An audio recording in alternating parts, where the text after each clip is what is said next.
All right, all right, all right. I want to let the room warm up a little bit. I wanted to do the live outside, but it's raining like cats and dogs. So if I go outside, it's gonna sound like I'm in the shower. So we're not gonna do that. Give me a minute, guys.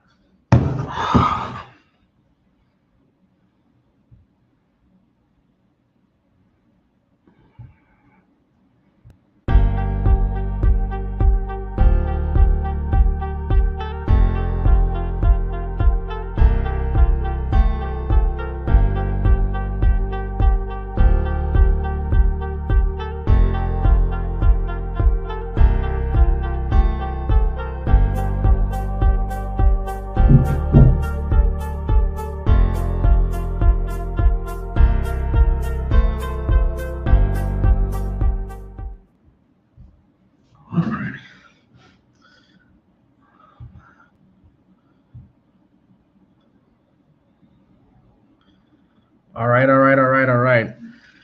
I was gonna let the room warm up for a couple of minutes first. You should let it warm up for like 10 minutes. What's up, Ulysses? Where are you, brother? Right now, I'm in Mexico. I'm in Tulum. I wanted to show off like the area where I'm at. It's like because tomorrow's like my last day here, but I already did a review on the condo. So anybody wants to like see where I'm staying at, it's a really good place. It's like brand new, and it's kind of dead around here because like I said, they just opened this place right here. It's called Pilia, and there's not that many people here. But right now it's dead season, so they're charging about $35 a night. But high season it's like 80, I think the guy said. And it's still good if you're gonna stay here for a couple of days, or you're gonna come with a girl or a friend or something like that. It's a nice swimming pool, and they have a gym here, and they're gonna have washing machines and all that. So this place is gonna be really good for like when it's busy season, even though it might be a little bit more pricier, but still a good place. Tulum is definitely a growing town, and it kind of reminds you of like what Medellin is becoming right now, like over exaggerated. Like a lot of people are moving in, and I think when Tulum is different, you got a lot of guys that are retiring, a lot of couples that are retiring and coming over here to Tulum. Medellin is like more like digital nomads that you're seeing over there, move over there, and also you got the mongers, so that makes it worse. But Tulum is more for like retirees. But that's where I'm at right here, guy. So today's topic is gonna be: Are men finding love, or is it fantasy island with special glass? Black man travels. He's a well-traveled guy. Been to many countries. Speaks. I think he only speaks two languages, but he speaks really good Spanish, so that gets him around. So let me add him right here to the stream, guys. Hey, what's going on, man? How you doing? Do you speak two languages, or do you speak more than two languages? Yeah, man. Yo soy haitiano, man. So I speak, hablas español and Creole. So I Okay. speak, yeah. So being from Haiti, I speak Creole and some French and of course Spanish. I just learned that over the years living in Miami. Then it got better when I started traveling to Latin America. All right. I was gonna say I thought you might have learned like a little bit of Portuguese when you're in Brazil, but I don't think you. Nah, Portuguese I know like the bom dia, avogado, some stuff like that, but Yeah. that's about it. If anything, I always tell people I was speaking Spanish out there, man. It was getting by. I mean, granted, they were struggling, but it's better than nothing. It's a little difficult because I tell people they don't know that, but like even Brazilians like that don't live in Rio de Janeiro have a hard time understanding the cariocas because their accent's a little bit off. Yeah. So like I sometimes send voice notes to my boy that's like a English teacher in Brazil. I met him like a few years ago, and he's like he even has a hard time himself. Like yeah, they say like they pronounce the words like a little bit different. So if you're trying to learn Portuguese, I don't think maybe Rio is probably like the best place. But that's just being honest. So Yeah, I mean, my thing is when I went to Brazil, that was back in 2017. People were telling me like, "Hey, you need to learn the language." I'm like, "Fuck that, man." Excuse, sorry, I don't want to use profanity, but I was like, "Yo, I'm gonna go out there because I want to see Brazil." So I did 3 cities and one big trip. I was out there for 2 weeks, and I didn't know a lick of Portuguese, man. I learned it while I was there. So from there, it's just like did Rio, then I went to São Paulo, then I went to Bahia, and I had a great time, man. For my first trip to Brazil, I had an amazing time. yeah, there's a lot of places too that foreigners don't go to. I went to a place called Florianopolis. Yeah, Florianopolis, Like, yeah. yeah, it's really nice, man. Really, really great place over there. I really like it. Safe. You don't got like you have like a nice beach as well, but and minus the like the crime and minus the street vendors because yeah, I'm pretty sure you went to Copacabana and the people are like bothering you on the beach. You don't have that in Florianopolis. Like there's no no beach vendors. I'm sorry, and so you could just chill and nobody's gonna bother you, try to sell you nothing. So that's what I like about Florianopolis, and it's a lot safer as well. Yeah, it's kind of similar to Bahia. I'm not sure if you've been to Salvador. No, I haven't Um, done, but I want to the go later on towards the end of the year. I've been to the Sao beach. Paulo, but I went to like not the capital. I went to like the inner cities, like by the beach, like to Praia Grande and Itaham, and I stayed there for 2 weeks. And I was the only American in those towns. Like, it's so nice because you got like a bunch of beach towns right next to each other, and you could take Hmm. literally an Uber to each one in like 30 minutes tops. And that's what I did. I would stay at one town for like 3 days, and then boom, go to another town for like another 3 or 4 days. And I did that for like a week and a half. So that was Yeah, pretty like, nice. for me, it's like in Bahia, I had a more of a great time in Bahia versus Rio because for one, I kind of blend in with the Brazilians. Bahia has the largest Afro Brazilians in the country, so people assumed that I was Brazilian unless I opened my mouth. So I was just walking around and just like, okay, people would just smile and just greet people, say, bon dia, whatever. And I was meeting people just doing that. And the beaches there in Bahia is like real laid back. It's not a lot of vendors and people kind of just chills because it's more locals, not tourists. So when they found out I was American, man, it was just all love from there. Oh yeah, they love. I tell people all the time, like Brazilians, like they love foreigners. They don't get too many of them, and like especially like you get away from Rio, like Yeah. there's not too many foreigners that go to like the other cities. I've heard like great stories about Bahia. I've also been to Florianopolis. I met some cool people there. I heard about Pipa. Where else? And I can't think of the names right now, but they say like once you go to like the north coast, like past Bahia, you go to Pipa, Recife. Those places are like really great.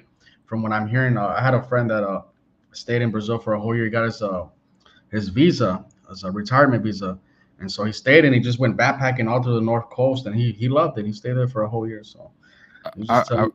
I remember when I was in Bahia, I met this white Brazilian, this woman. She just kept staring at me, and I'm like, okay, and she found out I was American, and she was telling me like, yo, you need to go down south of Brazil, like this area. I forgot what starts with a P. She's like, if you go there, trust me, you'll get a lot of play. And I'm like, yeah, Yeah, yeah, like, that's what my friend told me. Like he said that he was like getting a lot of girls. He ended up settling down with a professional woman. You see, that's what I like about Brazil. Like you have a high chance of meeting a professional up class woman in Brazil compared to like some of the Latin countries that I've been to. Like he's with a girl that's a lawyer, and then the friend that I hang out with when I'm over there, she's like a police officer. Well, she's a lawyer, but now she's been a detective for a couple of years now.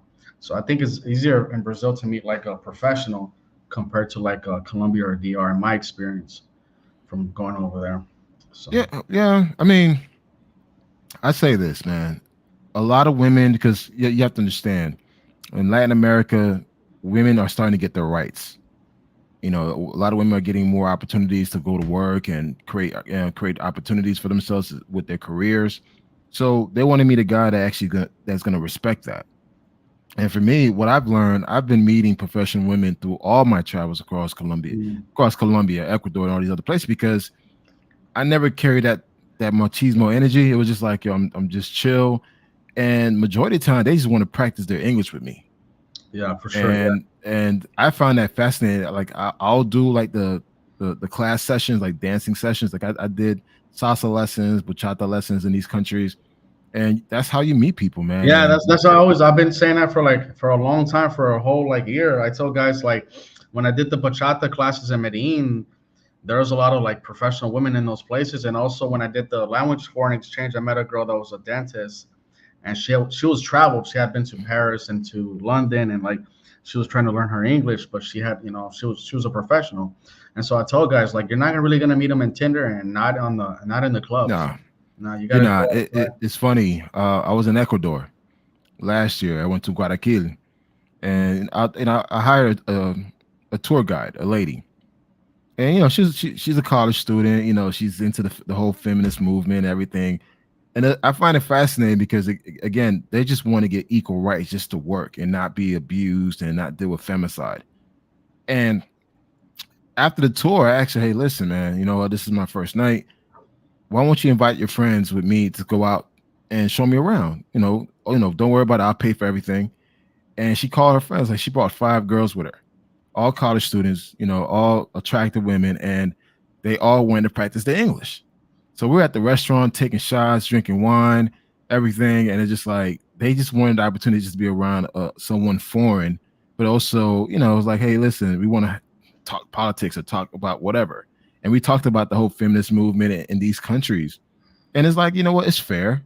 I understand what you guys are fighting for because again, you just want to be treated equally. Mm. But at the same time, man, it didn't take long for me to actually get between the sheets either. So Yeah, again, yeah, guys, it's just you got to just be open to explore the areas. Don't do the typical areas such as like the El Poblado, Pacajeres, yeah. the I've always told guys, man, like the best way you're gonna meet these women is like actually not being around other Americans. Like if you go with another guy, you're probably not gonna meet that many girls. Like, but you go by nah. yourself and you're like, all right, well, challenge yourself. Like, what I want to do that's different. Get off the dating apps, and go to the mall and try to maybe approach some women or at the gym or like I said, there's like language exchange classes in many countries, not just in Colombia. Yep. Dancing classes in damn near almost every country I've gone to. And so, I've literally stopped using dating apps. I haven't used dating apps in 4 years. yeah, I haven't used it like in a I've minute either. stopped simply the fact that it's like, you know what, I'm not here to sell any dreams. So I was Yeah, like, I just want to go out and have a good time. I'm going to meet people while I'm out. And yeah, again, when I'm out, my size, my complexion just draws people. It always draws attention from the security guards to the promoter of the damn club. It's just somehow it just draw people attention. Then once they realize I'm American, it actually works in my favor. So that way I start meeting people, man, and again taking lessons, doing the little things that's outside the box from being the typical getting drunk every night and going to the beach. Like I took lessons, I took cooking lessons, I've taken dance lessons, I've taken a pottery lessons. You know what I mean? It's just to learn about their culture.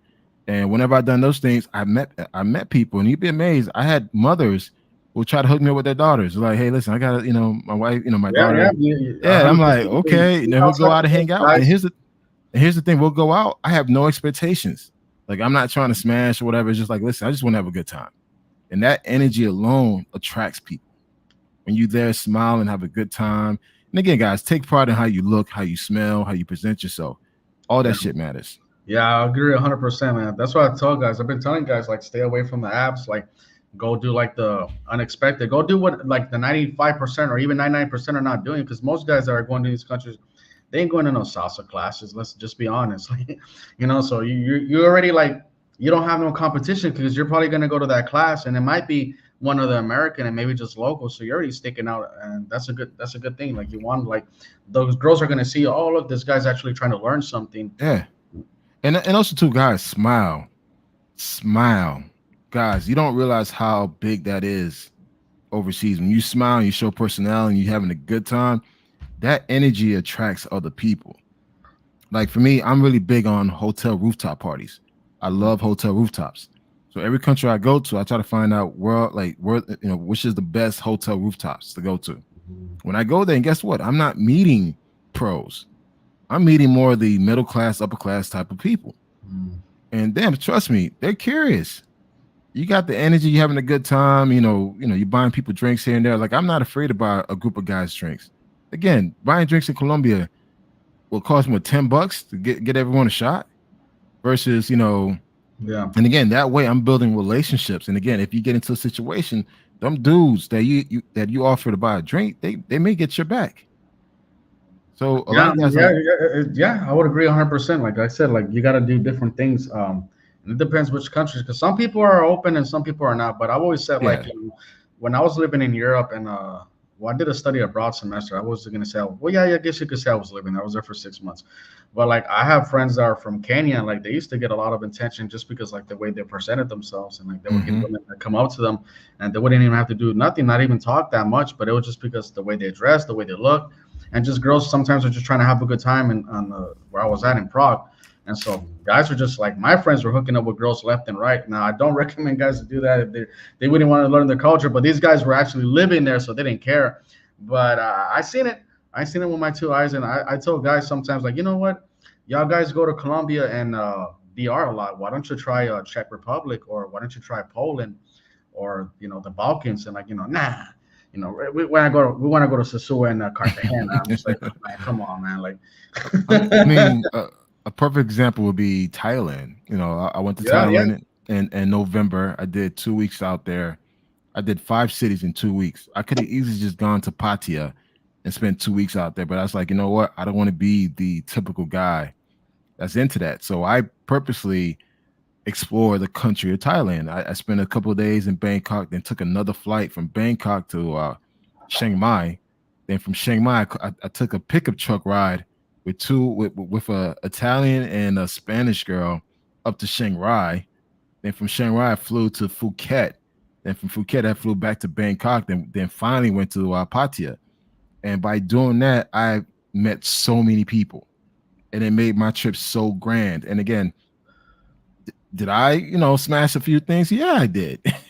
But again, it wasn't that I had to go to Pattaya to do that. It just kind of happened naturally. And again, just being the sore thumb in the room, I stood out, especially in Thailand. So people Yeah. calling me Mike Tyson, want to take pictures with me. I'm like, okay, cool. And again, just go with the energy. And I was having a great time. I did that, I did the elephant sanctuary where I spent a whole day with the elephants out in the forest. I did the tiger kingdom stuff. Then of course I did the what you call that stuff? The temples. So again, guys, if you don't center your trip around meeting women on your travels and just focus on creating natural experiences, women will come. When you make women your primary reason why you travel, that's when problems comes. Especially you have like an IG where you have like travel pictures. That's Yep. also like that's like, man, you don't believe, like, when girls look at your IG and they see like you've been to a bunch of places. They look, well, right now my old IG got hacked and deleted, so I don't got no pictures. I'm gonna start posting pictures maybe next month. But like, my old IG, like, you give it to a girl and like they look at it like, wow, you've been here, you've been there, like. And you'll have beautiful women from many countries start telling you, like, DMing you, like, oh, I'll go with you, like, I'll go with you, like, bro. I even had a Becky from the States telling me, I'll go with you to Mexico. I was like, nah, I'm good, like, I don't know Becky with me. But you do have those girls that will be attached because they see you. They're like, oh, look at this guy, like, I want to go with him. And this is, some guys don't realize that the way you present yourself, even on the social media, on your Yeah. IG, they see like, you're dressed nice. You've been to like, Cancun, or Puerto Rico or Cuba, for example, or Europe, and there a lot of girls are going to be impressed, and even some men are going to be impressed. Like, wow, like Oh, I that's nice. mean, I'm gonna tell you this, guys. I get DM'd every single day from TikTok, Instagram, Facebook, like guys and women. And again, no homo. Guys just want to say, yo, I like how you move. If you ever traveling again, can I join you? Like, I want to tag along with you. And then I have women that just say, hey, listen, let's take a trip together. Because again, it's just like I show what traveling is, man. It's just like I'm not about this one type of thing. I'm gonna still get it in regardless, but it's not my primary purpose and why I do that. Hmm.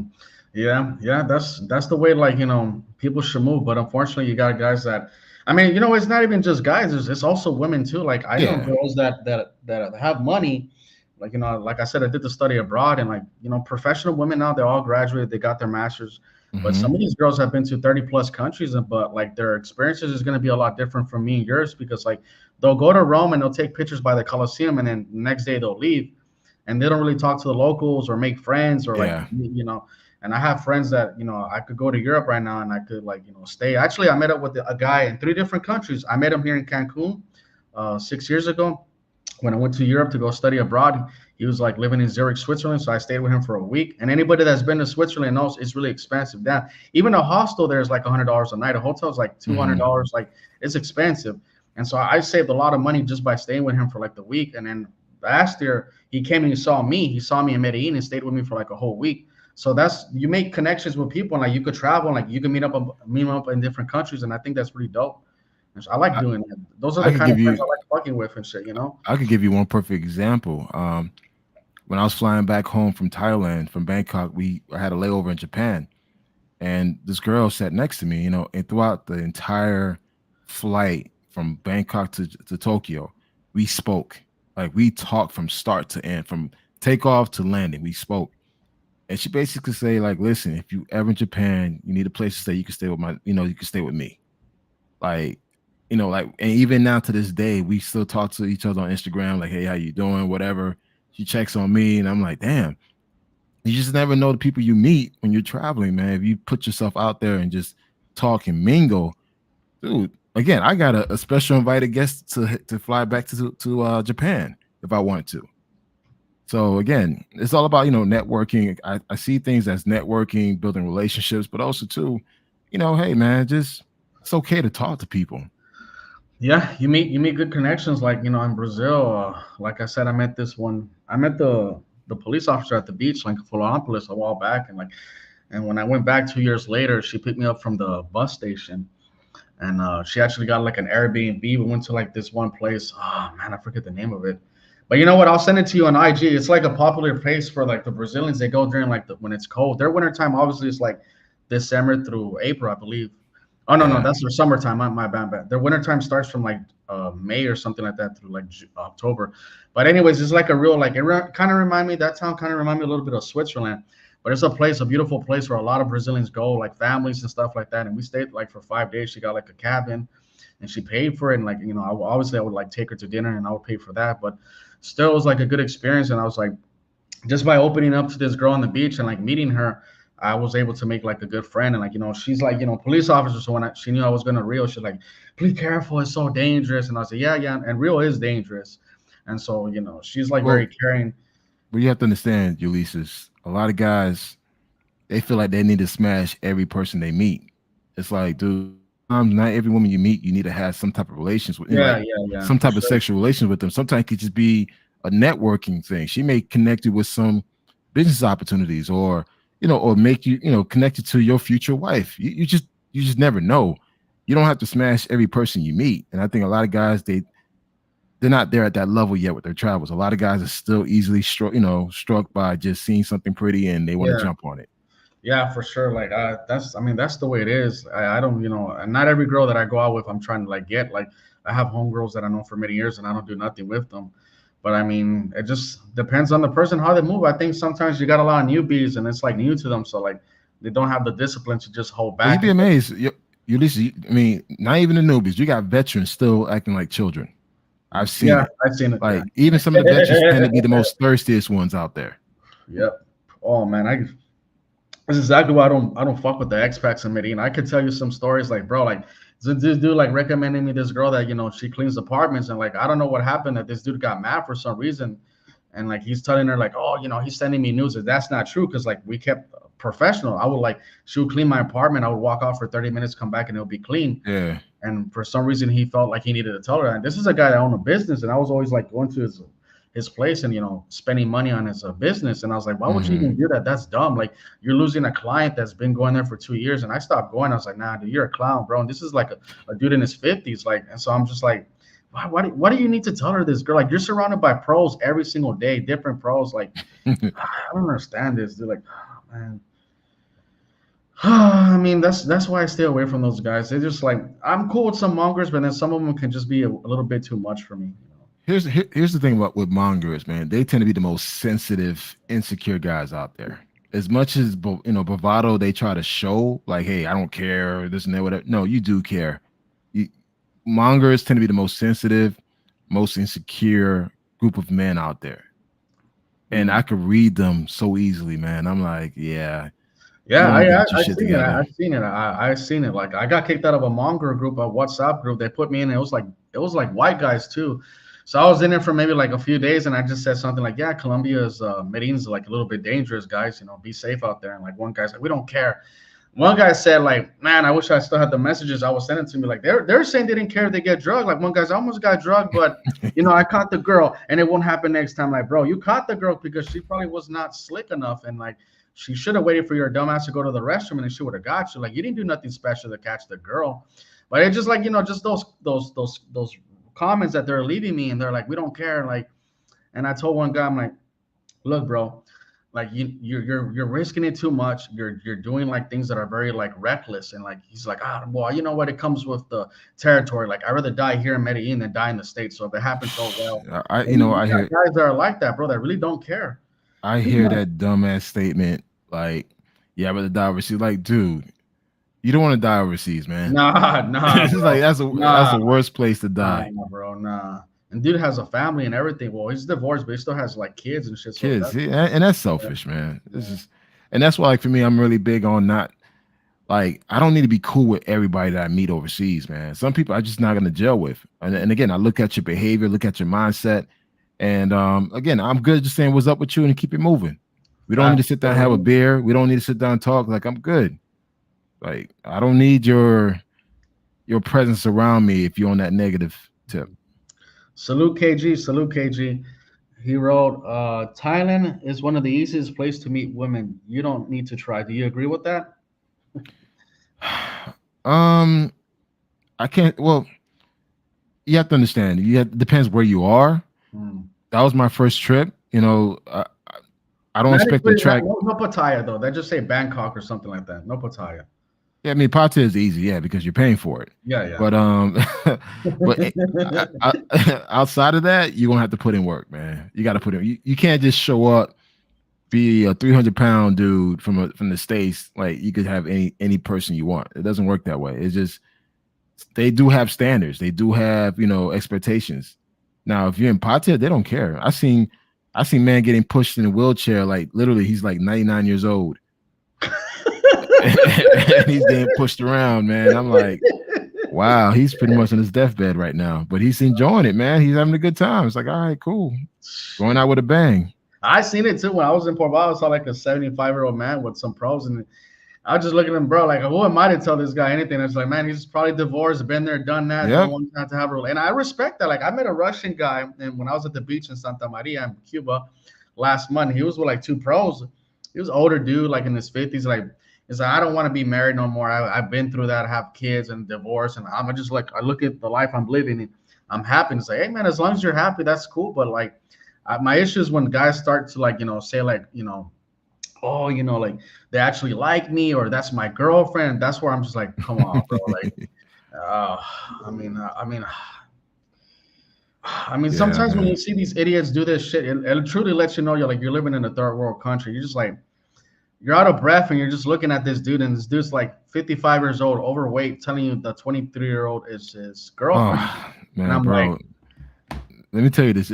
You mentioned earlier that you've been kicked out in several groups, right? nah, I got kicked out of one. No, actually, I kicked myself out of one Sassoa group. Like, I just like when I first started doing YouTube, I wanted like to promote my channel, so I got in the group, and so I put some of my videos, and like guys were like just posting like pictures of girls. So I posted a picture of a girl that I knew, and Yeah. I didn't know that they had pros in that WhatsApp group, and so that's when they got pissed off. The pros started talking shit like, "This is why we don't send y'all pictures," and they're like, the guys started writing me in private like, "You idiot!" Like you like. I'm like, bro, it's a pro. You could just go move on to the next one. Like, what do you care?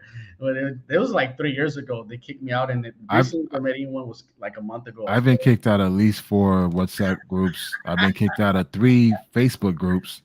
Because the Uh, reason why is like, okay, people know who I am. I've traveled. I've been very vocal in the travel space. yeah. So I call out bullshit. Oh Like yeah. you Same probably here. the same person. You call out bullshit. It's like, wait, bro, stop misleading these folks and selling them the fantasy. And this is what the topic is today. Hmm. Are men finding love or is it fantasy land? And I'm the one to call out the bullshit and let them know, like, listen, that's not true. That's not true. That's not true. But it's what it is, man.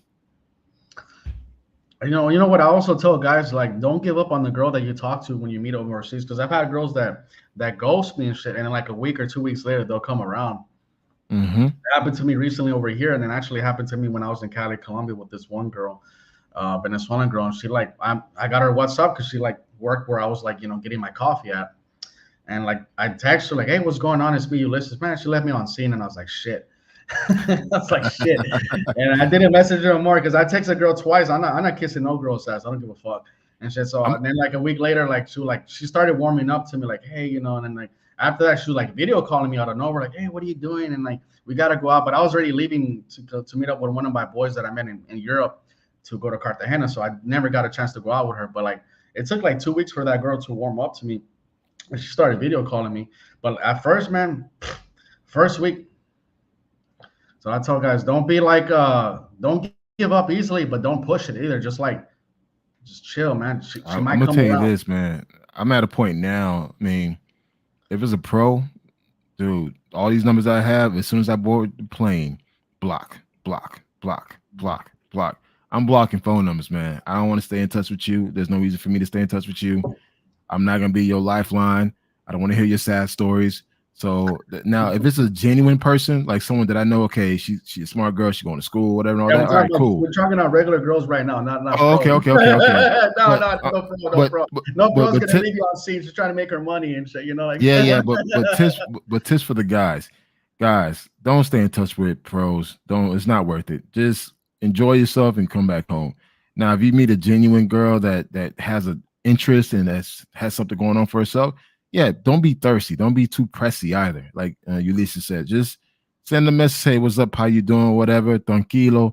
That's it. And from there, she gonna realize, like, okay, this dude's not sweating me like that. Then she may start showing interest in you.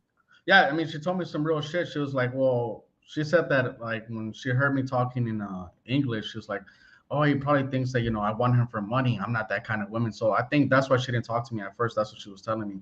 She's like, oh, I feel like I guess she felt like it was like I was disrespecting her by like playing it off like if I didn't know the language.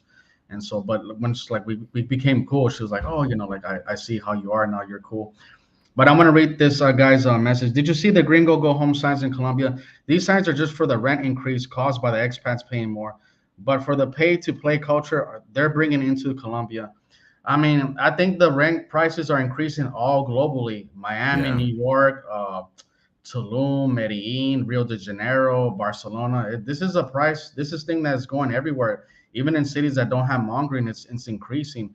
Even in Texas, that used to be very cheap. The prices of rent are heavily increasing over there.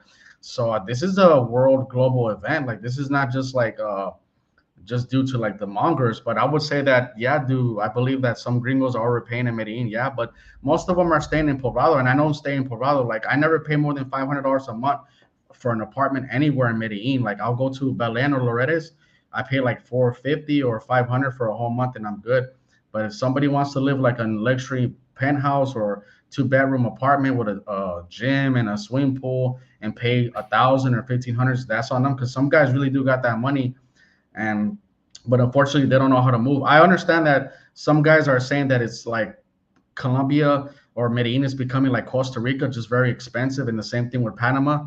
But I don't know. We'll know. I mean, I can't say nothing because like I think those two countries have a lot of retirees, and I think when it comes to Medellin, it's not mostly retirees that are going there; it's just people that are just going for fun, and just people are like know about Medellin now. It used to be a secret. Like when you went and when I went, there wasn't that many people going over there. Now there's a lot of people going over there.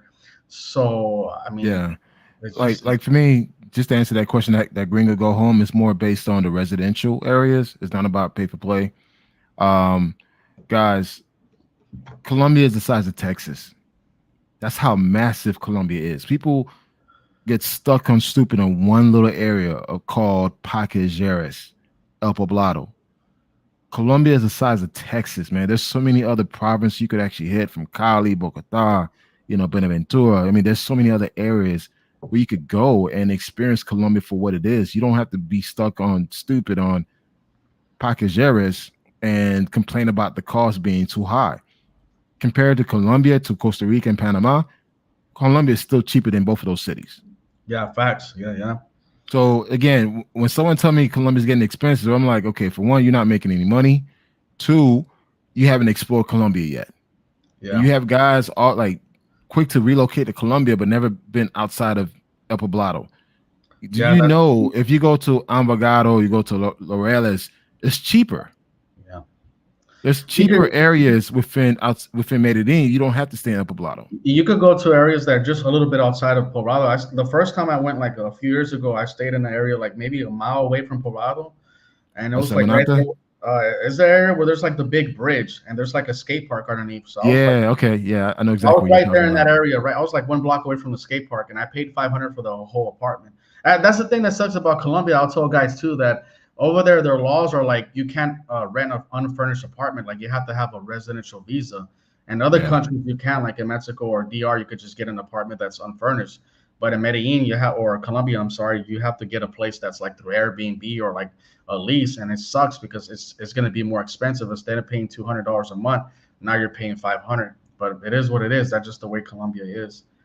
And I know a lot of people that don't invest in Colombia because they're constantly changing their visa laws. Like they changed it recently a year ago, and they're always like changing it, and so it's like very highly unstable. So that's why some people also don't like to invest in Colombia. Some do, but a lot of people rather not. So But again, guys, you don't have to stay on Medellin. Just comparison, some of the best attractive women in Colombia are in Cali, not Medellin. yeah, I would agree. I like So Cali. I like my girls with curves, so I yeah. definitely say that. So the thing is, like, people think it's Medellin, the Pisces. They're like, nah, bro, you haven't seen nothing yet. Like, you go south, you see a variety of different mixing body You got the types. Afro. You got the Afro Colombians over there in Cali. A Yeah. bunch of them. Yeah. So I mean, guys, I mean, don't believe the hype. Colombia is not expensive compared to Panama and Costa Rica. Panama, Costa Rica has a huge American expat communities, retirees, hence why the price is going up. But Colombia is still a new country for a lot of people. Guys, when I started going to Colombia back in 2015, I was like probably one of the only black dudes on the plane. And I was going to Medellin. So I rarely saw a lot of Americans. Americans didn't start really going until like probably 2018. But they were still going to Cartagena, but not Medellin. Then of course I went out to Bogota, not there Cali, and again I was like the only American guy out there. All right. So I was gonna ask you. So are you part of the Passport Facebook group? I was gonna say because you say you got kicked out of several groups. So I I got was kicked out gonna of ask you several, if you got man. kicked out of that group yet. I don't do. I don't care for these cats, man. I don't care. I got kicked out of. I got kicked out of a 1MT group. I got kicked out of Passport Bros group. I got kicked out of the Black Men Option groups. Like, and I got kicked out of a manga group. I forgot. It's been a while ago with the manga group. I got kicked out of that. But again, I was calling out bullshit. And the thing is, dudes can't come against me because they know, like, bro, you haven't been more places than me, more frequent than me. And it's like, I'm telling people the truth. I have nothing to gain. I have no monetary reason to lie. So it's just like, hey, this is what it is. Like, yo, that's not true. You don't have to rent this place from this guy where he's charging you 4 times the price versus you just go to Airbnb. I mean, it was a lot of shady stuff going on back in the like 2016, 2017, a lot of shadiness going on. Yeah, that's why I put the title "Are Men Finding Love or Is It Fantasy Island?" I think a lot of guys, depending on what kind of group like you're talking about, I think a lot of guys are taking more L's than W's. But it's because of the way they move and they don't want to take their time to like learn their culture, I believe. Yeah. Hey, there's a question. I can't pronounce his name. Ignacio. Yeah, The Ignacio. question All to the right. guest: what makes you travel consistently to Hispanic-speaking country? Chicas are hard to get. Chicas in Haiti or Miami? All right. To answer that question, I'm from Miami, Dade County. Two, living in Miami, there's cheap flights to Latin America. I flew to Medellin for $62. I was flying to DR for $100.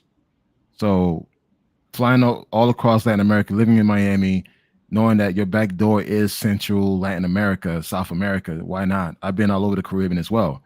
I mean, again, it's just, being raised in a Hispanic community, I was just always exposed to Hispanic culture, mainly Cuban culture and Puerto Rican culture. So I always, being my friends growing up were Dominicans, Puerto Ricans, Nicaraguans. So it had me fascinated. But again, don't get it twisted, bro. I mean, I've been to Africa. I've been to countries in Africa. I've been to all over the Caribbean, the Jamaicas, the St. Thomas. I've been to Europe. So it's just fucking South America's right there, man. You live in Miami, you realize how close South America is to you. Yeah, I used to live in Miami too but I went to a UM for like 2 years for my Oh, undergrad. word? Okay. What year? 2016 to 18. So yeah, about See, like I'm 14. showing my age, bro. I went to FIU, graduated back in 2001. Fuck that, man. I was like still Yeah. in high school. Hey, well, hold on. And I got my master's degree in Chicago in 2006. Oh shit. Yeah. Well, I'm 45, man, but I don't look my age. But But yeah, you know what? At UM, like I think they said, like when I first went my freshman, well, I wasn't I went as a transfer. I was already like, I think a junior. But they told me like less than 15% of the population at UM is like from Miami. Everybody else from like New Jersey or New York. yeah, So that's crazy. yeah. So to answer your guys' question, man, I've been to Haiti. I've been to Port-au-Prince. I've been to Jacmel. I've been to Okap. I've been to my mother's homeland, and I have family that is Dominican. Even though I'm Haitian, I have family that are Dominican. So again, guys, it's just I never lived it myself, but just being in Miami, having close access to all these countries, you just get amazing deals, man. Flying out of Fort Lauderdale, Yeah, I Miami, like used to fly to Cuba all the time. Like it was like I think round trip back in the day. Like I think it was when like Obama first opened it. I think it was like 180 for a round trip. bro, when I went to Cuba back in 2017, I paid about 150 round trip, and now Yeah. I'm going to Cuba next week. I use my points. I only paid $100, $103. Mhm. Yeah. Yeah, Cuba was fun. I went a few times. Like I think because we would get breaks, like a week break. So I was like, man, I don't Mm-hmm. want to stay here bored. So I would just like get a plane and just like last minute just go to Cuba or go to DR and shit. That's when I started exploring when I went to Miami because the plane tickets are so cheap, far in between. So Miami's Yep. like a good hub board just to go to all through Latin America. You don't pay that much. So Yeah, you don't pay that much. So when guys were busy wasting their money in South Beach, I was going overseas. So it was just like, you doing all this popping bottles in South Beach or whatever. Oh, my friends and I, we're in Puerto Rico. you We're know, so you're from Miami, so you already know what's up. Like it's kind of like like all my friends that are from Miami, they hate South Beach. Like they don't like the yeah. crowd that goes there. So that's kind of how like some of the Colombians are feeling right now with the crowd that's going to Medellin and shit. Like Mm. so, I understand how they feel. Like I man, I don't have to tell you because I'm pretty sure you've seen the fuckery in South Beach. I seen it, especially during Memorial Weekend. Like I saw a girl give a dude head like in the middle of Ocean Drive Avenue, and everybody Wow. was like busting out their cell phones, and I was just like, wow. See, when when I started going into my South Beach, this is back in 1995, 96. You were probably what, 5 years old or something? Yeah. So when I was out there, I was 18 years old. South Beach. South Beach was still kind of rugged. It wasn't the way it is now. And man, that was the golden years, man. That was the golden years. It was a great place to party. Like you could party for $5, man. Get it paid against the club for $5. Drinks were like $3, $2. Now, man, you go to South Beach, drink costing you like $25. Yeah. Parking's like $40. I mean, there's no dance floor. Everything's sections. So it wasn't like that, man. And like fucking like mid 90s, it wasn't like that, man. Hmm. Like, dude, like, and that's the thing too. Like, living in Miami, I was hooking up with a lot of foreigners. So foreigners from like, New York, from California, from Georgia, they're coming out of Miami. Me Get a being a lot of Miami Latinos boy, as well, Brazilians, bro. I Colombians. remember the first time. I remember the first time I met a Brazilian man. I was walking, and this is during the summertime, and then I was in the gym and all, and this Brazilian stopped me, and she's like, "Wow, like you're very handsome." Like she literally stopped me and just like, "I just wanted to Yeah. say you're a handsome man. In my country, women will go crazy for you." I'm like, "Where you from?" It's like Brazil. Dude, I was like 18, 19 years old at the time. I'm like, Brazil, where's that? You know what I mean? It's just Yeah, like, yeah. but then of course, years later, I ended up going to Brazil, and I never forgot that statement. Yeah, so people don't realize that Brazilian women are very aggressive. Like if they want you, they're gonna Mm-hmm. get you, man. Like, but be careful because like I have homegirls and I see them make out with like three or four guys in one night. So Yeah. don't think you're winning because and they're bad. And sometimes I see them messing around with some scrubs. I'm like, oh man, I'm not gonna say her Bro, name. I was just like, Ulysses, really? Ulysses, man. I remember I'm in freaking Bahia when I went to some club or bar. This Brazilian, we started dancing. Dude, next thing you know, she's tonguing me down. I'm like, damn, I just met you. And that's how it is. Then she turned me around. Her friends start tonguing me down. I'm like, they taking turns. Yeah, And I yeah. just when I realized, like, yo, this is their culture. This is like, hey, Yeah, it's their culture, I seen it. I seen it all the times. I have like homegirls up, but sometimes they be messing around with some scrubs. Like I have a friend that she's very beautiful, attractive, curvy, like that natural curly hair. mhm. Like, and I saw her messing around with some dude that was like big, and I'm just like, I was like, that's it. That's exactly why sometimes I'm not trying to mess around with them. Like man, because I seen it so much. Every time I used to go out with her a lot because she works at that club. She was like I forgot what she did, but that's how I met her. And every like Saturday I would go to Lapa to go see her. Like, hey, what's up? Yeah. And I would see her do that, and I'm just like, she could have any good-looking guy she wants, but she messes around with the ugly guy. Hey, there's some girls that like ugly dudes, but I'm Yeah. just saying like, Hey, can I say something about the guy's comment about Haiti? I've been to Haiti, guys. Listen, I know right now the stereotype that you see about Haiti is like, is struggling, poor. They only show Port-au-Prince. The entire Haiti is not like that. It's just one particular major city called Port-au-Prince. some of the most attractive women that I've seen were in Haiti. Hmm. Don't get it twisted, guys. Haiti got white Haitians. Haiti got mixed Haitians. Haiti has, all types of Haitians. Yeah, there's It's just some the beautiful. media only shows one particular type. But Yeah, when you that's true. there, you see a whole different race. Like you see Taino Haitians. As much as people want to claim Taino or whatever, there's still Tainos in Haiti. It's just they're Haitian. So you see the same. You see a variety of different mixture in Haiti. Don't get it twisted, man. Hmm. Yeah, I mean in Santiago, I saw a lot of Haitians when I was there, like by the monument. They have like their fruit stands and stuff like that. So you see Yeah, like the Haitians go over there and buy their like their groceries, and there's some bad ones, curvy ones. You're looking at them like, damn, look at yeah, this girl and yeah. shit. Damn, man, bad looking girl too. You Yo, just let me tell you this. curves. You can't hide those curves, man. You're just like, "Eeh." My Dominican girls, like we go out and we see some Haitian women. She's like, damn. She's like looking like, damn. She got a body on her. It's like, Yeah, man. yeah. It's Like, like, damn. it's just like, you Even if want to they're try red, it? they're dressed conservative, like with just Yeah. pants and like a big T-shirt or something like that. You can't hide those curves. Like I've been looking at them like, man. You know Yeah. what's a culture shock?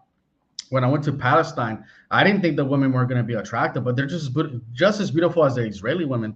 When I went to Mm, Bethlehem, I was looking at the women that were in the bus, and I was just like, curvy. They're very conservative. They dress conservative. They don't dress with they don't cover their faces or nothing like that, or wear yeah. like that I forgot what they call them.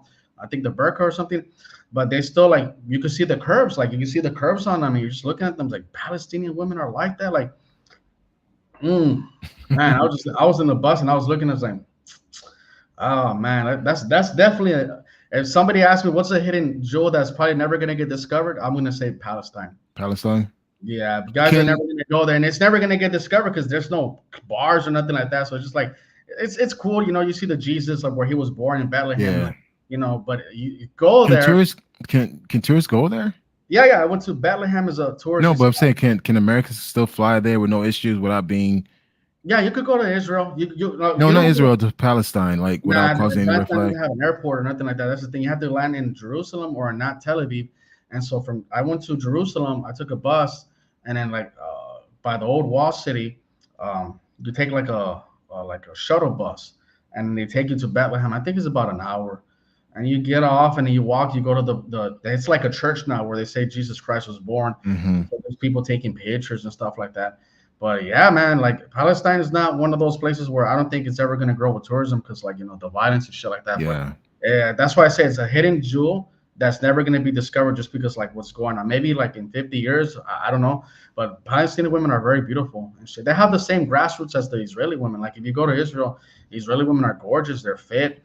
Their men also are. Yeah, I'll tell you this, guys. If you go to Israel and you think that you're gonna pull women and shit, you're out of shape. You're gonna. It's not a good look. Israel got some Israeli baddies, men, bro. They got some Israeli baddies men out there. are fucking in shape, dog. You go to the beach, they all have their abs. They boom, boom, good looking cats. I'm not gay, but if you, you go over there thinking, oh, I have looks and I'm gonna stick out, it's gonna be a sad sight for you because you're gonna go to the beach and that guy's in shape. That guy's in shape. These Yeah. two and just like, but you do have a chance though. But there's not a hookup culture in Israel. I'll tell you that. Beautiful women, but if you think that you're gonna go over there to just like hit it and quit it, that's not gonna happen. And so You know they what? don't To have. be honest, most countries are not hookup cities. Most countries Nah, are they're not not. hookup countries. Really, it's not. There's a It's lot of just them. go ahead. There's a lot of Israelis that come over here in Mexico. Like they come over here before they have to do their military mandatory service. I Hmm. think it's 2 years active, and then they go to college or whatever. So a lot of them they'll backpack South America and usually end up in Cancun or Tulum, this area, and shit. Or they start here and then they go all the way down to like Brazil. That's what I noticed. A lot of Israelis have been doing for a long time. One thing I've learned, one thing I've learned traveling is that women care about creating experiences. As long as you don't come to them with this thirst, like, hey, I gotta have you, you know. Yeah, it's like, I mean, if you do like take them out to eat, go have some wine, talk. Women love to talk. They want to get to know you. Mm. Go out and dance, smile, dude. That's how you get them. You don't have to pay for play all the time, but I know understand some guys are crunched for time. But what I've learned is like, man, just go, carry that tranquilo vibe where you just chilling, man, and just smile, have a good time. That energy will come to you, man. Like even in London, bro, I was pulling London. Like when I was in London, I was amazed how women were just literally gravitating towards me because again, I was just chill. But also Mm. too, when I started speaking English, that's what drew their attention. It's like, oh, we just want to hear you talk. It's like, okay. It's like That's all it takes, man. Sometimes it just depends how you carry I yourself. shit, And I shit you not, man. I went to McDonald's, man, and I wanted to get some coffee. It was cold, so I went to get some coffee, and the woman heard my accent, like, "Where you from?" So I'm from Miami, and she called all her friends, so they all wanted to hear me talk. I'm like, this is weird. Like, I just want to order some coffee and a bagel, man. But it was just like, "Hey, that American accent is so cute." It's like, damn, and that alone will draw people towards you, man. It's like, all right, cool. yeah, yeah. So, what's your opinion? Are men finding love, or do you think Ah, the yeah, boyfriend yeah, man. The topic of the day, man. Hey, you guys make sure you like the video, man. This is some interesting topic. You got two travel veterans on the platform. We're not want to be travelers, man. We got receipts, bro. So guys, make sure you like the video, like the you know, subscribe to Ulysses, man. Just again, this is great content on a Friday night. So to answer the question, man, the topic for today: are men finding love or is it fantasy island? I think it's both. It really depends on where you at mentally. But I think right now the travel space, i.e., passport bros, are promoting a fantasy. Hmm. I Why do said you it. say that? Like, can you elaborate? Like, Yeah. Hey, like you you know gotta, what? I keep anybody that knows my channel. Like, I have like people that write to me all the time. Like, I'm one of the few like YouTubers that keeps it real. I don't bullshit, so I try Yeah. to be honest as possible. It's all good. You know what? Give me 20 seconds. I'm gonna fill up my glass, man. I gotta get another glass of wine, All bro. I'm right, about to go all in, bro. all right, all right.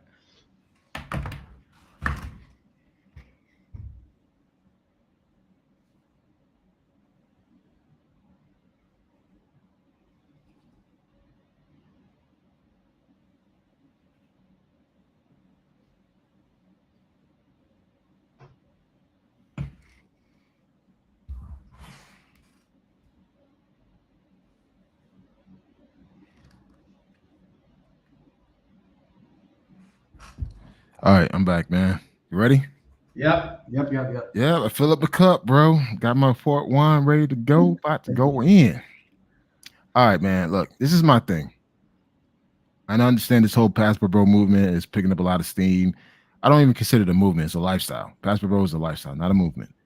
But they promoting this fantasies that you could just show up to these countries and have any woman you want, and that's not the case. They say, hey, just get your passport, get your passport, and just show up, and then women are just gonna flock to you. It doesn't work that way. And they think that just by simply being American, that's going to actually draw a lot of attention to them. And that's not the case. You got to put in work. Now, granted, if you go to the clock tower, you go to Pacajeras, you go to Patia, Sasua, yeah, all you got to do is just take out your dollars out, and you can have any woman you want. But even then, even pros have standards. Pros not going to sleep with anybody sometimes. Keep that in mind. But if you're looking for genuine love, genuine relationship, man, you got to put in work. You got to learn the culture. You got to learn the language. You got to apply yourself and immerse yourself in that country. You can't just show up one weekend out of the year, you meet a chick, then you think that she's going to be loyal to you for the next 365 days a year. It doesn't work that way. So this whole notion about just show up, they're going to come to you. Yeah, the pros are going to come to you. Any self-respecting woman that has a career that cares about family, she's not going to approach you unless you show your worth. And a lot of guys don't want to put in work. They just don't. So they living in a fantasy. It's a fantasy. They're not finding love. How many guys are showing real receipts that they find in love? They talk about it, but how many people are actually showing receipts? Not many. And I mean, my thing is that it just depends which countries because I think some countries you're gonna have to put work. Like I believe like if you go It's to all like countries, Ulysses. All countries, man. One thing I've learned: if you want a good woman, man, a good, genuine woman, a you gotta good, put in work. wholesome woman, you got to put in work. Just like in the United States, man, you got to put in work, man. You got to make sure, like, you have a vetting process. You got to shit test her. It's what it is. Um, you can't just fall in love because she's pretty and she bangs you right. No, question, you got to check her loyalty. You got to check her commitment to you, commitment to the family. All that matters. her relationship between her mom and her dad, all that shit plays. So when God says like, well, hey, you can, don't trust them, they're all the same, bro. That's your bitter experience. Don't let someone else's bitter experience dictate your experience. And I tell that to every guy that travels, man. Just because one person go to Dominican Republic and had a shitty experience, it does not necessarily mean that you're gonna have a shitty experience. Do your research, plan accordingly, and have a vetting process. Oh yeah, I agree with that. I would say like I've had bad experiences in some countries, but I've also had some good experiences like in every country I've gone to. But like it just depends. I noticed like when it comes to DR, when I first got there a few years ago, most of the girls that I was meeting were asking me for money. But for some reason, the last 2 years, I don't think I've had maybe more than two girls ask me for shit. And I've been in like I just hang around the girls that I know for a while. Like I know you saw the interview that I did with my friend, Yeah. and I known her for like 5 years, and so I decided to do another interview for with her because I did one with her 3 years ago. That one blew up, and for some reason, the one I did with her recently didn't blow up. I don't know why, but people were complaining, saying they wanted to see more of her, so I decided to do one. But she's like a professional. She has her own car, her own apartment, and she speaks English, very good English. Actually, she ended up meeting up with me in Medellin. She paid for her own flight and all that. And but women like that are out there, and she's telling me the other day that she knows she would like to like settle down, but like she's having a hard time, finding somebody serious. But they're out there, guys. And I did an interview with a perfectly rounded person in Santiago. Maybe some guys might not look at her and be like, oh, she's not that curvy or whatever, but who gives a shit? Like she got her shit together. She has a nice car, by the way, her own apartment. And you're not really gonna meet that many Dominican women that have that compared to her. And like, well, she's on top, so I know for a fact that you can't get that over there. But like I said, you're gonna have to go through. It's gonna be a mission, and you might go out with 10 girls, and maybe just one of them, is on top of her game. But that's all you need. All you need is just that one girl that you can find, and you be like, you know what? She has goals. She likes to travel. She likes to learn another language or a different culture, etc., etc. It's there. But some guys are just like, they're going to the club in Santiago and like, oh, that girl shaking her ass, so I gotta have her. Like, bro, like it's cool to have your fun. We're all man. We all have to we all have our needs. I understand, but if you're looking for something serious, the club is probably not the best place to find one. But like I said, she's a perfect example how you can find a good woman in DR or anywhere. But it just depends. It's going to be a mission, guys. And you have to live there as well because no girl's going to take you serious if you're just like. That's why when I do meet professional women, the first thing they always ask me, I shit you not, are you living here? How long have you been here? Because if Yeah. I just say I'm just here 1 week, she's like deuces, and because they Well, ain't gonna waste their time. So I mean, it's just the way it is. here's the thing, guys, and similar to what Ulysses just mentioned, what are you looking for? You're looking for a good time? Yes, you can find that. If you're looking for a wife, you can't use that same criteria that you use for a good time to find a wife. You just can't. And two, look, man, a lot of guys are literally banging the same chicks in these countries. They are. You They laughing because you know I'm speaking the truth, Bro, I'm telling man. you, I saw girls I went out with on Tinder like 4 years ago in DR, and actually some of these girls have gotten thrown out. Like I'm looking at their IG, not their IG, but the Tinder profile, and I see Paris, I see this. I'm like, wow, some guy actually flew this chaparrita out. Like, Yeah. but hey, man, more power to the person and shit. But I mean, these girls are just like, hey, man, they're winning. I'm not gonna hate on them. Girls No, deserve I to. mean, well, that's the thing. It's just like, guys need to be real honest about themselves, man. My thing is, don't go to Sosua, don't go to Pacayeras, Clock Tower, Jaco Beach, Costa Rica, Tijuana, and find a wife. You're setting yourself for failure. Like, if you really want to find a wife, man, you really got to go to outskirts, man.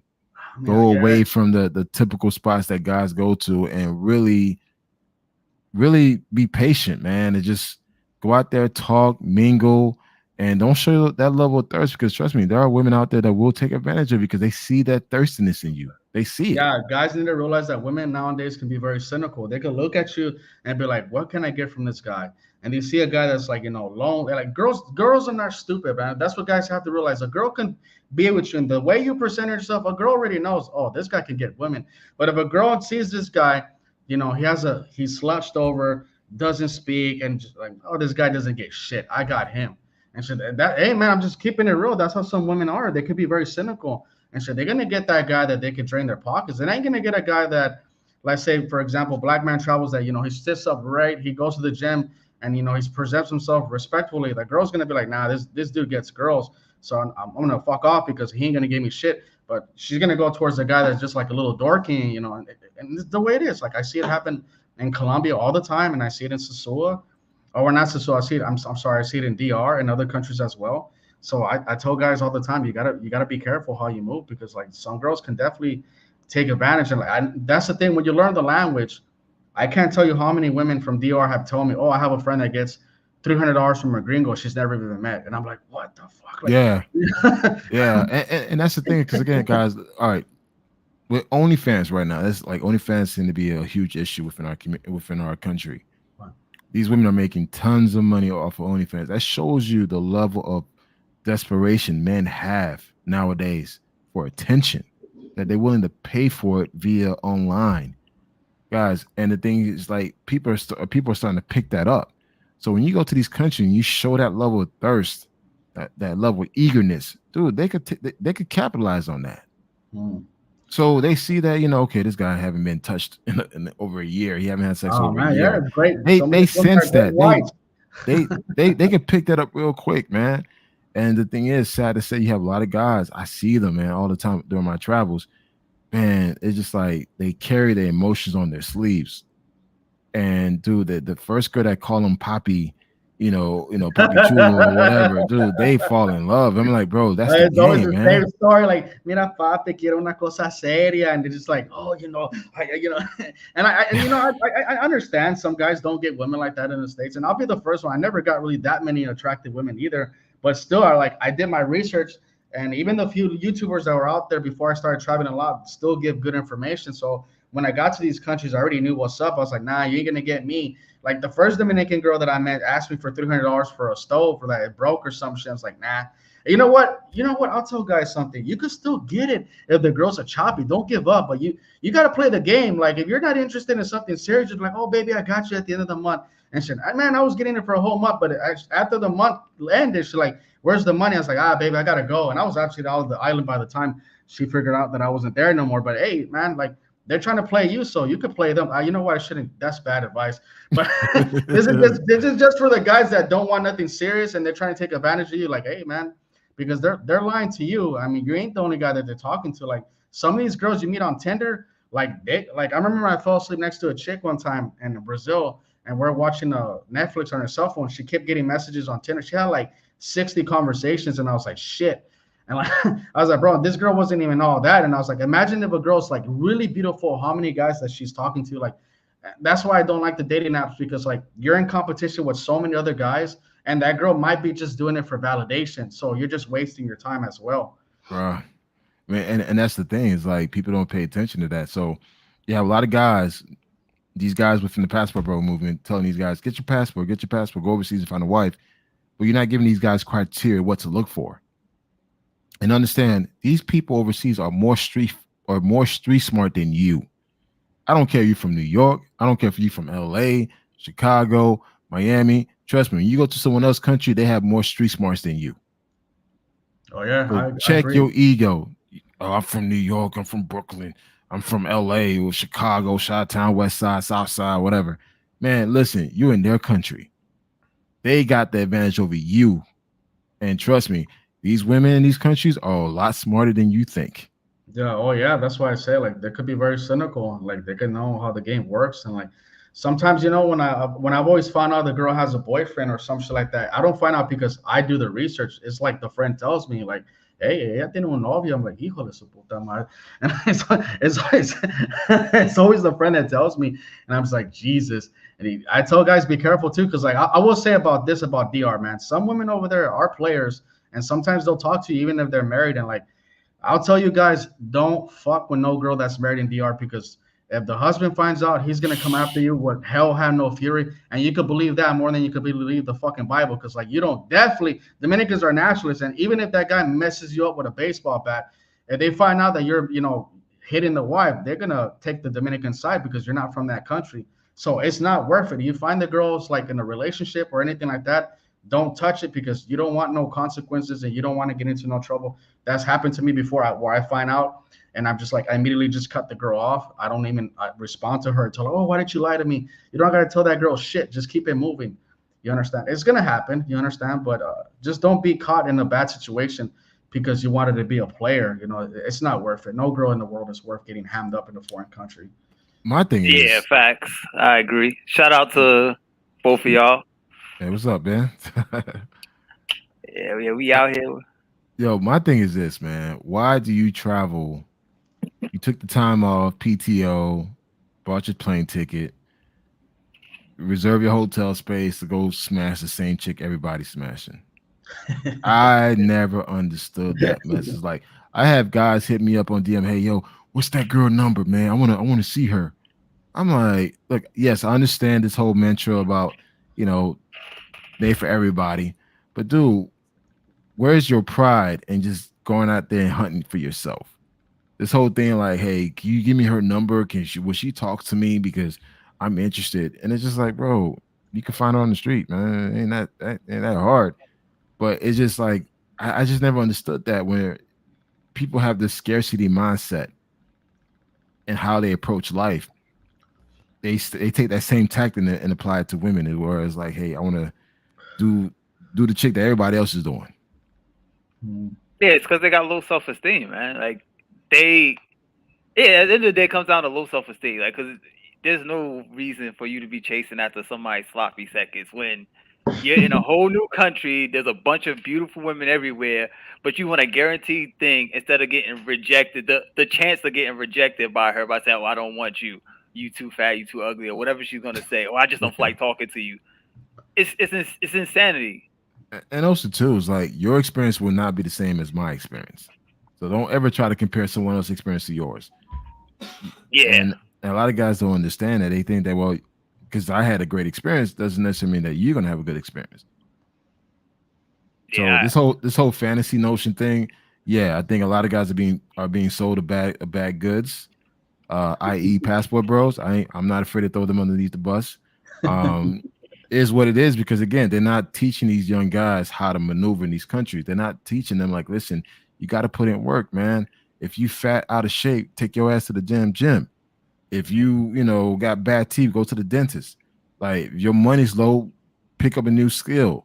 It's like this traveling thing is a lifestyle, man. It's like the more better you are as a man, the better your experience is going to be. And they don't teach that. They just say, hey, get your passport and show up. So you see these guys on these panels, like, there's no way in hell a girl's gonna give you some ass. I'm just yeah. looking at you, bro. It ain't happening, Hey, man. Oh I wait, saw I the. got a question. I got to disagree with you, Black Man Travelers, Okay. because because you just I don't know if you know or Lucius knows that Bass and J Cole just dropped Passport Bros today. We out here now, yo. We made it to the mainstream. It's over. It's over for these modern chicks. It's like, let me stop playing. I don't do that nonsense. Hey, that song is trash, man.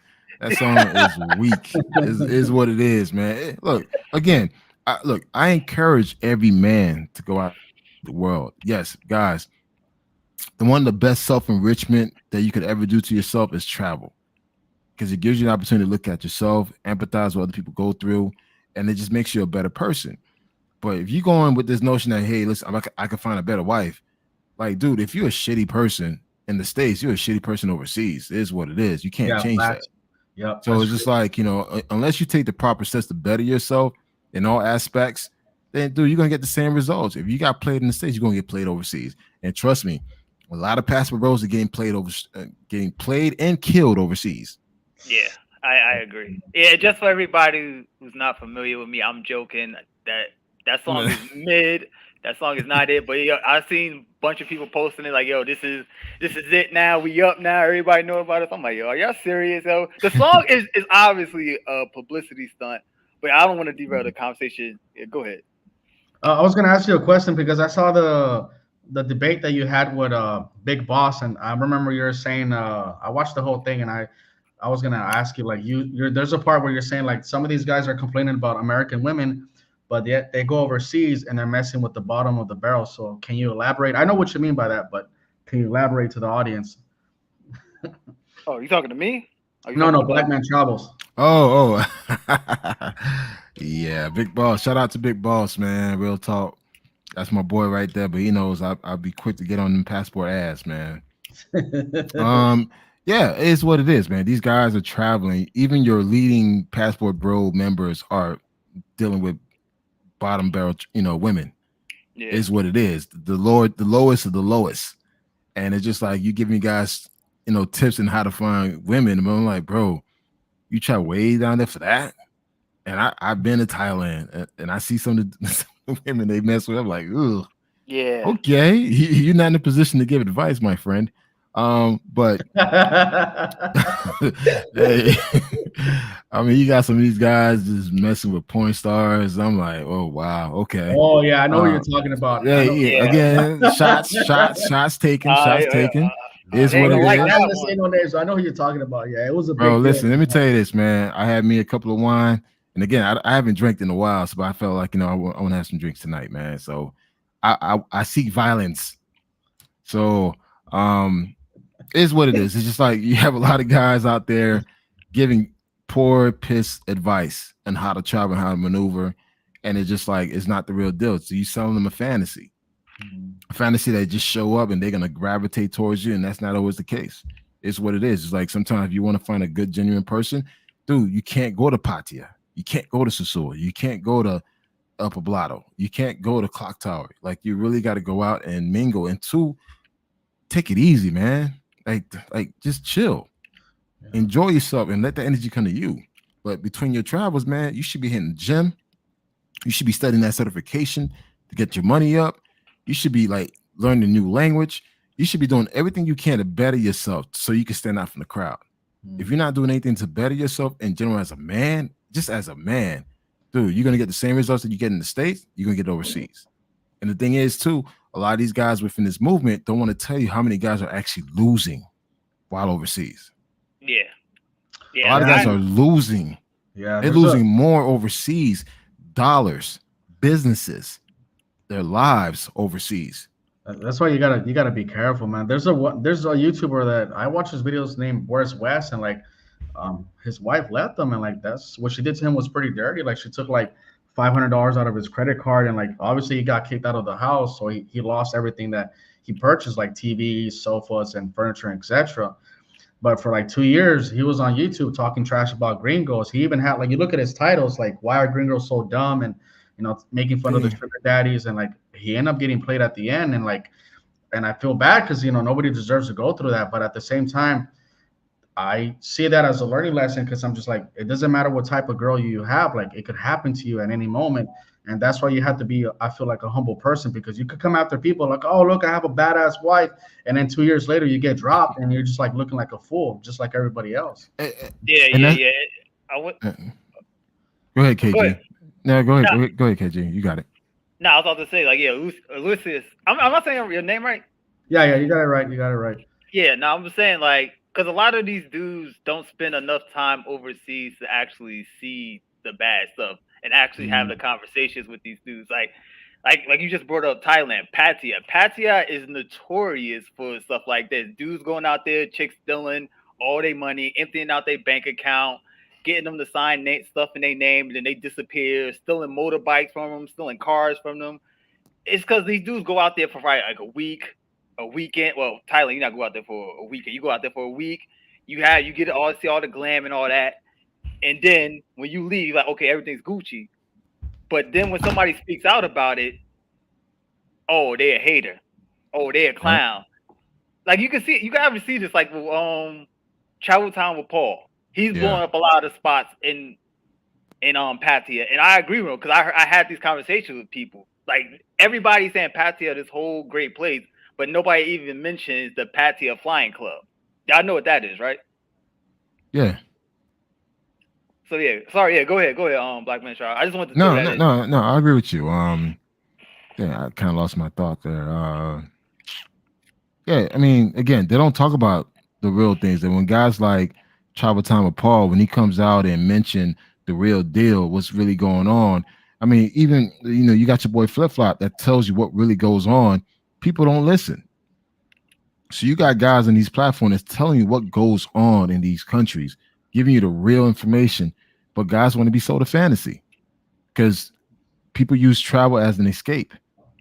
Travel is a form of escapism to get away from their issues. And it's just like, if it means is it a temporary relief, so be it. But a lot of guys want to be sold fantasies, and they'll pay for consultation to be sold that fantasy. Which is And crazy. which is crazy, man. That's like for me, if you hit me up, I'm gonna tell you the real deal. Like this is how things are. And again, I'm gonna go through your profile. I'm gonna look at your damn picture. I'm gonna say, yo, buddy, you gotta go to the gym, man. Like, buddy, cut your hair, shave. Like that whole big beard, buffy look, dude. That's not. It doesn't apply in every country. Like people don't realize there's certain countries like hygiene is important. So by you having that big scruffy beard, they not that may not be attractive in that country. Oh Like yeah. you wearing big old baggy clothes may not be attractive. You being 300 pounds may not be attractive. So depending where you are, if you plan to relocate or trying to find some type of serious relationship, whatever, then yeah, you got to adapt to that particular country. I want to answer Douglas Anderson. You're assuming that most of these guys are looking for serious relationships. Wrong. Just like assuming most women in poor countries are looking for love. Wrong again. Bullshit. Bullshit. What? That's bullshit, man. Okay. Let me tell you this, man. All right. First, when you first time traveling, you just trying to get it in as much as you can. That's what every person go. We all gone through it. All of us, Ulysses, KG, myself, we all gone through it. Or we go to that stage where you want to get it in. Then eventually you realize, all right, cool. I ain't trying to, F with this person. Like I wouldn't mind having a chick where I could just chill with, I could hang out with. Then next you start catching feelings. Though it's human to catch feelings, guys. You don't have to be that red pill rage where you hate people. Like it's okay to have feelings for somebody. I don't know why all of a sudden it's a bad thing to have feelings and empathize and care for somebody. Like you're a simp. You buy flowers for someone. You're a simp. Keep your foot on their neck. They ain't supposed to breathe. It's just like, man, the days of just being a gentleman is like frowned upon. So when you're in these countries, man, you meet a woman, you want to be a gentleman. You want to do nice things for that person. It's just natural habit and within men that you want to do that. Now, as far as the women, every woman looking for that. Even the pros of the pros are looking for that. Facts. She's not doing it because she wants to do that, man. She's doing it out of necessity. Facts. I would have picked. Okay, go ahead, finish. I speak to a lot of girls, right? Even to the pro, I speak to them, and I'm trying to get into their head, and I'm like, yo, how it is to sleep with a man that you're not attracted to? How it is for you to sleep with a man that you don't care nothing about? And guess what they tell me? It's horrible. It's horrible, dude. It's like, dude, a woman is sleeping with you, but it's a horrible experience for her. I'm the type of person, if I'm having sex with someone, I want both of us to have fun. I want both of us to enjoy the experience, not just one person. So she you think you're doing something big, you sweating, smelling like a pig and everything else, breathing hard on her. She's just waiting for you to just a nut. And it's like, yo, this is the most horrible experience, but she needs that dollar. Yeah. You brought That's up a how good it point. is, bro. Yeah, it's about survival. Some, people don't realize that some of these girls make only like 250, $300 a month. So, and they have maybe like two kids. And the people have to understand that these women, the most attractive women in certain countries, are the breadwinners in their home. So they're the ones that are making the money and they're taking care of their families, their mom, dad, and the kid if they have one. Yep. Yeah, and you brought up a good point about these women are not looking for love. That's the thing that dudes try to tell themselves to rationalize that the chick doesn't want them. Like a lot of the stuff that you hear out of the past poor bros or the other whatever the other movement, because 18 of the movements now of different blue book or whatever, they say a lot of stuff to rationalize this. Chicks want connection. Chicks don't like frivolous sex because sex is not that important to a chick like that. They can get it whenever they want. They can walk outside. She look good. She can walk outside, grab a dude, and have sex. It's not important to them. What's important to them is that emotional connection and trying to build something. And what you said, buying chicks flowers, doing nice things for chicks. If you do some of that, even if you show some you hang out with pros. I don't like the whole mongering thing. But like I said, I talk to them and I run through them if they trying to. If you treat them good, right? If you treat them good, like they fall in love with you, they'll be like, yo, they'll try to post you on their WhatsApp. Like, oh, this is my man. I'm like, damn, you falling deep. I thought you doing your thing, but nah, they be trying to, cause they want to get out that lifestyle. They don't want to do that. They're doing it out of necessity, like y'all said. If they can find a good guy that they feel secure with, that they respect, they'll leave that alone and mess with you. I mean, guys, you have to understand what woman in her right mind loves doing that, unless she's totally effed up. Like she's gone. She's gone. But most women do. They get emotionally attached.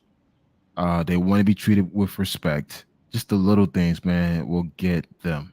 So when guys are like, "Hey, I'm about to be busting up," yeah, you busting up, but for her, it's like she just counting the minutes for you to just come. It's what it is. So again, you live in a fantasy. Like you got guys. Let's use Colombia as an example. They go to Medellin. They go to Central. They go to New Life, to some of the casas, and like this girl probably banged at least 50 dudes for the entire day.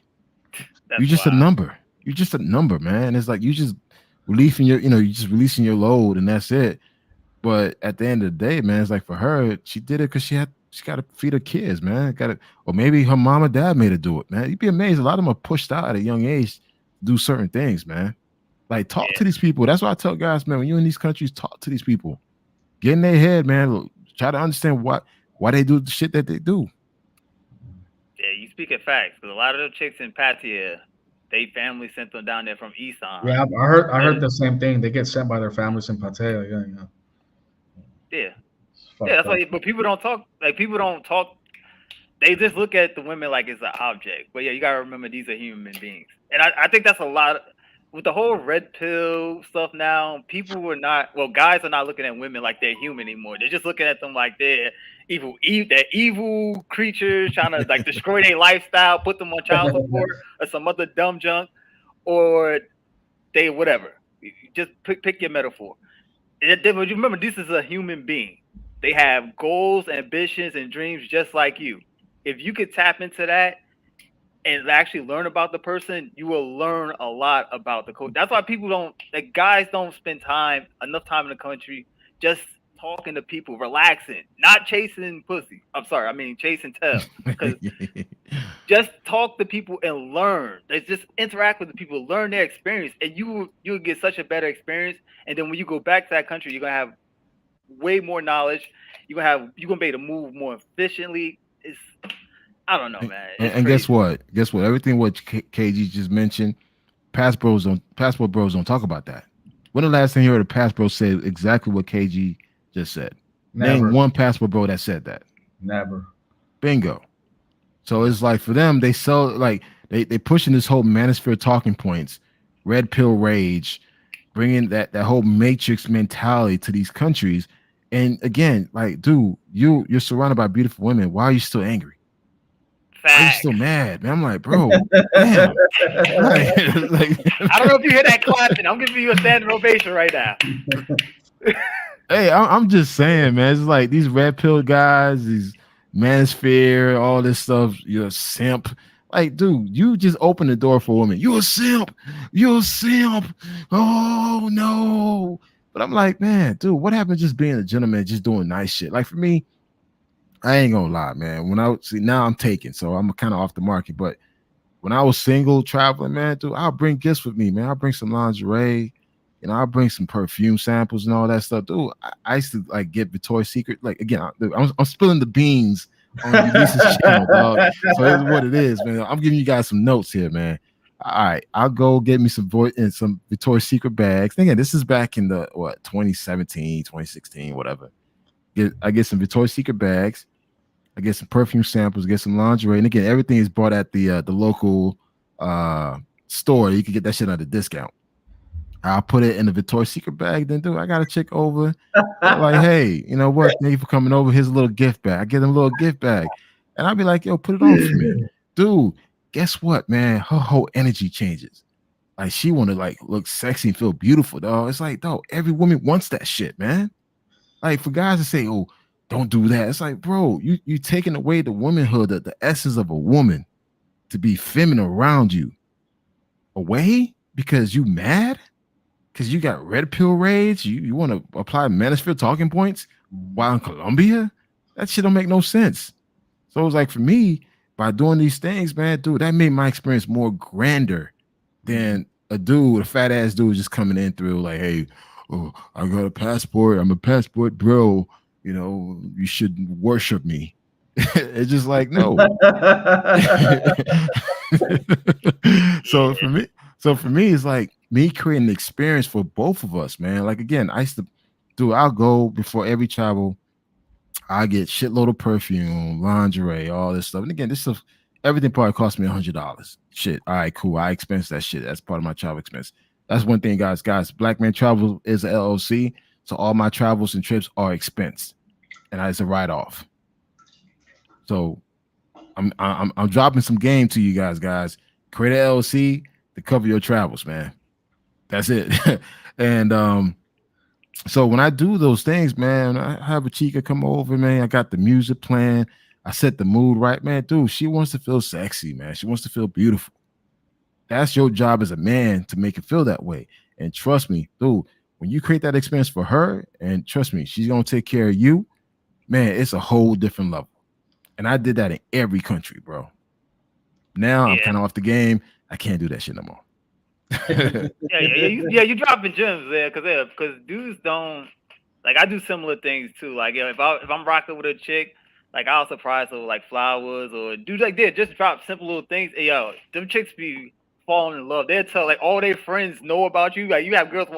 Literally, I had girls walking up to me like, "Oh, yo, you KG, right?" Like, wait, who? Like, who are you? I was like, "Oh, I saw you on what you call his status." I'm like, really? Like, yeah. Girls pay attention. You'll be surprised, man. Like, and sometimes they be getting jealous. Like, I bought a girl flowers in Medellin, Yeah. and like the other girl got jealous. Like, I remember the friend started texting me, "Oh yeah, aquí lo compraste flores." Like, and I was like, "Oh yeah, I bought it for who?" And she's like, "Una peladas de esas." And like, bro, like we're getting all mad. And I'm like, "Why you care? Like, like just we're just friends." It's like, yeah, but. Because Ulysses, that matters. But the thing is, you got guys within the travel space telling you not to do those things because you're a simp. And that's why it's amazing how you have grown ass man shaming other men and being a gentleman. That's pathetic. That's fucking pathetic. And my thing to you as a man, if you need to fucking listen to these niggas, to these dudes. That wine kicking in. Yeah, bro. I mean, yeah. If you allowing yourself to fall for that trap, man, guys, dude, you're not living your best life. Your best life is doing things under your terms, doing shit that you want to do. Don't worry about someone calling you a simp. Don't worry about someone calling you beta, because at the end of the day, they're not living your life. When you go through that experience, that's your experience, not everyone else. And certain experience don't need to be shared, man. There's a lot of things that I've done overseas that I don't share with anybody. I don't show any picture. I enjoy the moment for what it is. Yeah. I think just to touch on that point a little bit more is a telltale sign of guys not to listen to, since we're talking about like these who's always putting out this nonsense. Why would you listen to a guy if you just look at his lifestyle? He's on the internet 95% of his time yelling about women suck and this and that and all that. I never been around women angry. When I'm around women, I have fun. When my friends, when they're around women, we have fun. We never sitting there arguing with women, calling women all this other junk.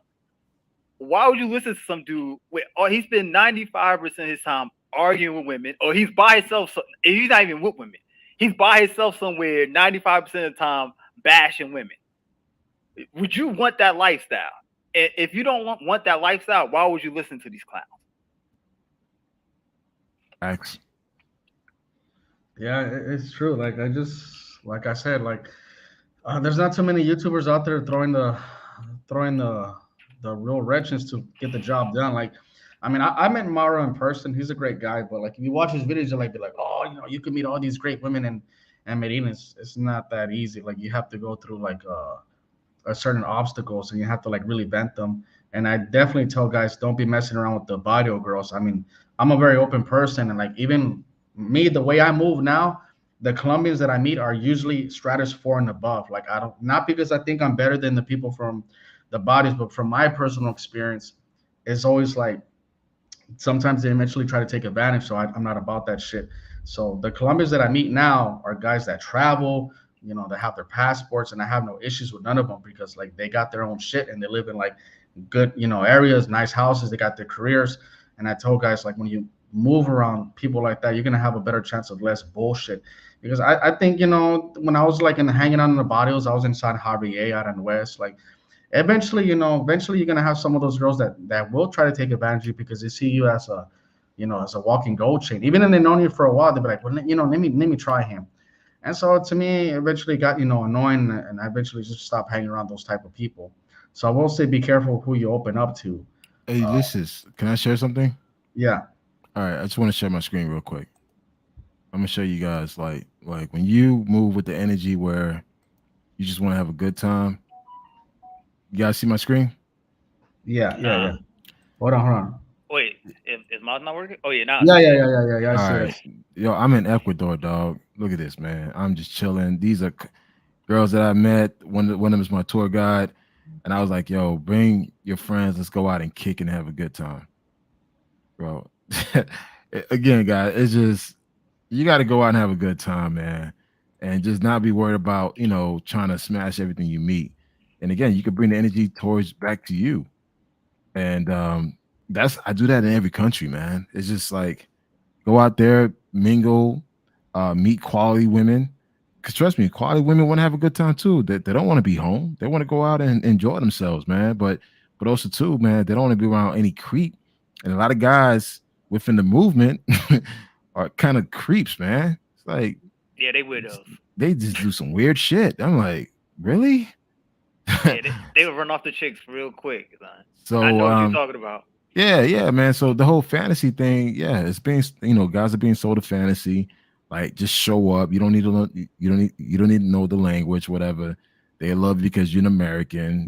Now Philippines is the hot spot. Like since when the Philippines became a hot spot?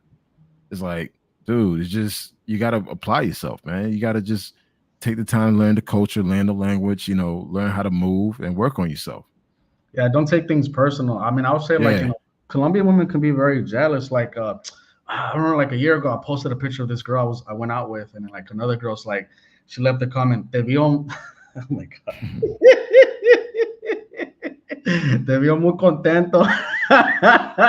But don't argue with these women either, bro. Just don't give them the time of day. Like I don't, at my age, I just don't. I didn't respond to her. I was like, whatever, because this girl, she was. I saw her on Tinder with one of the pictures that I took of her, what to pay, and obviously like she's still talking to other people, and like we're not dating or nothing like that, but she got mad because I'm with another girl.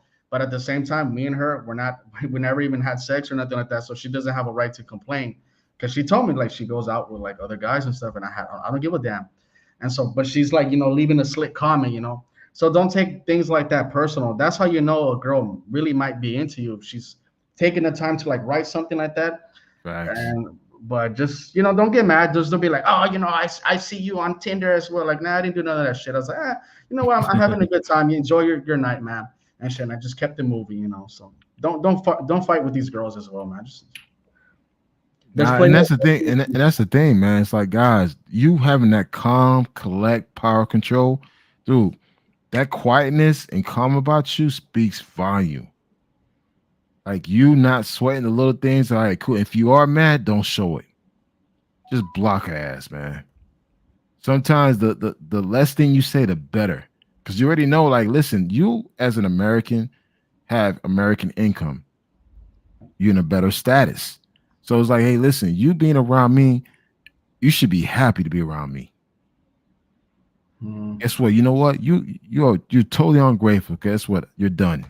That's it. Ain't no back and forth WhatsApp messages. No, like you're done. I'm done with you. And yeah. then block Don't her. be Then arguing. trust me, They'll come she'll back. switch up. They'll She'll come switch back. up and come back. They'll come back, man. Like another one in Brazil. Like I didn't hear from her because she used to video call me. Brazilians like to video call a lot. They don't like to text, but so this girl like didn't hit me up for like a few days, and I was like, hey, como você está? And she like, ve falar con tus amigas de Lapa, because I was in Lapa with like a couple of girls. I took pictures and WhatsApp, but she was just like being all angry. She's like, I see like the way you're moving here, and she's like, I don't like that. I was like, bro, what do you mean? You talk to other guys as well, like, but I didn't argue. Just like, okay, you're upset, I let it go. And guess who calls me like a few days later? Hey, what are you doing? Like, like if nothing happened. But a few days ago, she was pissed off at me. She's like, oh, I see you with your friends. Why don't you go talk to them? But that's what I told guys. Like, if you like not like show emotions and just show her like you're a real man, like a lot of girls are attracted to that confidence. But you start like fighting with the girl and start like, oh, I see you guys as that's well. the worst too. thing you can do, man. Nah, bro. Just walk away. Walk Actually, away, Lisa, guys. I got something I want to share with you guys. This is me in Bangkok, Thailand. And again, just in case anybody want to ask for my receipts, bro, I got receipts. That's something I got for days. But I want to share this with you guys. You sharing the screen? Yeah. Let me know when you're sharing. Yeah, it's there. All right. She's mixed. She's Australian and Thai. And when I say she got a butt, bro, whoo, man, good times, bro. Bangkok. Yeah, where in Bangkok was that? Bangkok, bro. I was at this place called It looked like Juicy's. No, it's an Afro like a African spot. I forgot what it's called. You talking about Barfros? Yeah, Barfros, man. I met her. Well, here's the thing. I met her in Chiang Mai. And she just kept looking at me. I'm like, damn, she's making it obvious. She gave me chosen signals. All right, cool. Let me step up to her. And of course, I went to her. She was with her friends. Guess what? I bought all her friends drinks. Like, listen, okay. In order for me to talk to her, I gotta like break that wall between her and her friends. So I brought all her friends Long Island iced teas, all of them. I think it was like 5 of them. And again, I'm in Thailand, bro. That shit was like what, $10 or whatever. So it was like, man, after I bought the drinks with her, I took it to the side and started talking to her. And I said, you know what? And again, guys, I took control. I grabbed her hand. And said, hey, let's go to the dance floor. With the dance floor, I'm dancing. I turn her around, have her backside on me, dance with her, and boom, that's it, dog. Then went back to her friends, and guess what? Her friends were like, all right, we're about to leave. And she's like, well, I want to stay. Like, and I told her, like, listen, I'll make sure she's taken care of. I'll make sure she gets home safe. And they said, all right, cool. So by the time we're going home, I said, you know what? Hey, listen, I know you got to get home safe because I told your friends, whatever. And she was like, no, I want to chill with you. And all right, cool. So I took her back to the crib. And from that trip, dude, she spent with me for 3 days. Just like that. Guys, when you're a masculine man, when you take lead, take charge, and make sure that everyone feels safe around you, everything is a given. Yeah. Hey, Obtain, show your face in the background, bro, because I'll add you real quick, but just let me see your face.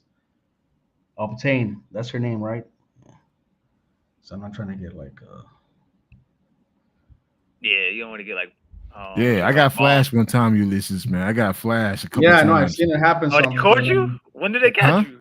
When did they catch you? They called me when I first started, man. I didn't know I was letting anybody join in. Next, I let someone join in, and boom, dude showed me his damn penis. I was like, like, man. And it was a good that could get your channel terminated. So that's why I never had it happen to me, but I'm really careful like who I let on. So yeah, man. So I'm very iffy now. If I don't know who you are, it's like, nah, I'm good. Yeah, I got flash, man. I see. Like, at least dude shave, man. It's like, god damn. I was like, man, you don't flash me, man. Like, at least shave, shit. Yeah, I think I'm probably gonna do my first panel tomorrow. Oh, word? Hey, call me, man. I'll join in, man. Oh yeah, I'll let you know. I got to support a fellow Zoe. I mean, yeah, you already know what it is. Yeah, I'm gonna do it on the main channel. Though. I'm not gonna do it on this channel. This is just my play channel. Okay, yeah, I kind of figured that, man. I was like, yeah, this is. Oh man, yeah, that's at the end of the day. I guess like most guys are probably like, I think like how you said, it's half and half. Some guys are finding love, and then some guys are just living fantasy life, and there's nothing wrong with that. Like, yeah, you travel for what you want, So yeah, and that's the thing. It's like there's nothing wrong, but be honest with yourself. Be truly honest with yourself, man. If you're looking for love, don't go to the places where pros hang out. If you're looking for a good time, then hey, let the girls know that you're having a good time. Stop misleading a lot of these girls as well. Like, hey, you're here to smash 25 chicks, with by the time you leave, tell them, let them know, man. They may bring their friends or their cousin. You never know. I mean, yeah, chicks be down. That I think dudes like this is the problem. Like guys overthink things. Like there's times where like literally like I meet a chick the night before. Early in the morning, I'm getting a text. I'm like, yo, what is this? Who up this early? Cause you just up early, like 7 a.m. Chick like, yo, like what you doing right now?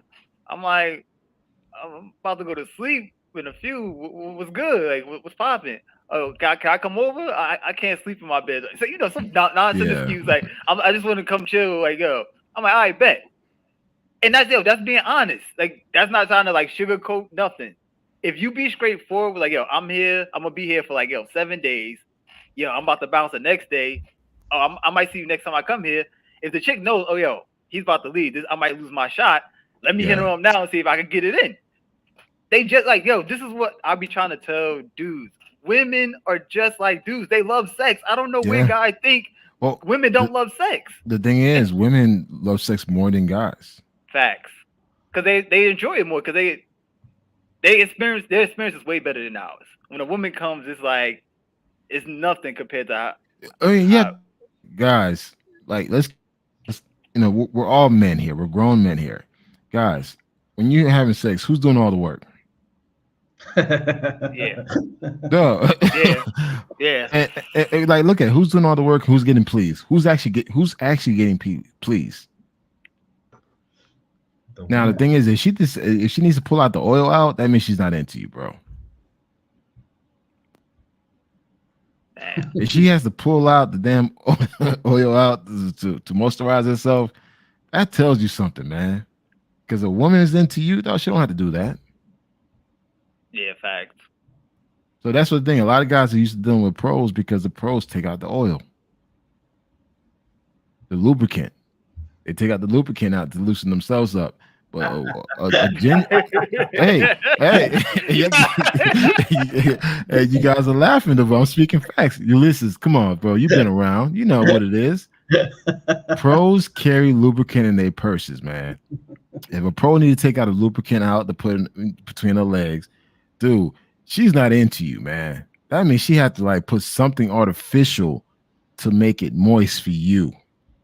Versus if she's into you, she doesn't have to do that. Yes, I mean, I don't know, man. Like, I will say, Medellin's like a different animal because, like, that's why I tell guys be careful, like, which girls you hang out with, like, because, like, you're messing around with like the lower tier women over there. A lot of those girls are pre-pagas undercover. Like, I've gone out with some girls, and later on, I find out they're doing it. I'm not judging them. Like, I understand they got to put bread on the table. Like, their families are struggling, so who am I to judge? But I find out later on, I'm just like, oh shit.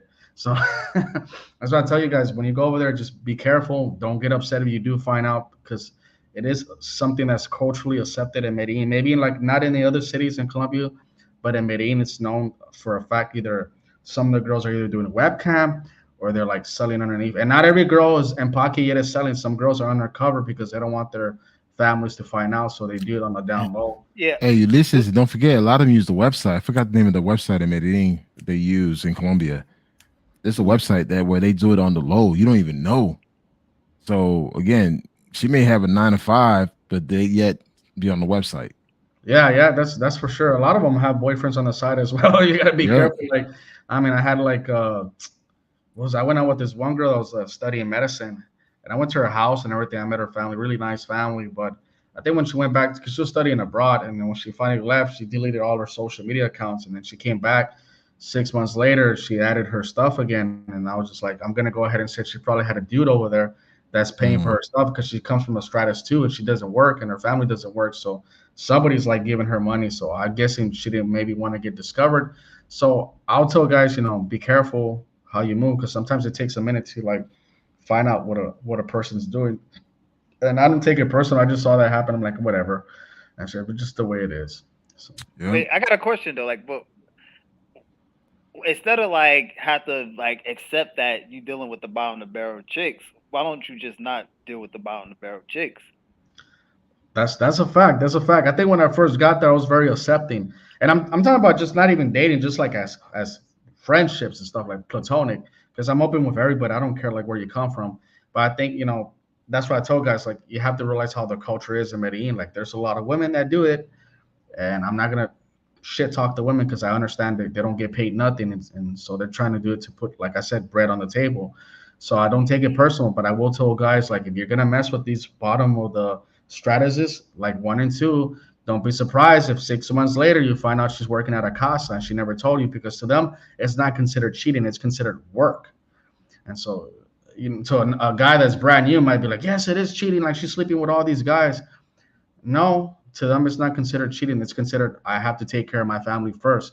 Because you Yep. have to realize that this girl's going to put her family before you. So if you come over there with a pride or an ego thing, like, oh, I can't believe she did that, bro, you're going to lose because that's just the way it is over there. You have to, like, you don't have to accept it or respect it, but you have to, like, just, like, know what's going on. So when I found out how it really was, I was just like, shit. I just don't take it personal anymore. I'm just like, okay, I'm just not gonna like go out with people from Stratus One and Stratus Two anymore because I don't want to like go out with a chick and later on I find out she's working at a casa because I've had a lot of my subs tell me, yeah, I found out she was doing this, and I'm just like, well, I mean, and I have friends that live over there as well, and they'll tell me like, oh, I found her on she was doing webcam, she lied to me, and I was like, well, welcome to the game. That's just the way it is over there in Medellin. So that's why a lot of even the Colombians will tell you, want something serious, you probably should go to Cali or Barranquilla to find yourself a nice, good girl. But Medellin is a little bit tricky, I would say. It just depends. But I pick Cali over Medellin, man. yeah, I same prefer here. Cali. Same here. Same here. Yeah. Hold on. I mean, every time I hear people talking about Colombia, it always makes it sound so complicated. Yeah. It, Someone just joined. Yeah, What's what's going up? on? What's up? What's up, Oh, so man, opinion? What's good, man? Yo, it's you just that I good, bro? don't hear my how you call it my headphones in, so just have a trouble time right now for my audio. All right. So do you You, got anything you to guys can add? What are continue your talking though. Oh, okay, all right. All right. So, anyways, yeah, just like how I said, you gotta just be careful how the way you move. And I understand, Black Man Travels is gonna get a lot of heat because he speaks the truth. And I've also gotten a lot of heat as well. I've had some guys call me a hater, uh, all kinds of words and shit. Like I remember I was in one person's panel. I'm not gonna say the guy's name, but he was like, "You're just jealous," and I'm like, "No, I'm not jealous, bro. Like I just understand how Dominicans move and like they're naturalists. At the end of the day, those women prefer their own man, and you're gonna go over there to that country and be like, not carry yourself presentable and think because you're an American that they're gonna be interested in you. It's not gonna work. Like I told Katz, you know what? Like you want to like find a good girl in Latin America. Where's like a place that's very similar to Medellin, Guadalajara, Jalisco, but they ain't gonna go. I know Milano went to Guadalajara and like I'll say this because he talks about it on his channel that he said hi to a girl, waved at a girl in Guadalajara, and she threw him the finger, and I was just like, shit. Yeah, that's OD. Yeah. He's like, hola. She just threw him the finger. And I was like, damn. I will say that Guadalajara has a high class, a middle class woman. And speaking from like my cousins that are from over there, like they've all studied abroad, they speak English, they have their careers, they have their cars. So what separates Guadalajara from Medellin, it's like the higher class of women, the education and the family structures over there is a lot more different. It's a little bit, I would say, more traditional. And the women over there, like I said, they have like they're more career orientated and they like to be independent. So I told guys, well, why don't y'all go to like Guadalajara if y'all losing in Medellin? But the thing is that in Guadalajara you have to learn Spanish, and like they're not gonna be impressed if you have a U.S. passport. No. But Yeah. yes, Guadalajara is a dope ass place. I always tell people, very similar to Medellin, great weather. It has good food, some of the best food in Mexico. Great nightlife, tequila, marachis. That's where it comes from. You got a couple of towns in the around the main city to go to. You got Tequila Town. You got Puerto Vallarta. You got I think it's Masalita. I think, I'm not sure what it's called, but it's like a town. It's like a wooded area that's similar to Switzerland. It's considered the Switzerland of Mexico, which is an hour away from the main city. And a lot of people go there during the wintertime because they rent cabins and like that's a perfect place to take like a date or a girl for like a few days. But most guys will never go there because they're just like, I'd rather go to Medellin or go to Sosua. So Yeah. I mean, there's places where you could really find something serious if you're looking for it, but guys don't want to put in the time and energy. So So yeah, at least I think you're hitting on a good point. This is why I always say too, like you you are not your passport. If the only way you get girls is because you got an American passport, that's a problem. You should be able to go to any country, no matter your passport status. They shouldn't even know where like they might hear your accent and can figure out where you're from, but your first thing should be like, oh, I'm American. Oh, what's good? It should be like, you should be able to be competitive in any market, any country. And I feel like dudes don't want to be competitive. That's why they keep going to Patia, Sasur. I don't know the ones in like Colombia and Brazil because I've never been there. But I feel like, why not be competitive in everywhere you go? Why not be that dude everywhere? Hmm. But a lot of guys are taking L's because they're like wifing these pros. Like shout out to the general Taylor Made Dreams, but he talks about how guys always like write to him like, oh, I married this pro, and they bring him to the states, and like a year later they're complaining because like they might have put like a property in the girl's name in the island, and then like a year later the girl leaves the guy as soon as she gets her paperwork, and leaves them with nothing. Puts like the guy puts the car, the house, gives her obviously a stripe and gives her some money. And so when the girl gets ready to leave, she has a couple of stacks. So she ain't gonna be that bad. And like guys are ending up crying and complaining to him. But I see him talk about it all the time. But it's just like, why would you think that you can marry a pro from Sasua and she's gonna be loyal to you? I don't understand that. Like, Yeah, it's because they're human. Like the thing is, this is why I don't advocate messing with pros. It's because eventually, if you spend enough time with a person, you're gonna start developing feelings. Like Thanks. your mind doesn't know the difference between this is a prostitute or not. Your heart doesn't know the difference. We're human. So once you develop that connection, you're gonna start thinking, this is my girl. You see it all the time. Whenever you go to like places and dudes be talking like, these girls love me out here. You see this? I got every chick. I went through like 10 girls. And then you like, bro, okay, where you was at? Oh, I was at Patia. I paid for it. They don't say I paid for it though, but I was at Patia. I'm like, bro, everybody, like 90% of them is pro there. Did you pay for them? But I just find it funny though, like, because people be falling for pros, but like, wow, whatever. Go ahead, Black Man's Travel. It's just no. You're right, man. And that's the thing. You have a lot of guys it's like you're telling man to stop their heart. Like, bro, the more time you spend time with someone, the more you're gonna end up catching feelings. Like me hanging out. Okay, the more time I hang out with KG, the more I'm gonna be like, yo, he's my boy, he's my dog. The more time I spend time with a chick, dude, the more I'm start having emotional feelings. This is what it is. The thing is, you got a lot of guys within this space that's telling guys not to feel anything, like be a robot, and that's not true. So yeah, if you meet a chick in Sosua, Clock Tower, Pacaderas, Tijuana, dude, you're gonna catch feelings. That's why they're telling guys like, hey guys, go outside of those cities.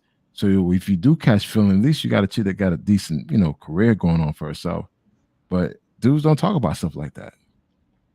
You got guys telling, come to Patia, you'll find a good girl in Patia. Like, are you serious? Like, are you again? I don't want to call any names, but these are I know who you're dudes. talking about. I know who you're talking about. I know about like 5 people you're talking about. like they telling these guys, and these guys got large platforms. Come to Patia, you're gonna find a good woman. Like, are you fucking serious? One of them got put in his place like for a while back. I'm pretty sure I know who you're talking about. And the guy came on the panel. And he actually ended up deleting the live because he got embarrassed and he deleted it. And then he came out on somebody else's panel. The same dude came out and schooled him one more time. He's just like, he kind of didn't get the message. Like, bro, at the end of the day, if your chick doesn't speak English and you don't speak Thai, you're never gonna have that real connection. And he kind of just like brushed it off. Yeah, especially if you're paying for her to be with you every month. He is. He said that he does pay. No, I was there. I was on the live. Yeah, he's paying. So. Yeah. I'm not gonna throw him underneath the bus, but he does have a large platform, and congratulations to him. Like, he's getting his bread. I'm never gonna hate on somebody that's doing it, whatever. But at the same time, like, you do pay attention. That was like an eye opener for anybody that's just like, this guy just spilled the beans. So I mean, it is what it is, man. Like, I mean, I knew that beforehand because like I've been to Patia. Yeah, so Yeah, so I know some of the dudes. I hung out with. Like they're cool people. I'm not saying like they're bad. They just give it one side of the story. They're trying to build up their platform. I get it. They're trying to say it's positivity. I guess it's like if you're trying to run a business, you're not gonna go tell all the flaws of your market, but then you're doing a disservice to your customers because when your customers come there and they find out, oh, this is not what you're saying, they're gonna be mad at you. They're not gonna rock with you like that. And eventually, you keep doing that, your reputation is gonna be trash because enough people is gonna start speaking up against you and be like, yo, I took your consultation. I came to patio. Yo, this stuff was horrible. Blah blah blah blah. And then what's gonna happen to your business? That's why. That's the only way. That's how I think of it. Like I'd rather give somebody the truth because then they could trust my opinion, and then they'll bring more business, or they'll rock with me more than me selling them a fantasy, and then find out the truth, and then them hating me, and then I got a bunch of people bashing me. Oh man, one of my first videos that I made 3 years ago was about Susu, and I said it was overrated, and a lot of people got pissed off. This was like damn near almost 4 years ago, and people were like leaving comments and shit. That was like one of my first YouTube videos. I stayed there for one day, and I was like walking around. I was like, guys are literally bragging about this. And then I did another video a few months, or I would say like a year later, and I was telling them how like, well, these girls, the best looking women that might have used to go there 10 years ago, don't go there no more because they got OnlyFans, they got social media. Why is a bad looking woman gonna go work in the hot sun when she could have an OnlyFans and just chop you out from her IG? Like guys are messaging her daily, and so she could just chill from her apartment and get the same amount of money without having to go to Sasua. And that's what these cats didn't understand when I'm trying to tell them. Like maybe like there are some all right women that go there. I didn't see any when I was there, but I'm telling them the best of the best don't work any there. Maybe like 8 years ago, some girls that were as high as a number 10 were there, but not anymore because the social media and OnlyFans has changed it forever. They don't have to go work their ass in the hot sun and so they could just chill in their apartment and make the same amount of money sitting for their fat ass in their sofa. Yeah, I agree with that. Because a lot of chicks like I got on Insta. I see a lot of them got sponsors now because a lot of these chicks they globe trotting more than me. I'm like, damn, like yo, Yeah, I don't in get mad. Thailand, you in Turkey now, you in Like, Dubai. that's why you learn the language, and the girls tell me I've had Dominican and Colombian women tell me all my friends getting like $300 or $500. Like another sub the other day told me he was giving this Venezuelan girl some money and that he's never even met. I'm like, okay, and I was like, that's your money, bro. Like if you want to like throw it in the trash can or give it to somebody, who am I to tell you? But I told him, you watch my videos, and what do I say? Don't be doing that because like she probably has a boyfriend on the side and she's just using you for money. But guys don't want to listen, so they rather give a girl $300 because they're that lonely. And I understand some guys are really lonely, so they'll dish out the money just so the girl can give them a little bit of attention. But at the end of the day, that's why I decided to name this Fantasy, because that's Fantasy Island. The girl's not really attached to you and she doesn't really care about you. You're just bringing her that money. You're giving her what she makes in a month and 1 week. So she's going to obviously give you a little bit of attention, maybe send you a nude, maybe send you half nude. And, the guy's going to get all excited. And these girls, they know what they're doing. That's why I said some of them can be very cynical. They know how to play the game. It's funny. It's like now I'm part of several WhatsApp groups and guys posting news and stuff. I'm like, yo, that doesn't do anything for me anymore. That was like cool back in 2015, 2017. But now 2023 is like it gets guys in trouble too. It gets guys in trouble because I remember the old Facebook group, the old Fast Forward Bro, not the one that's right now, but the old one that had about 2 years ago.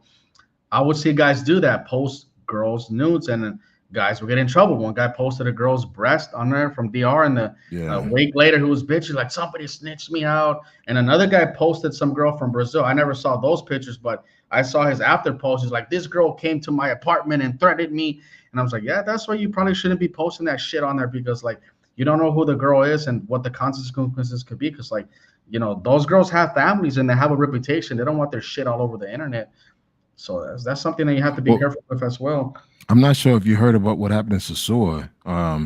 This guy has one of those Ray-Ban glasses, camera glasses. He put the girl on blast. He put her on YouTube, and now her family didn't know she's from Santo Domingo. Her family, like people didn't know that she was doing that. What she was doing in Sasua, and it blew up. And now, man, dude, she's put into shame big time in Santo Domingo. It was like, whoa, you going to Sasua for that? because simply because she kept saying, fingy fingy, fucky fucky, all that stuff they say, and it's on video. So you put it on YouTube, and it went viral. And now in Santo Domingo, where she's from, she's on blast. Her family just kicked her. Her family kicked her out of the house. Wow. Yeah, man. And the boyfriend found out. A Dominican boyfriend found out. Yeah, So when did this happen? last week. And I haven't heard of it. I mean, I've seen Yeah, guys with man. shoot cams and shit like that, but yeah, Yeah, you can't be doing that, man. A lot of these girls, they do have dudes. When I found out, I don't say nothing. I'm just like I tell guys, don't take it personal. Like, just realize that in some countries, people are really honestly trying to put bread on the table and they're trying to survive, and that's what you have to understand. Maybe $200 isn't shit for me. I could spend $100 in Tulum and a nightclub, but for somebody in DR and Colombia, that's like a rent, 1 month's rent. And shit. So guys need to realize that, and some guys really don't get it. They don't comprehend the magnitude of how poor some people are in these countries and shit. And the struggle is real and shit. They're working 12 hours a day and like they don't get paid good. Even the professionals are not making that much money. So it's something that people have to like take into consideration. Nah, I think they comprehend it. I think it's two reasons why they do that. They try to post it because they trying to say, "Yo, I'm that dude. You see what I'm doing out here." Blah blah blah blah. For they want that clout. And other dudes, they just trying to make bread. Like you said, he posted on YouTube.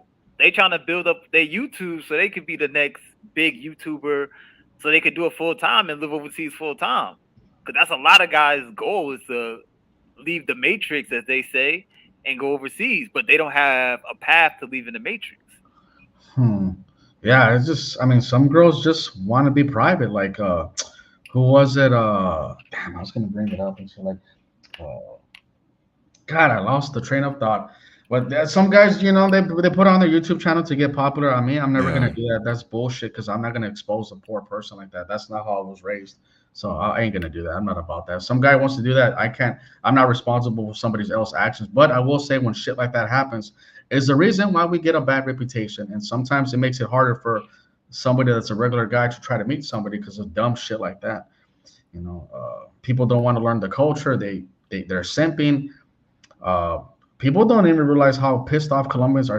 They're still angry about that DJ that was murdered in Bogota. A lot of people were, half the country I would say, was pissed off. And I got a lot of angry messages from a few. I had a few Colombian girls that I knew personally turn their back on me. I was also going to bring up what Austin Holloman did. Like, I remember Chapapa TV, another YouTuber that lives in Brazil, came on a Razor Rays, and he was talking about how some of the Brazilian women that he knew turned their back on him because of what he did, Austin Holloman. I was like, shit. So it happened to him in Brazil, and then it happened to me in Colombia. And I don't have nothing to do with that, But I understand people, like, they can have a certain perception of us, and so what we do overseas, we represent our country. So when we act like a fool, we make the whole country look bad. That's something that people have to realize as well. Yeah, but the dudes ain't thinking that far ahead. Nah, they're not. They're not. They don't care. I think because sometimes they don't even live there, so they're there for like 1 week out of the year. So what is it to them? But for the guys that do live there, might stay there for 6 months or even a year. Like we have to deal with the consequences of their actions. Like I know, like a year ago, this European guy, Medellin, Paki Guedes, was walking around with this paisa. Like, she was in lingerie and she had like a dog chain around her neck. Oh, yeah, I remember that. Yeah, Oh, bro. wait, what? Oh, hold Yeah, on. it went viral, and the mayor was pissed off. He's, "I'm gonna kick this guy." He was from Holland, I believe. Yeah, from the Netherlands. He was from Europe. He wasn't even an American, thank God. But but still, he was like, you could see in the video, like the people from the area getting pissed off, yelling at him, "This is why we don't want foreigners. Get the fuck out of the country." Blah blah blah blah. And they're like, yelling at him. So he had to, like, he had like this shocked face, like, "I can't believe people are getting mad at this." Like, bro, what you mean, dude? Like, you would never do that in Amsterdam. You would go to jail and shit. Like, so why are you doing it in Medellin, Colombia and shit? But it's obviously a guy that doesn't live there, is there on vacation for maybe like a week or 2 weeks.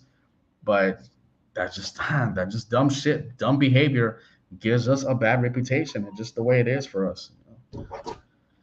Yeah, that's why I would never like really associate myself with like a group like Passport Bros or Blue Book Gentlemen, whatever it is, because then you get curtailed with everything that happens within that group. Yeah. It's funny. I was on the flight and I had a sister sitting next to me, and I was talking about Black Man Travels. I have a website, guys. My website is blackmantravels.com. I'm a travel blogger. And she said, "Are you a passport bro?" And I stood quiet. I was like, I was at that crossroad, like, okay, should I say I'm part of that shit or I'm not? And I was like, I'm not a passport bro. I've never been, never claim it. KG know where I stands with that. Yeah. I told her no, I'm not a passport bro. I've been doing this shit way before this movement, before the so-called hype. And two, I don't travel for women. So it was like, passport bros, they whole things about women. It's not about enrichment. It's not about, betterment. It's all about women. So I don't align myself to that because I don't have a problem meeting women here in the States. Never had a problem meeting women in Miami, Chicago, Atlanta, Houston, LA, places where I live. So that's not my reason. And I'm not bitter. I don't have any ill will towards anybody. So no, I'm not a passport bro. I travel based on just to be a better person and just see the world, man. That's why I travel. And it's amazing how the passport bros, like you guys have a movement where you could actually tell a better story, a better narrative, but you don't. You just walk around just mad. And it's like, you care about what is. Here's my thing too. You listen, you could probably agree with me or not. If you're done with women in the States, right? If you're done. You say you're not dating, you're not marrying them. Why do you continue to talk about them? That's a good question. Like literally, if I'm done with something, I'm not talking about you. So you having platforms, 5, 6, 10-hour platforms, talking about your disdain for them, but yet you want to do travel. It's like, what's the whole point of that? I mean, man, I keep it moving, man. I see some of them over here in Tulum, like they have the attitude, and I don't give a shit, bro. Because like, bro, I got my own friends over here that I made that are locals or like people that are foreigners that live here, actually live here, not just like on vacation. So me, even if I do meet a girl that has like that attitude, I just like I don't give a shit. It doesn't affect me. I just keep it moving. Like I don't even pay attention to it. So it is what it is. I don't care. Like I just think guys like they take it too personal. Like I was in the States for a while and I saw the attitudes, but I'm just like whatever.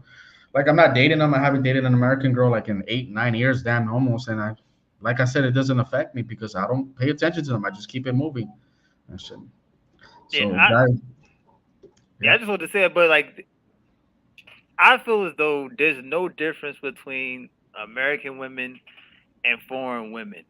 At the end of the day, a woman is a woman. They're emotional. They got the same to. The only thing that kind of happens in the States, like I had a couple conversations with a couple guys. I would give them the benefit of the doubt. I'm tired of just blasting them out, saying like it's okay. Women do have standards, a little bit higher standards, but it's because they're not poor. Like you want some chick to be at your mercy. She doesn't need you for your money, so you got to bring a little bit more. So that means you just can't be fat, out of shape, bad haircuts, dusty, dirty. Yeah, you got to have some type of thing. But it's the same thing overseas. Once you get out of the bottom of the barrel, the leverage you got is economical, and you get to the higher class where they're educated, their families got money, they got their own car and stuff like that. They want the same thing. So what is the difference? What is the disconnect? That's all I say. Yeah, I would also say quality over quantity because you could have like a bunch of girls and like I mean, like let's say for example, some guy goes to Medellin, he's like, yeah, I got like 15 girls on my roster, but Yeah. another guy goes to Guadalajara and he maybe only have two, but those two girls from Guadalajara have traveled. They come from a well-off family. They got their own career, independence, their own apartment, their car, and so they might not be. Guadalajara, to me personally, has the best-looking women in Mexico besides Sinaloa. Or some people would debate Sinaloa or not Guadalajara, but I take those two Guadalajara girls over the 15 Pisces because that guy probably is going out with girls from Stratus too, and like they have no way of like. Not that I'm putting them down, but economically it's really difficult for them to climb out of that their stratus to the next one. So I take quality over quantity any day. Luis, I got a question for you. So you're staying in Mexico, right? Yeah, I'm right here in Tulum for a while.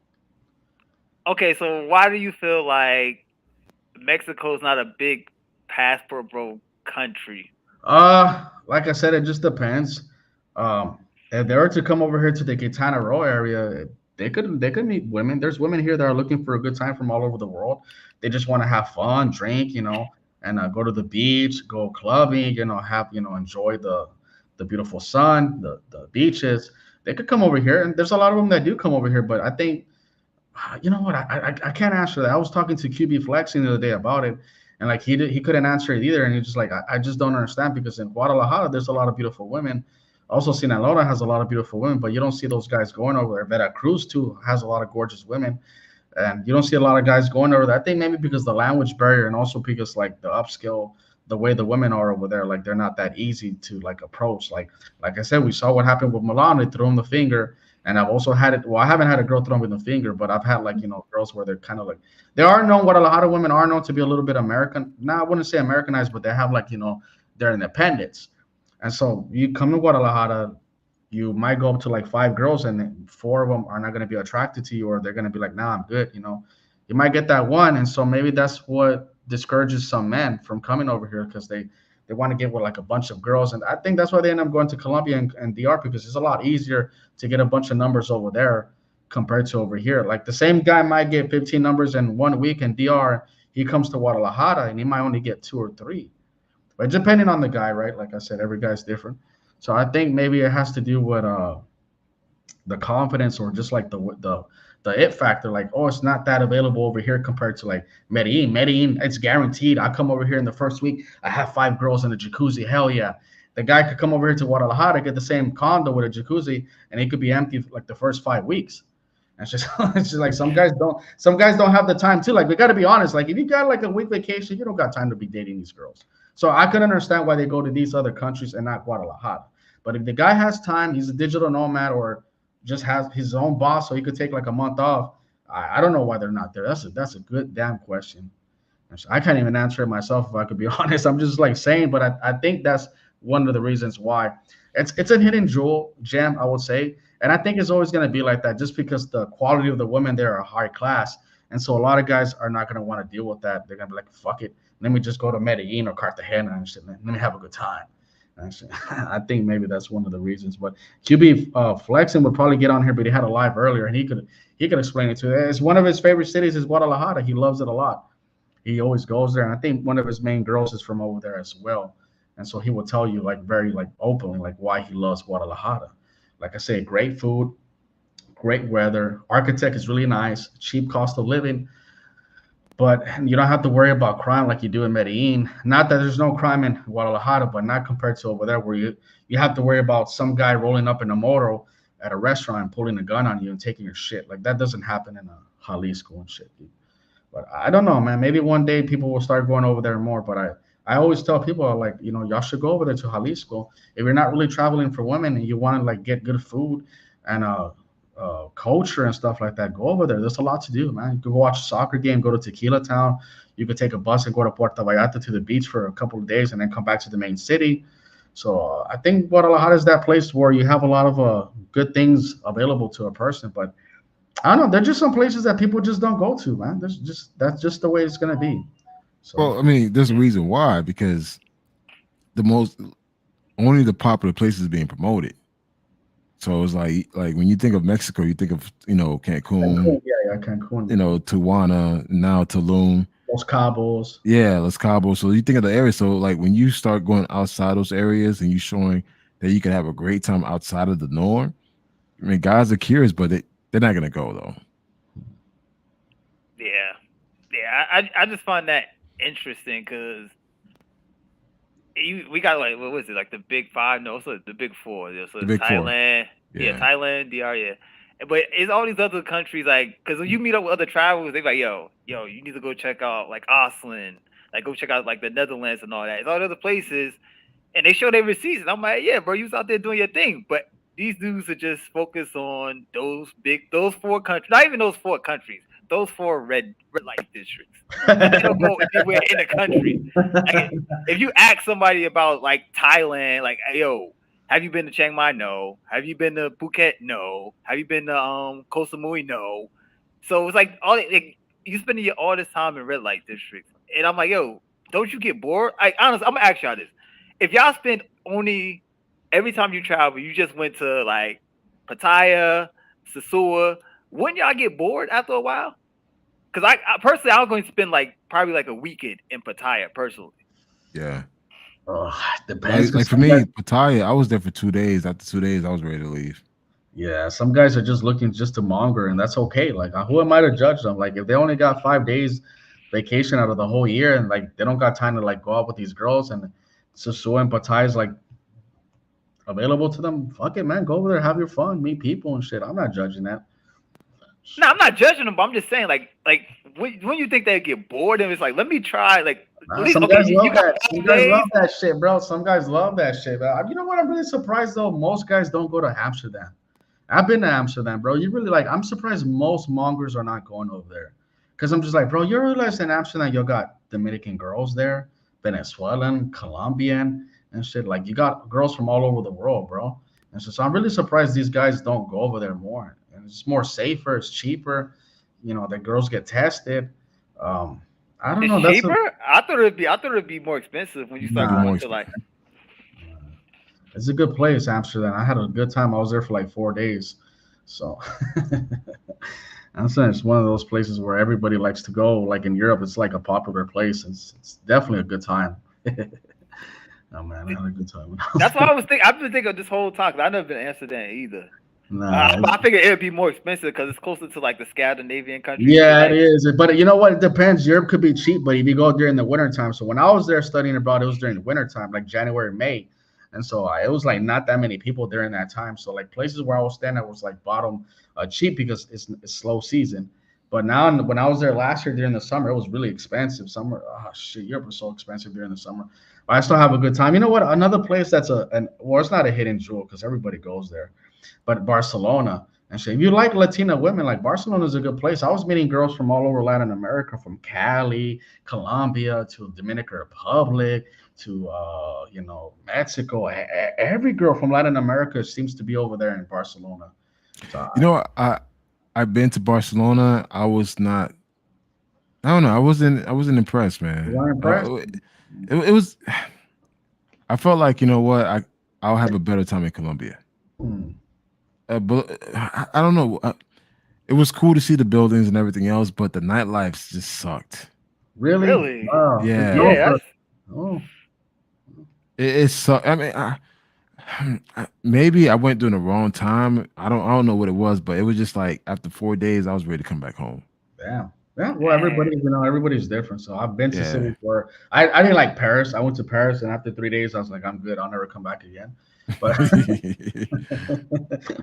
but a lot of people like Paris. They're like, oh, I can't wait to go back again. I'm like, nah, I'm good and shit, man. But everybody has their likes, you know. So we'll say that. But Yeah, I got to start ne- branching out to Europe. next week I'm heading to Cuba, so I'm looking forward to that, man. I've been researching, got my stuff, man. So I'm looking forward to it, man. Yeah, it's just it's changed. Like I think the COVID situation affected their tourism. Like I said, like some of the places I used to go there that had restaurants and people walking was dead. I remember like I was walking, I almost didn't recognize the place, and I was like, wait a minute, I remember I ate right here, and there's like several restaurants, and it's a Saturday and nothing's open, and there's no tourists walking around. And the Malecon as well was like pretty dead. Like on the Saturday, yes, there was people, but it was mostly couples. And when I first went 2017, there was like, everybody, all walks of life in the Malecon, like groups of like teenagers, adults, and just like everybody having fun, playing guitar, and just I met a lot of people like that, and that's what I liked about. I'm not a club person, and I'd rather be in the Malecon. That's what I did. I Hmm. went to the club one time in Avenida 23, and then the next day I just went to the Malecon and I just had fun. But it was not the same when I was there. They did have a concert on that Saturday, but even at the concert, all the women that I saw, they're all hooked up with man. Like I didn't see. I got lucky that day. I'm not gonna lie with a girl, but I mean, I just happened to get lucky because I that's not the norm. Because I'm even if I got lucky, I don't give a shit. I want to be honest. Like I got Yeah. lucky, and like everywhere else, because I was walking up and down the Monaco and drinking beers and shit, and I was like, damn. Last time I was here, I was drinking with a bunch of people. We're passing the bottle around, and now it's just like couples, and I'm like, obviously, I can't just go up to a couple and be like, hey, what's up? So I was just like, wow, this is kind of like changed. Like so, I don't know. Yeah, I I just mean, it's a lot of reports like they saying like a lot of places have changed after the whole like pandemic. But I don't know. I think it's probably still early though, because things are just started picking up. I I think we think the gotta probably countries wait till that like 2024 to like yeah, I start. think so, but I think the countries that stayed closed the longest, it affected them tremendously because Mexico opened. I was here in Mexico when the COVID happened, and I was like, and I remember I had to leave, but I think like not even 2 months later, like in June, everything was fully open again. And I remember when I came back a few months later, there are so many people from all over the world because Mexico was the one of the few countries that didn't have no regulations for COVID. You didn't have to take no PCR tests or none of that shit. So all these Europeans were here, all these Americans, Canadians, and everybody that could come over here were over here in Cancun, Tulum, and Playa. So this plot, like Tulum, especially, got blown up because of that. Everybody was just coming over here, and the same thing I would say with, I think, Colombia, because I also went during the COVID times in Colombia, and Colombia was one of the few countries that fully opened to everybody. And I feel like Cuba's closed for a long time, and I think it just affected their tourism. Just people just went around it, and so I don't know. Hopefully, it picks up by next year, but I do want to go back. Because, like I said, I used to have a blast when I used to go to Cuba. Avenida 23, all the college students. Yeah. Man, it's dead, man. I'm telling you, bro. Like I was walking, I was like, this is a Saturday. That there's like, but maybe it was that week I went, and hopefully when you go over there, there's a lot of people. But I mean, I doubt it because there's already like I think the hurricane season is about to start next month. No, it started already. Hurricane It season started starts in already. June. Yeah. Yeah, yeah. I mean, I don't know, man. I just hopefully because I was talking to the street vendors there, and like they're like, yeah, back in the day, you have to push people out of the way because I have my car now, just like dead. So that's why I was telling you, like, I thought that you should know, like, don't go over there and be like, oh, it's gonna be like last time. Nah, because that's the last time I went to as well, 2017, and it's definitely a day and night difference. Like, that's less tourism there, but I mean, you still have a good time. You're going with your friends. If I go back to Cuba, I wouldn't go by myself again. I would go with like a friend, which I've done in the past. But I don't know. I just thought the situation has definitely changed in Cuba. So when you go over there, just know that. Well, one thing is like I'm managing my expectations. So I leave Thursday morning. I get there 8:30 a.m. So, Like you, you see my itinerary, so I already got the shit all lined up. I'm just gonna go there and have a good time, man. I'm not going there with no major expectation. I'm bringing my seasoning. I'm bringing my own seasoning. It is what it is. I'm bringing my own seasoning. And I'm bringing my little gifts for for any special guests. But besides that, I'm just there to have a good time, man. are I you have gonna the visit the boxing gym again? yeah. I'm gonna do that. I'm bringing my Insta 360 X3, bringing that with me, and just do out there to get content, man. Like for me, just go out and just have a good time. I am trying to do a beach day Saturday. Saturday's beach day, so I already told my guys like, listen, let's just grab some girls, like invite them. Again, you don't need to do anything with them. Just find some good positive energy. Let's go to the beach, bring some drinks, and have a good time. Oh, Yeah, I I And will mean, say this: yo, you should go people have live, cell yo. phones over there, what bro. happened?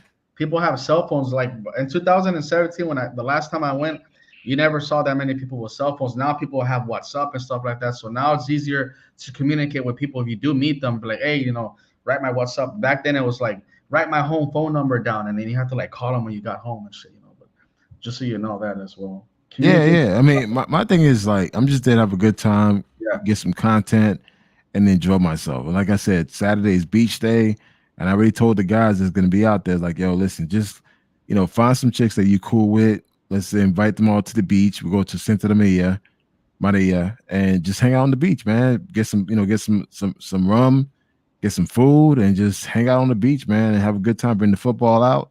I'm bringing the football with me, and that's it. Have a good time, man. Dude, I'm on some positive energy, have a good time type of thing, man. That's good. Yo, you That's should go good. live though, like, cause I know you about to get monetized. So, did you get fully monetized yet, or you Yeah, I'm still in it? monetized now. I'm monetized now, but I had 2 strikes against me and shit, so it was put on hold for like 6 months. Wow. Um, but no, I mean, I figure, you know what, man, look, what better way you find some people that you cool with? Hey, listen, you know what, guys, let's get some bottles of rum. We'll buy some food at the vendor at the beach, and invite some girls to come hang out with us. And I'll bring the football out and play some football on the beach, chill. I'm gonna record it, but I can't go live. So I will record the experience, but that's about it, man.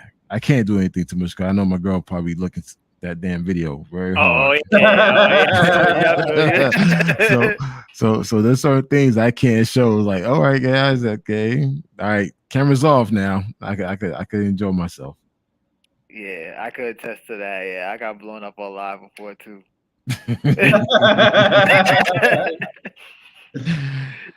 Yeah, but hey, yo, you listen. This is a good live, man. It's been over 2 hours, man. It's awesome live, man.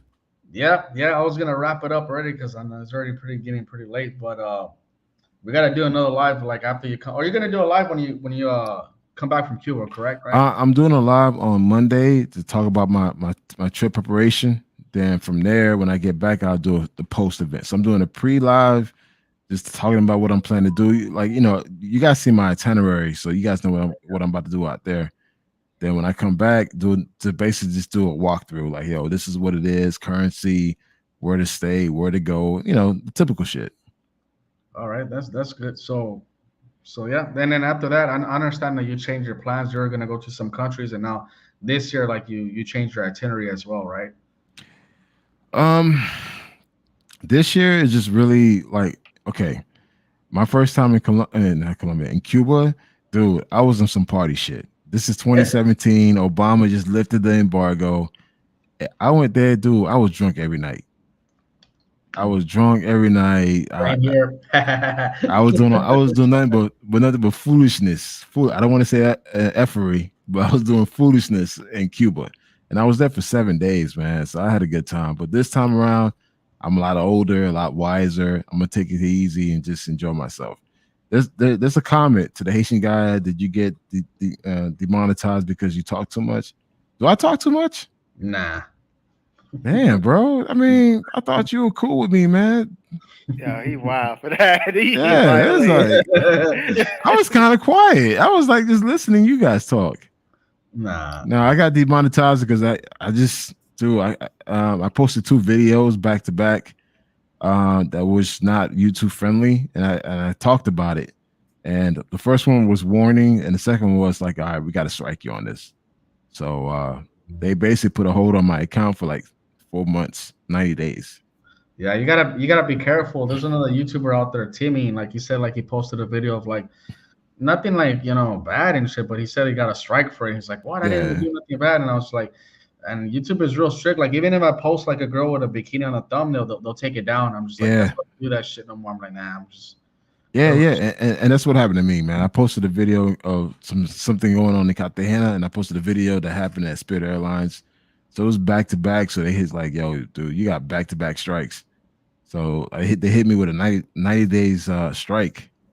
So then once I got the letter, like, yo, you're good to go. You can monetize now. It's like, all right, cool. So, but to the guy, yo, yeah, I'm not talking too much, man. I thought I was being quiet. It's just like that's what we're here for. We're here to talk about shit that's going on. We're not gonna do. You know what it is, Ulysses, man, and KG could you could consign on this.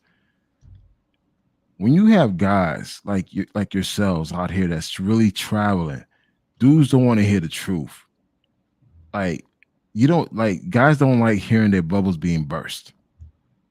So they call you a hater, they call you all type of shit, and it's just like, dude, if anything, if you were to compare your resume to anyone else, no one can really stand next to you. And that's how it is in this travel space. Like that's why, like for me, I'm kicked out of these groups. I'm called a hater because at the end of the day, it's like, bro, if you want to compare receipts, let's compare receipts. And they can't compare receipts. They know it's like, all right, cool. I can't say anything about him, whatever. Because at the end of the day, dude, I was doing this shit way before you. Yeah, I agree with that. So for me, it's just like, I can talk my shit. What the fuck are you gonna do about it?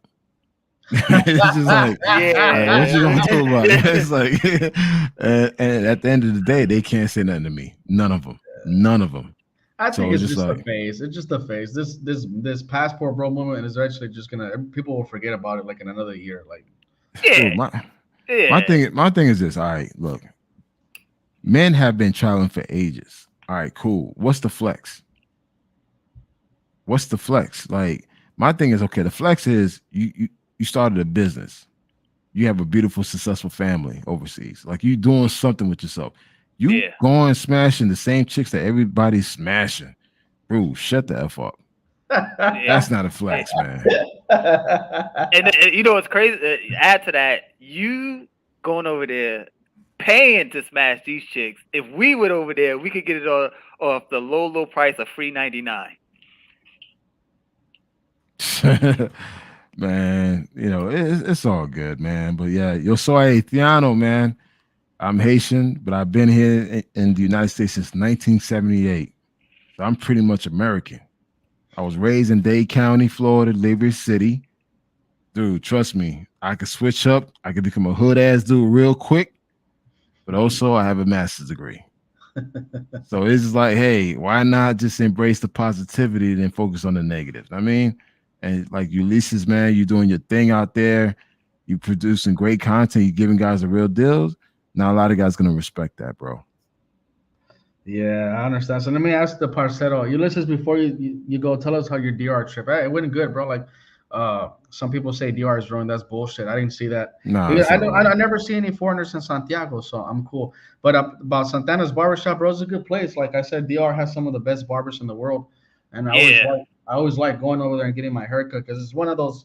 Santana barbershop is like a place where like yeah, you see the girls dancing all that shit, but like you become cool with the barbers and you just go there, you drink like 2 or 3 beers. Bro, I'm not even gonna lie. I stayed there one time like 5, 6 hours, and I went to the club with the girls afterwards. I don't give a shit.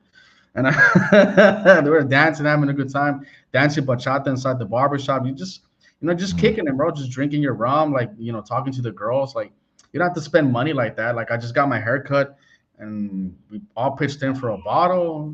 I go there like once a week, but I just like I said, like I've been going there for 2 years, and you do see some foolishness, some guys over there throwing money and shit. It's not all about that. You see some guys that just go and chill. They start talking about bullshit, and you could do that as well. You're like a relaxed person. Yeah, I mean, I had fun there. I just came back from Santo Domingo, and I went. I went. Well, I went. You went as well. Hey, no. But the best looking ones are in Santiago, not in Santo Domingo, man. Like, I don't know, bro. I didn't like. I just went to the one that was so okay. So how many? I know they got one in. They got 2 in Santo Domingo. They got one in the hood that was like really far. That's why I didn't go to it. But then they got a new one, but I didn't go to that one either. But like I said, I stay in Santiago. So when I was in Santiago, I'm cool with my barber. He's been cutting my hair for the last 2 years, so he knows what I like. I don't have to like go to a new barber. So I just go there, and the girls that they have that work there to me are the most attractive ones out of the whole shop. Now it's not the same because the 2 main girls quit, Lenore and I forgot what the other one, Megan's called. They quit and they're doing their own shit now. But the girls that work in Santiago, to me, the 3 girls and shit, I had a good time. I actually posted the video of like me getting the dance and everything on here. I'm surprised it didn't get like deleted the video, but like, like I said, yeah, they posted my video on there too. Yeah, I was surprised. I was like, yeah, but when I went there, I must have went too early though, because I went there like around 1, so you probably gotta go there around 5 for it when it gets yeah. I've always gone there like around 5, but like I say, I always have a good time. I just get like 2 or 3 Coronas, and I'm just kicking and talking to the guys. Like we're just like listening to music. Like some guys make it seem like it's a strip club. Like I mean, some guys do go in there and they do that dumb shit. Well, I'm not gonna say dumb shit because you're having a good time, whatever. But I'll go in there and like I said, we'll pitch in for like a bottle of rum. And we're just drinking, just kicking it. The girls would just be like good vibes, dancing. Like they'll just be dancing there for free. Like you don't have to like give them no money if you don't want to. But like I said, it just depends on the person that goes. Like I said, I love that place, and I'd rather go there than to a club. I'll tell you that. I have a better time there. Dominican Republic is my stumping ground. I don't know if you guys know, but I have a business out there. I have a rent-a-car business out there. And my main chick is out there. My main chick is Dominican. So as a fellow Haitiano, I move around freely. I speak Creole, I speak Spanish, and I have no issues, man. I've been all over Dominican Republic. And dude, you'd be amazed, man. I banged a lot of Dominican chicks while speaking Creole, smashing their asses. And they be like, hey, KG, if you know what I'm saying, man, bro, I be speaking Creole while smashing the hell out of their asses. They be like, oh, Bobby, you're like, oh, like, hey, it is what it is, man. Look, at the end of the day, man, look, they respect a man. Yeah. If you're on your shit, you carry yourself a certain way, though, they respect you, men and women. And that's the thing about me. Like in DR, I can speak Creole out there on the streets. You know, I can speak to the fellow Haitians, the Haitians out there, but also I can speak to the Dominicans. And there's no issues, man. I've been all over Dominican Republic. I've been to over 20 different cities in Dominican Republic, cities and towns. Which is your I've been, favorite? um, you know what? I'll say San Domingo is my favorite because it's a city life. But you know, I currently live in the North Coast, so I live outside of Gaspar Hernandez. So I'm like 45 minutes outside of Caballete. So I'm between Caballete and Cabrera and Agua. So I'm right there in the middle. But I'm deep in the Campo area. So I'm in the countryside, man. And guys, man, some of the baddest chicks that I've seen in DR are in the Campo. Yeah, facts. Facts. A lot of Ooh, wee. guys don't know that. Man, I'll be like, God damn. Coming out from the hut. I'm like, shit. And it is what it is, man. And they see my black ass, man. They're like, yo, dude's not from here. For one, my size, I stand out. They think I'm a football player or whatever. And two, is just like the Haitians don't know I'm Haitian, and the Dominicans don't know what the fuck I am. They just think I'm American. So I'm like, I kind of mix in the middle of both worlds. But man, dude, some of the baddest chicks that I've seen were in the Campo. If you go, you know, outside of Santiago, I've been to the highest point of Dominican Republic. It's called Constanza, La Vega. I've been to Higüey. I've been to you know, to Nagua, Cabrera, San Amán, Las Torrenas. Yeah, Las Terrenas is my spot. Besides Santiago, Las Terrenas is my second favorite spot. Yeah, and I've been at the border. So I've been to Hagabon. I've been out there. So where the Haitian border between Dominican Republic and Haiti, I hung that out there a couple of times.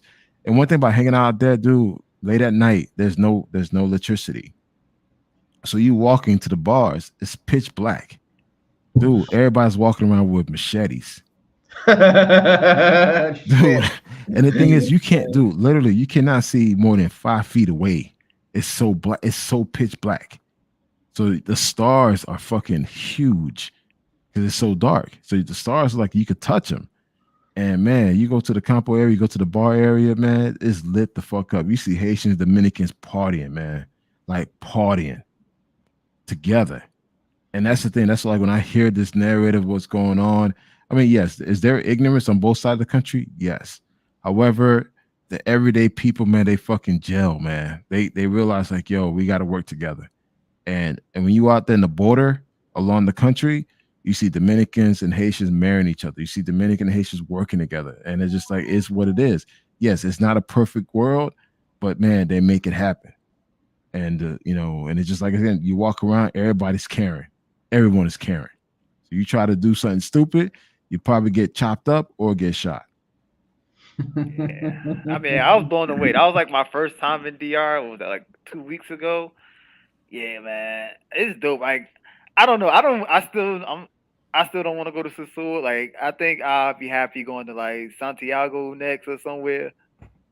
Cause yeah, I mean, I like Santo Domingo though, cause I like big cities though. And I didn't know it was like that developed. Like, cause I was in Piantini area. That's why I had my Piantini, yeah, that's bro.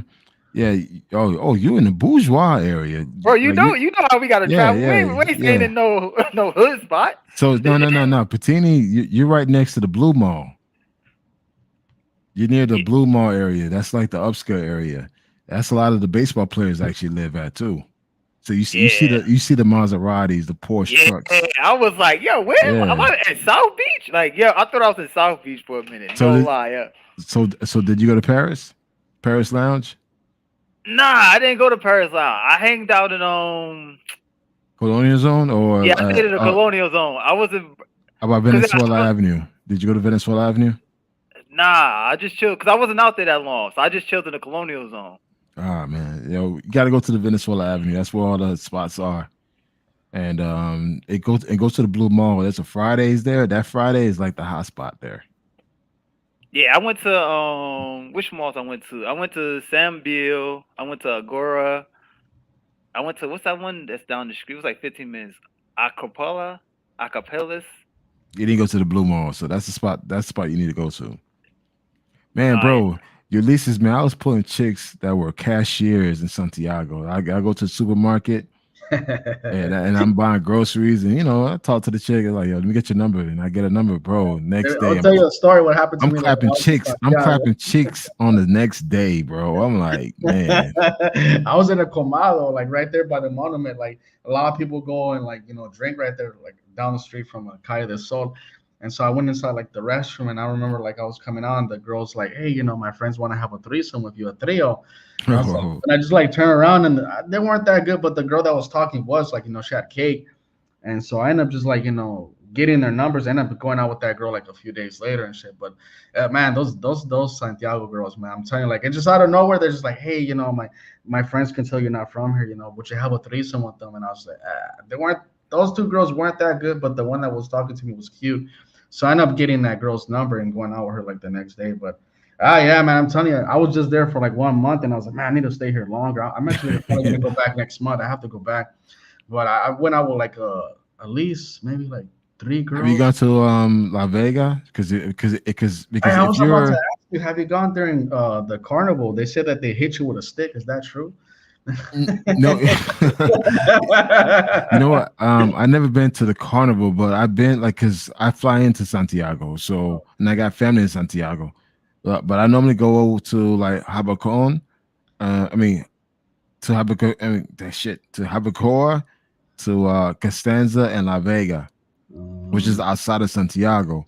And Santiago, guys, just to give you a point of reference, Santiago, that's where more the lighter skin complexion Dominicans are. Yeah, for sure. Yeah. You get the lighter to white Dominicans, then the rest of the island is pretty much black. As much as me no black, me Dominican. No, though, you black, you my complexion. So it is what it is. Like my girl, like I fuck with her a lot sometimes because she's like Taino and then black and shit. It's like Santiago is like she's more of the lighter complexion, green eye, blue eyes, the straight long hair. But versus once you go outside of Santiago, the like they call it Mocha region, it literally becomes black. It's like more darker skin, more browner skin. But mainly the lighter skinned Dominicans tend to be more in the middle of the country, more in the mountain areas of Santiago and so forth. Yeah, I noticed that as well. Yeah. I've been around, dude. I be schooling Dominicans, man. I be like, yeah, I've been here, I've been there. Yeah, man. That's why I say, whatever. Like, Santiago to me is still a hidden gem because, like, a lot of people I've never seen. I think the whole time I've been going there, I've only seen maybe like 2 or 3 Americans. Like, it's always like I'm like you don't see, because you don't see content in Santiago. You see content mainly in Sosúa, and Punta Cana. And Punta Cana, yeah. Yeah, but you don't see content around Caballete. You don't see content around Santo Domingo. You don't really see a lot of content around those areas. Yeah. But I think the best looking women are in Cibao area, like Santiago. Everybody has different preferences. Nah, man, bro. The best looking women are Santo Domingo, dog. I think Santiago chick and women are too pasty looking for me, man. That's why I say it's based on everybody's preference. But even the Dominicans will tell you like the best looking ones are in Santiago. Yeah, you know why, right? Yeah, they prefer like lighter skinned women. Yeah. See, you answered the question. I think I'm telling you, those guys, man. When I've walked with like European girls, like I was walking around this one blonde girl from Austria, I think. Man, these are like they never seen a woman before in their lives. That they were just like blowing kisses in the motors, and I'm like, shit. Like every minute they'll be like Rubia, yelling Rubia. And that's why the girls from Venezuela is killing it. Because at one point, bro, we're not there. Because like 3 years ago, when they put the visa on them, a lot of them, the majority of them bounced. And she's, I used to go out with a bunch of them when I was there in DR. No. Yo, Ulysses, though, back in 2017, 2018, dude, a lot of the Dominicans was slicing up the Venezuelans. Because the Venezuelans were coming in Santiago and Santo Domingo and Punta Cana, lowering the prices, like the putas. So they were lowering the prices. So what they did, the Dominican chicks, man, they were slicing their face up. Damn. Yeah, this is like 2017, 2019. Yeah, they were doing that big time because a bunch of Venezuelans were coming into Dominican Republic. And even now, there's shitload of Venezuelans in Dominican Republic. And the thing is, the Venezuelans coming in, they're more, more lighter skin complexion, longer hair. They stick out. Like they stand out. Yeah, I could be in DR right now. It doesn't matter where I'm at. I know when a chick's from Venezuela. Yeah. One, the way she speaks, because she speaks very calm. The the hair, and just her, curve. just the looking at her, Yeah, yeah. her face. I can tell you from Venezuela, but the one that the clear giveaway, she speaks very calm. Dominicans don't speak calm. Yeah, yeah, for sure, for sure. Yeah, Dominicans speak like they're going to war. So it's just like, yeah. Especially when Yeah, they get mad at yeah, you, bro. I'm like, yeah. So the thing is, in Santiago and then and Punta Cana, a lot of the Dominican girls were slicing up the Venezuelan chicks, man, because the Venezuelan chicks were lowering the prices for the tourists and for the paper play. And also too, a lot of the Dominican men were preferring the lighter complexion Venezuelans. yeah, I could see that. Because I mean, as much as I love my Dominicans, man, it is what it is. They colorism is real in DR. The yeah, way your skin complexion plays a huge role. The dark you are, the shitty you are, is what it is. yeah. It's just That's like based a on lot of places. complexion. Now, question: most of the baseball players in DR are dark skinned. They got the money. You look, let's just be honest. Most of the big time baseball players in DR are dark skinned. But um, what I've learned is that the Venezuelan chicks, they got first priority amongst the Dominican men because they wanted that lighter complexion. So a lot of the Dominican women, what they were doing, they were slicing up the girls in Santiago I didn't know and that. fucking yeah, bro. This was big time in 2017. Yeah. I That shit was was there all over during the that time. I didn't know that shit.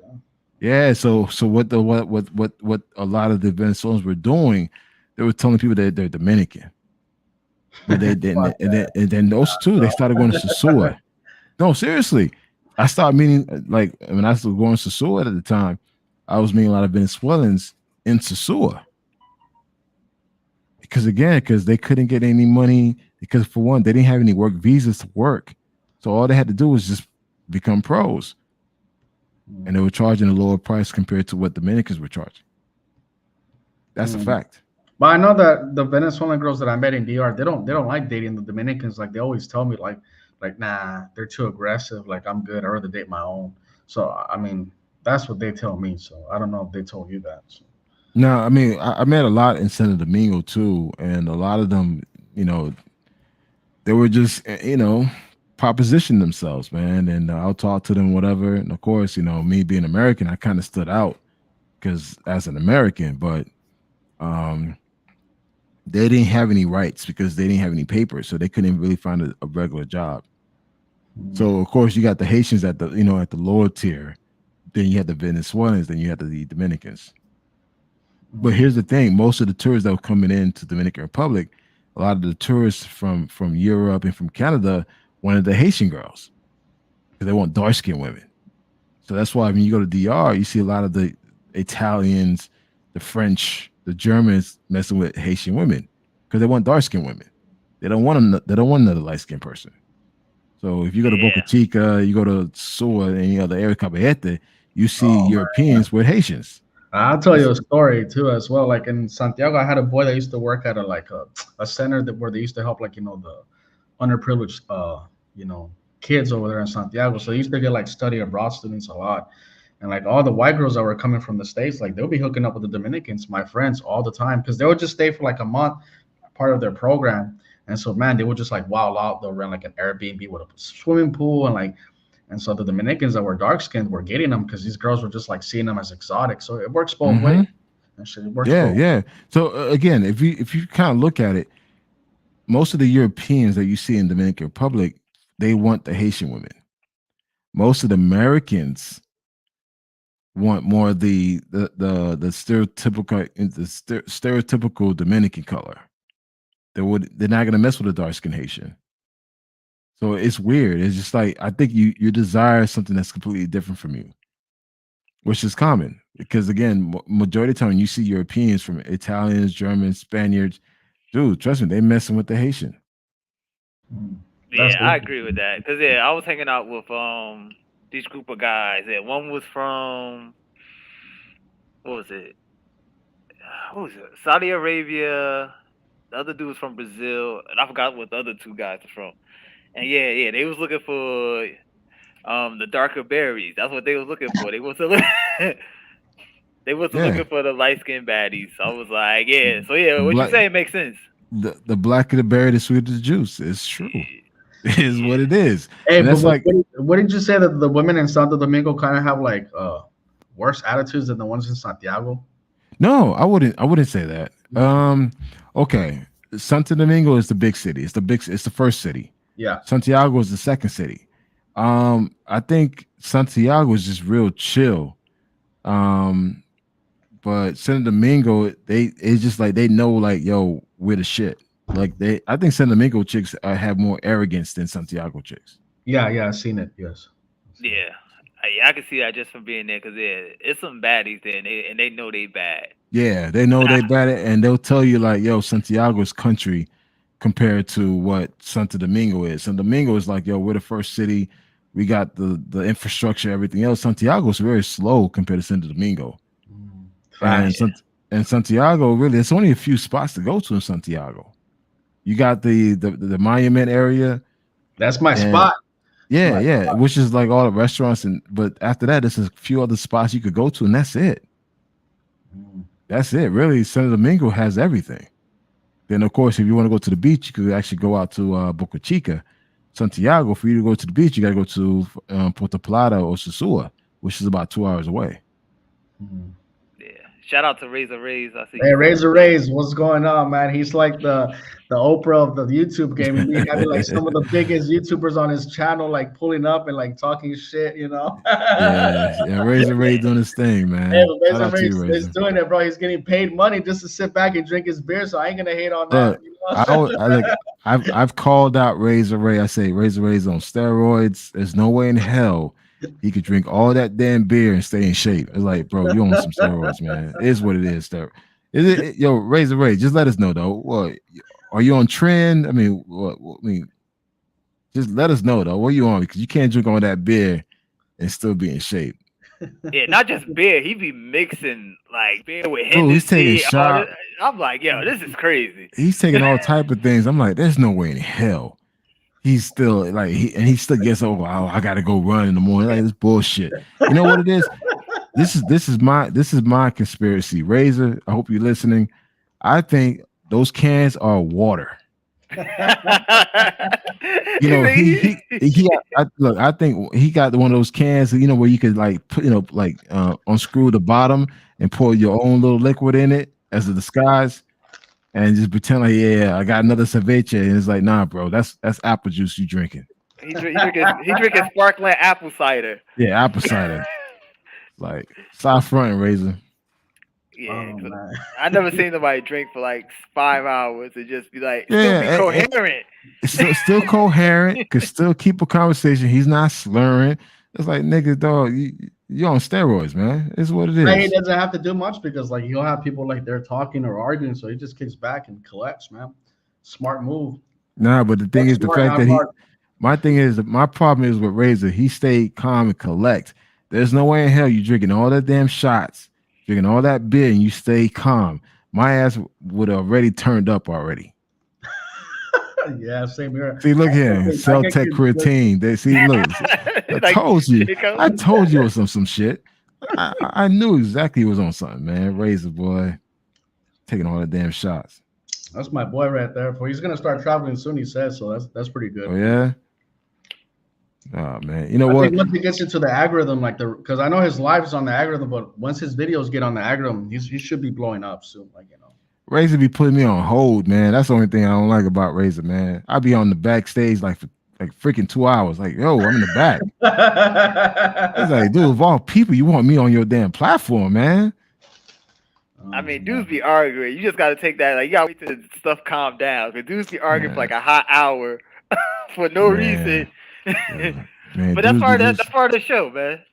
Man, dudes be losing their mind, cussing and spitting. I'm like, damn, all about traveling. But you know what? Razor is a good moderator, man. Razor does his thing, man. It's what it is. Yeah, man. Yeah, he lets anybody on the show. He doesn't discriminate. Anybody that wants to pop on the panel, pull up. You know, it's more than welcome to. So that's good. Yeah.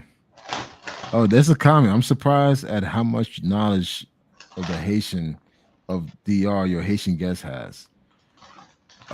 Bro, in Dominican Republic, there's shitload of Haitians in Dominican Republic. Understand that, bro. Yeah. Hispaniola is Haiti and Dominican Republic. There's no ocean separating the country. I can have 1 foot in DR and 1 foot in Haiti, literally. Guys, it's dirt. It's literally you crossing the street. So there's a lot of Haitians in Dominican Republic, and there's a lot of Dominicans in Haiti. Don't get it twisted. Yep. Especially Some like of Santo the- Domingo, Las Yeah. America. That's Yo, right there. Go ahead. Don't get it Oh, my twisted. I'm just saying, don't get it twisted. There's a lot of Dominicans in Haiti, bro. A lot of Dominican companies in Haiti moving trucks, moving businesses, commerce. Dude, don't get it twisted, man. What y'all see on TV is a fraction of what really goes on. I think a lot of people think like, oh, Dominicans are poor, bro. I've seen Dominicans. I used to go to this one bar in Santiago. It's still there. It's called Mr. Licor. And some of the richer class people from Santiago used to go there a lot. And bro, I would see dudes roll up in Lamborghinis, McLarens, brand new Mercedes Benzes, and all that shit, bro. These guys were stacked. I'm gonna tell you this, guys. There's money on both sides of the islands. People don't realize there's wealth in Haiti. People don't realize there's oil, gold in Haiti. Like there's wealthy people in Haiti. Yeah. Same as the Dominican Republic. That's why it kills me when dudes don't travel and don't really explore these countries, because they go based on these wild assumptions. They think that everyone is poor, everyone is dusty, everyone is a certain way. It's like, bro, it's not the case. Like, man, dude, I seen a lot of wealth in Dominican Republic, like from Dominicans. Like, damn, that's money. But also too, I seen poverty. I ain't gonna lie, I see poverty. I seen poor in Dominican Republic. I seen rich in Haiti, and I seen poor in Haiti. So it's what it is. But I think is people don't travel, they don't move around to really see what the country has to offer. Yeah, man. Like Dominicans have a hustle mentality like I've never seen in any other Latin American country. Like it doesn't matter if the girl's living in a mud hut. Like she puts her mind to, let me get the fuck out of here and move up. They make it happen. And so I've seen a lot of them make it happen. So I will give them that. When they put their mind to something, getting it done. But I think, you know what? I don't even think it's just Dominicans. It could be Mexicans, it could be Argentinians, it could be Colombians, it could be Brazilians. One thing is about us living in the United States, we're very complacent because we got it good. Once you leave the United States, you realize how starving and hungry people are outside the U.S. Yeah. Every day, motherfuckers on the grind. So men and women, children, they're on the grind. So it's like they bring that same mindset to the States. So it's what it is, man. It's just, like my mother, when she came to the U.S. in 1978, she was on the grind. She was in the hustle. She made sure that all 6 of her kids went to school. Now you got all 6 kids with master's degrees, making money. We're all making 6 figures. So it's just like, again, when you come from that third world immigrant family background, though, you got that hustle mentality that you want to do more. One thing guys need to realize, if you're making over 36K a year in Latin America, you're the 1% of that country. Just so y'all know. But also, too, imagine making 6 figures in that country. Woo! Yeah, you're a king. Razor, man. What's up, man? Raise. I'm not drinking Raise tonight. I've been drinking too much in Mexico. I'm taking a few days off, bro. So I'm sorry. I'm not drinking in the panel tonight. Good, Raise. You not drinking tonight? Well, I'm drinking tonight. Y'all can't see. I had to calm down. I had to calm down. Bro. Nah, bro. Hold on. Let me see. My Wi-Fi is not too good right here, but let me see if I can. Let me turn it on. I don't know if y'all can see. Nah, y'all can't really see. It's too you can't see. You outside? All right. Yeah. Not my normal place. Vodka. Oh wait, what is that? Vodka. Yeah. Vodka. Yeah. I see it. All right. Hey, okay. Hey, we got Ray. We got Ray on the platform. Ray, what are you taking, bro? There's no way in hell you drinking all that alcohol and still wake up in the morning and go work out. What the hell you taking, man? Hey, like I said, Celtec creatine, just like Jay Cutler. All right, bullshit, man. Hey, what are you taking, man? Jay Cutler. You saw the product he endorsed. I'm taking what Jay Cutler taking. All right, we know what Jay Cutler really taking. And you taking that needle too, right? You're taking that needle too, right? I took the vax. Yeah, the vax. Mandated.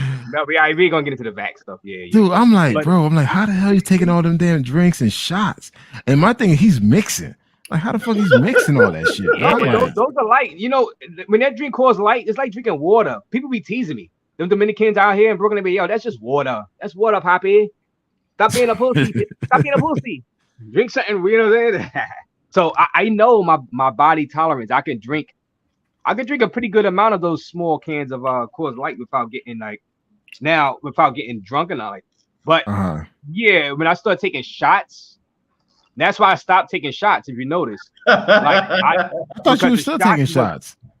What happens is I used to take shots straight to the head. I'm gonna take a shot. Okay. But now I just I have some soda in a cup, and then I would, just pour a little bit of, whatever I have, whatever if it's the Saveca or the other stuff we be having. All right, so I'm gonna ask you this, Razor. When was the last time you were pissed drunk doing a live? Like, you drank so much because you were getting so much money coming in through Cash App and Super Chats. Like, when the last time you literally got turned the fuck up? That was about 3 months ago when I was actually taking a shot to the head. Like, when I was an idiot. When people started doing like $20, I was like, all right, let me do something special. Let me start taking shots. But I'm like, I'll die. I can't keep that up. Yeah, I was like, what the hell am I doing? And so I had to come up with something else. But I still would do. I don't do shit. I mix it with the soda. You know what I'm saying? Yeah. Hey, so 3 months ago when you were out of it, like, when did you realize, like, shit, I'm drunk on this live? Like, did you notice that? Yeah, like, shit, I'm out of it. I noticed it. But it was masked because I had a bunch of other people on the stream. Okay. So I didn't have to do all the talking and stuff. So I realized it. I wanted to end the stream. Like, and in the morning, the worst part is not really during this. It's after. Especially when you wake up. Yeah. You know what I'm saying? It's like, man, I don't want to drink again. You still think I don't ever want to drink again? I'm gonna start drinking Gatorade or something on the stream. So, Raze, I'm gonna ask you a question because your lives be freaking insane, man. Sometimes I pull up real late and you got dudes going at each other, dude. Like, what makes your platform like the environment where people could just go straight on attack mode on each other? Like, what caused that? Ace Live and Check, they caused that. You know what I'm saying? I was there for that, but I'm just saying beyond Ace Live and Check, like, you got dudes like literally going at each other. Like, is it something that dudes just got all this built up where they just got to let it all out on a live stream, or like what caused all that? Yeah. Well, you know what? I guess it's the atmosphere for it. We always get like a pretty good amount of people watching, viewing. Yeah. But like I say, the genesis of it was kind of like Ace versus Check because they had smoke for each other, right? So they came on. We got two good heavyweights come on, and I wasn't really censoring them. You know what I'm saying? I used to censor people before they came on. I used to kind of like, yo, don't say this, don't say that. But now YouTube is let me get away with it, and letting other channels I see in this format get away with it. They don't not necessarily travel channels, but Manosphere. Yeah. I'm like, you know what? I'll let people rock out with the words they say. You know what I'm saying? I don't want to be too restrictive. As long as YouTube is letting it rock. You know what I'm saying? Yeah. So and I think the people in the chat and the viewers, they be entertained by it. But yeah, so the atmosphere is set because I don't like really censor stuff. So they say, hey, I could go to Razor Ray's show and man, bro, I got smoke for this guy. I can saying let it all out. But of course, some guys go overboard. Yeah, with the rhetoric. You know that it's always somebody gonna go overboard. That's just the nature of the beast. You know what I'm saying? But I say as long as y'all entertained by it, you know what I'm saying? I said, I literally, YouTube has hit me up and say, Ray, I got smoke for so and so. Can I come on? You know what I'm saying? So I've had that happen multiple times. Times. I just hope no one doesn't call me out. Shit, as much shit I talk about Pastor Bros, I hope no one doesn't call me out. No, you never really called them out on my you was kind of, they know where you stand. You don't really go be derogatory. Even if you call them out on my show, it's not like you derogatory. Let's like Mark. Let's say Markel TV. That guy, I call him out the other day. Y'all know he calls us pervert channels, and he'll Yeah, never I saw want to talk that. to I saw us that and one. all this nonsense. While he's out there in Medellin in a pervert nation, in a trick nation. You know what I'm saying, Medellin. So and he would be derogatory with his statements. You know what I'm saying? Which, but I don't really care. You can call me a pervert channel because I have females on. You know what I'm saying? I used to do club videos. But I just said, well, you can't come at somebody that runs a smoke channel, which I consider myself somebody that runs a smoke channel, and expect me not to say nothing back to you. You know what I'm saying? But why do Razor come at me? Well, I run a smoke channel and you're talking trash about me and my channel. Well, of course, if you don't want nobody to go at you, at least don't talk about a guy that actually runs a smoke channel. You know what I'm saying? That's just stupid. That's just. Cause I had a couple of people hit me up saying, "You raised, why you going after Markel?" I said, "Well, did you see his last live stream? Did you see his live streams over the past 2 years actually taking cheap shots at me? You know what I'm saying?" So and I left him alone. But like I said, I think it's fun. You know what I'm saying? Now you'll get the people hearing it and say, "Oh, black guys shouldn't be talking bad about each other and this and that." But how do you know they're talking about each other? That means you was watching. Yeah. You know what I'm saying? You was watching it. Yeah, I look at it like it's like wrestling. It's like I feel like it's all show. I feel like people get on there and they feel like because like on everybody else's channel they want to be kind of like YouTube friendly, but your show I feel like dudes is like, okay, this is WWE Raw. We go out here, we can put on a show. I can act a fool, and then everybody forget about it in the morning. Yeah. And if they do want to fight, I try to say, look, try to keep it to the ring. You know what I mean? Like if do be getting out of hand, like I had a couple of incidents where it did get out of hand, with the guy talk about the gun and this and that, the military guy. Which, but I had to calm that situation down. But yeah, you know what I'm talking about, right? You listen, Yeah. But yeah, I know who you're talking about too. Yeah, I think I was there for that.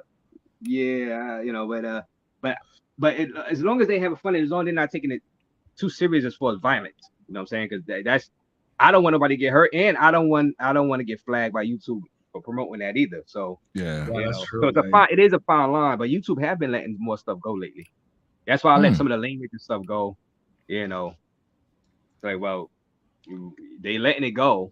It's and funny. With the N-word, I normally used to say, y'all chill with that, but the thing like YouTube allows blacks to say it. Now, if there's a bunch of white guys on the panel, I'm like, oh hell no, don't say that on my panel. You hear what I'm saying? YouTube allows it. I noticed that, right?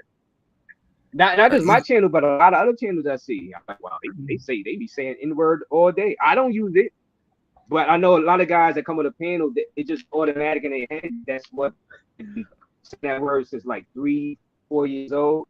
That's crazy. So it's funny, Razor, because I had Milano. I did a spotlight on Milano, and bro, I was having dudes that never watched my damn live stream.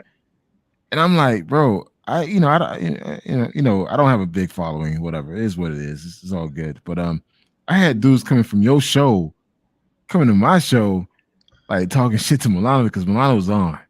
I'm like, damn, like, what's up with all the hate with this dude, man? Why everybody's quick to attack him?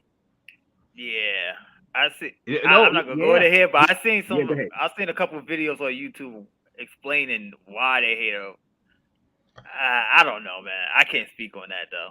Yeah, but it was just funny because I'm interviewing them, and dudes from your channel, Rays, came to my show, and they were like going in on him. I'm Milano, like, right? And the thing is, Milano, and I was like, I couldn't show the comments, man. I was like, no, I'm not gonna do that to that dude, man. And it's just like, man, it's like you never watched my show. All of a sudden you watch my show because I got Milano. It was like, that's crazy, right? I mean, but that's how the algorithm works, though. If you put somebody's keyword in your title, it's gonna show up. Mm-hmm. That's true. Oh, okay. Yep. Yeah, and it's gonna go out to certain people, that know Milano or watch his content before, or trolled Milano in his own content. Yeah, because they go to So once you put his keyword, his name and stuff in your thing, YouTube is always trying to find viewers for the content. So Dude, I tell people all the time, look, the way I see Milano, I mean, much respect to him.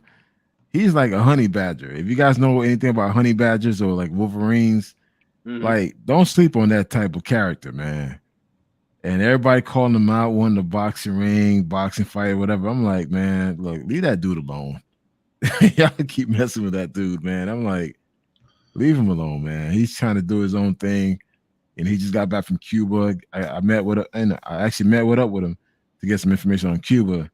And it's just like he's a pretty cool, he's a decent guy. And but it's just like the level of hate, man. People attacking him. I'm like, damn, what's the issue? But it was. I want to see that. I want to see that live. For y'all right quick. Yeah, because y'all all like DR OGs. Why does everybody that used to go to DR back in the day got so much beef with each other? Like, what the hell was going on in DR back in the day that everybody hate everybody? Like, I was there. I was there. I was there with the whole that 2015, 2016 era. I mean, you got the Milano was there. You got the Flip Flop was there. You got Vincent was there. There's a lot of the guys now that they doing big things now. It's just old issues, man. Old fucking issues in these WhatsApp groups, man. Talking shit, and it just I thought that by years later things would cool down between these guys. It doesn't, man. I'm like, God damn, y'all still beefing? And it's just like I never get it, man. I never got it. And it started off in WhatsApp groups back in 2015, 2016, man. Well, I'm gonna tell you when I first started going in 2014. I've been to DR like 15 times. People would never believe me, but that was before I was doing YouTube. So our only place I've been on YouTube was Colombia, and I've been there 4 times. But I've been to DR 14 times, and probably 15, right? 15. But Sasua back what happens is there was a site called Take Me Back to Sasua, right? I don't know. Yeah, I was part of that. Yeah. Oh, all right. So so you know about that, and that site been running since like 2006. But if you go back into the old archive, you'll see a difference in the moods. The reason why the brothers started arguing, it's a divide. It's like how much to pay. Yeah. Why you paying this? And brothers started arguing about paying the chicks. Like, my price is not your price, or just started coming up with arguments why they are paying what they're paying. And some guys are like, look, I'm on vacation, I pay what I want, and y'all pocket watching, y'all D watching and stuff like that. So that's how So I remember from the early days when I was going, that's when that's the arguments I know, and that stuff carried on. And then you had a newer generation going against the old generation, saying, yo, so it's trash now. Yeah. So and so now they arguing, and then people defending the newer generation saying, yo, you old heads, I've been in the sewer 2015, 14, but you can't keep it the same. So they start arguing. So I think it's because of the pricing and the woman, the main thing, the genesis of the beef with the guys y'all talking about. I agree. And those are two Rays, a lot of dudes were backdooring each other too. Backdooring and dry and snitching on each other. They would. All right, that was another issue. It's so good right now, bro. What you mean? Yeah, they would think they have a real relationship with the girl, and and something happens when another guy posts the girl inside the group. Well, back then it was on Take Me Back to Sasua, and that's why they put a payment thing where you only can see the pictures on Take Me Back to Sasua if you pay. I remember those days. So because they were doxing the females basically, because certain guys was getting mad, like saying, "Yo, that's and you getting the girl in trouble because the guy like I sent you this money, I'm sending you money, you know what I'm saying, and I'm cool. Why you with this guy? I thought you wasn't into Sua. I thought you was, what I'm saying, stuff like that, all types of. So yeah, some beefs like that. I've never had that type of beef, but yeah, there have been those reports of those type of beefs. Yeah. That's crazy. Yeah, it goes back to girls and pricing. It goes back to the girls, man. And then next you know, you got guys cussing at each other. Then from that website, we went to Facebook groups. And these Facebook groups dudes started beefing. And now to this day, we're in 2023, still the same issues, man. I'm like, wow. Yeah. Basically the same. Yeah. Basically the same issues. Hold on, let me mute up right quick. Right. Yeah, no problem. Yeah, but why would dudes be? I can't understand being that emotional over pricing and people like, yo, there's no way I'm fighting somebody over unless you come to me in my face and you physically like touch me or something like that. I'm not fighting with. I'm not gonna argue with you over the internet, then go fight you for a girl in real life. Well, It's no way. But you But have to dudes understand, do it, it's man. Like egos. I saw. Well, I didn't see the fight. I saw it on video. Like a guy in Poblado fought. I knew the guy personally. He fought a dude over a prostitute that was actually. He said like, "Oh, it's my girlfriend." So, guy went up to him. Is made the complaints like, "Why are you going out with her? She's my girlfriend." And they started like punching each other in the face. And they came out on the video, the bar video. And I was just like, "Wow, this guy actually fought this dude over a pro."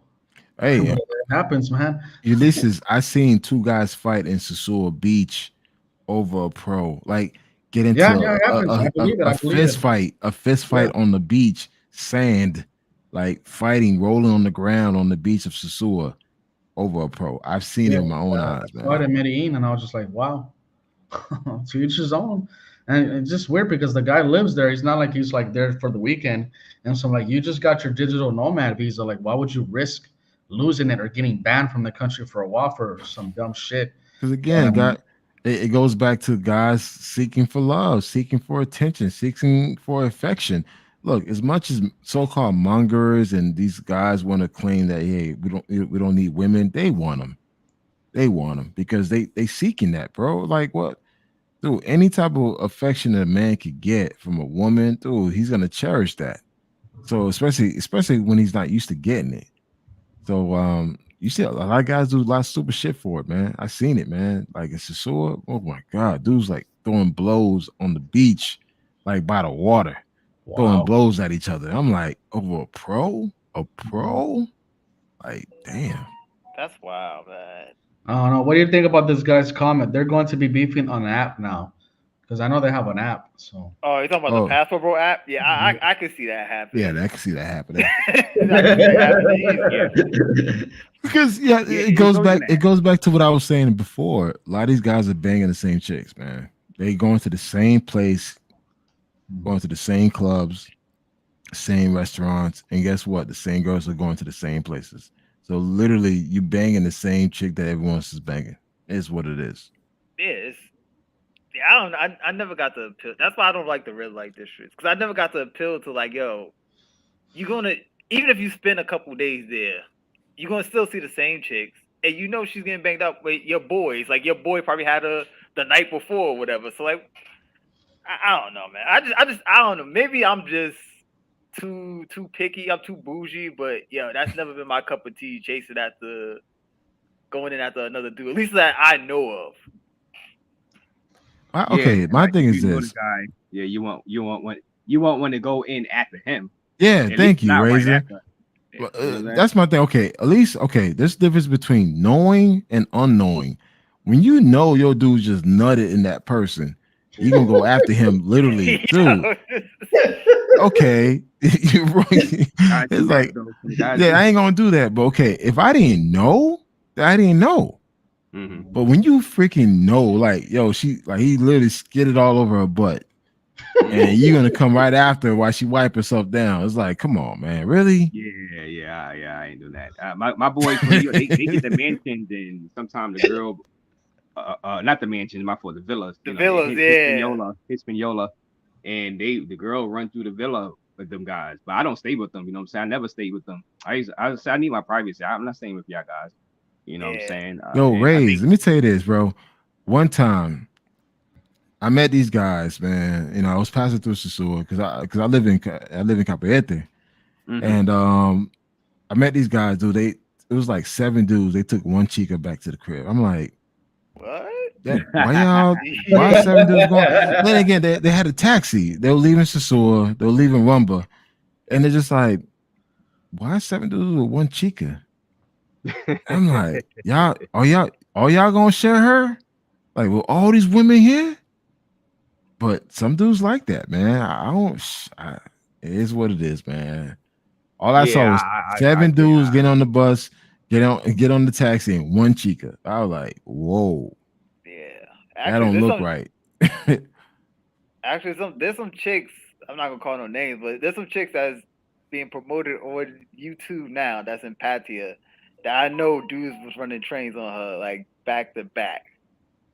I think I know who you're talking about. And it is crazy that I see her because this was back in like 2018 when I first saw this, and I'm like, damn, now she on YouTube and dudes is like saying like she's a good girl. I'm like, y'all are insane, man. Yeah, I think I know who you're talking about. I think I'm yeah, and I think the same guy like had like a thumbnail kissing her or something like that, right? I think it might be that too. I wouldn't be surprised. I think I saw. I don't know. I'm not sure, but I'm pretty sure, like because like if you're gonna meet her like in that area, I'm pretty sure that's what she's doing. She's not over there going to church. Well, so. yeah. What you don't know is what it won't hurt you, right? You know what I'm saying? Now, if you knew, well, some guys know. Some guys just don't care. You know, you know, some guys want a porn star, or you know what I'm saying. Let's say, remember Shannon? What was her name? Shannon Tweed. He had some of the popular porn stars. Some guys wouldn't mind being with them. You know what I'm saying? I consider Kim Kardashian a porn star type. Really, because that's how she got famous, you know what I'm saying? On that sex tape. Yeah, that's true. So guy, you know what I'm saying? She be with multiple guys, and guys are still trying to give it for, you know what I'm saying? So, I just can't do it like right after I knew. Like one of my friends just was with it, you know. It's like he was just with that. You know what I'm saying? Like I had to wait at least like a few months or something, you know what I'm saying? God damn it. I mean 5-6 months or something, god damn it. I'll say this, right? I went to 2021. I went back to Rio, went to 4x4. Have you guys ever heard of 4x4? Mm-hmm. All right, I've been in 4x4. So 4x4 Rio and Rio. Oh yeah. Brazil. So 4x4, yeah, 4x4 in Brazil. And 4x4, when you go in there, they give you the robe. You got to take your clothes off, put the robe on, and they give you a key. That key would basically has access to your locker. And also too, that same key has any drinks you purchase will go towards your account. Me personally, like when I went there, went there with some guys. So like, hey, we're gonna be here for a while. We're gonna have a good time. Fuck it is what it is. We're gonna have a great time. So we changed to our robe. So you literally butt naked. You're butt naked, but you got a robe on. You go upstairs, man. There's nothing but like I think there's about 60 women in there. 60. All gorgeous, wearing lingerie, having a good time. Music's playing. And the thing is too, the DJ see a bunch of black dudes coming in. He's playing hip hop. So you got the hip hop going. You're buying drinks. You're doing whatever. And I'm the type of person I look for the chicks that's not being chosen. I don't want the chick that is being chosen by every dude. It's like, nah, I'm good. Like I want the one that's not being chosen, the quiet one that sit in the corner, looks all shy. That's the one I want. You like a little challenge, right? You kind of man. I don't want the popular chick, bro. I don't want that. It's like I want that quiet one. It's like, no one's not paying too much attention, but yeah, she's still a baddie. And it's just like, you know what? I'm gonna pick her. We're gonna have a good time.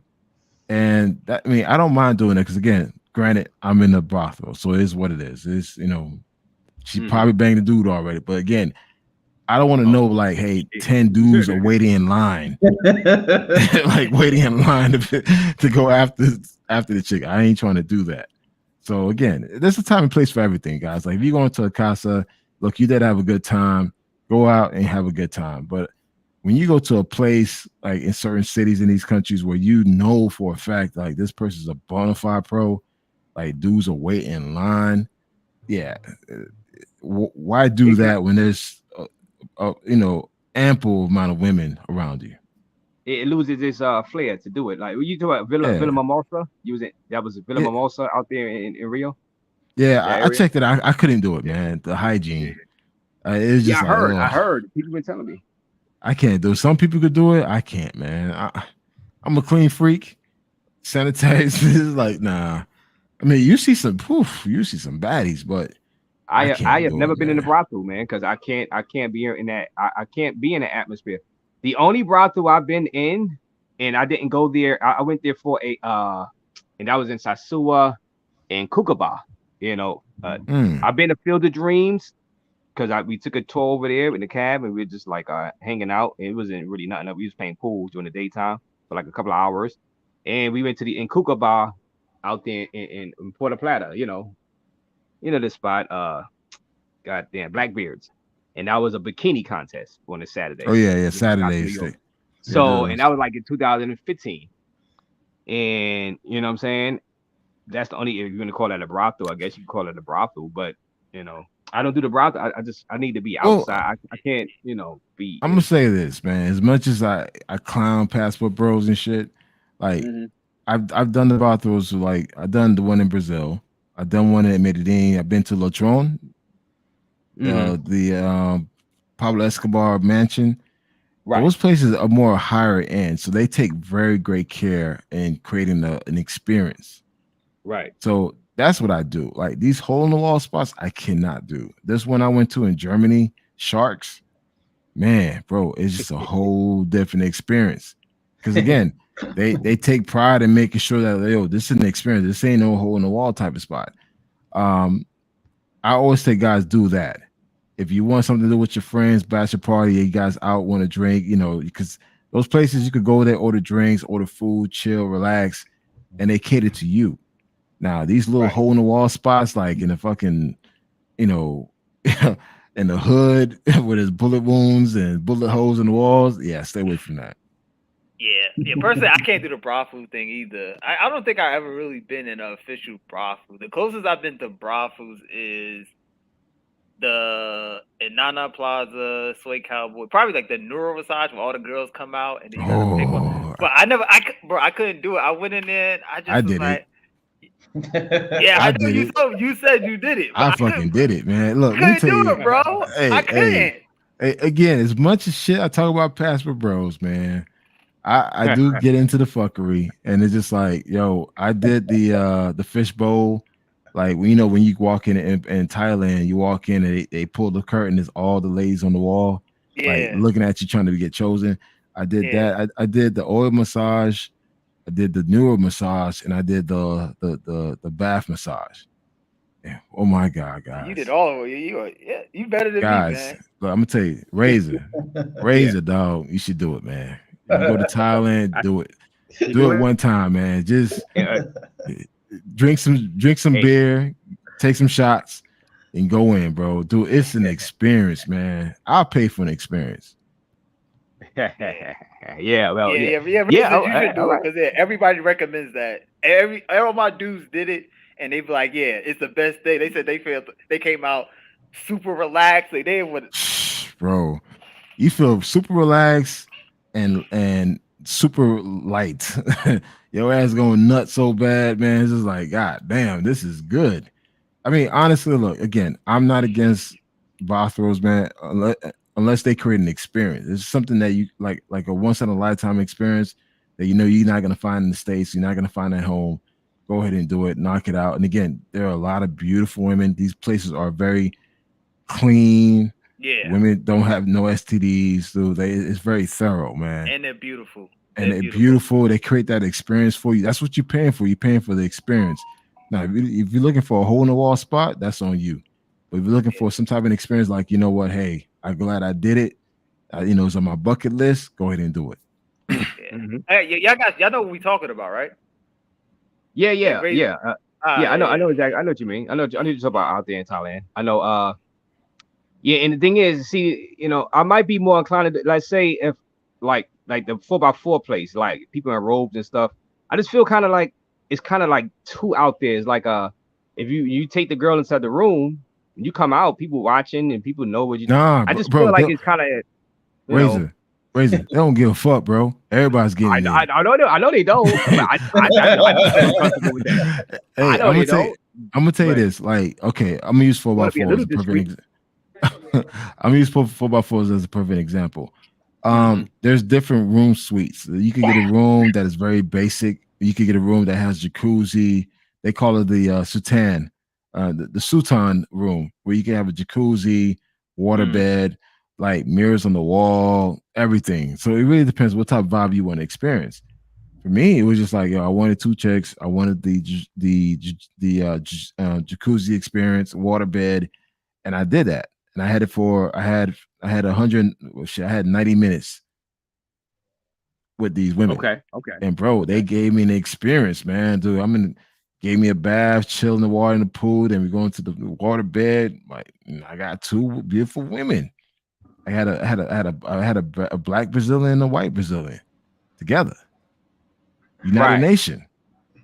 United Nations. Hey man. Hey, I'm trying to eliminate racism, bro, in Brazil. What better way to do it but do that? Oh my God. Hey, good excuse. Good excuse. Hey, I'm looking at it like let's say strip clubs in Brooklyn. Now I ain't talking about like in New York City. Let's say strip clubs in Brooklyn, because I used to go to strip clubs in Brooklyn, and we used to have the hole in the wall spots, right?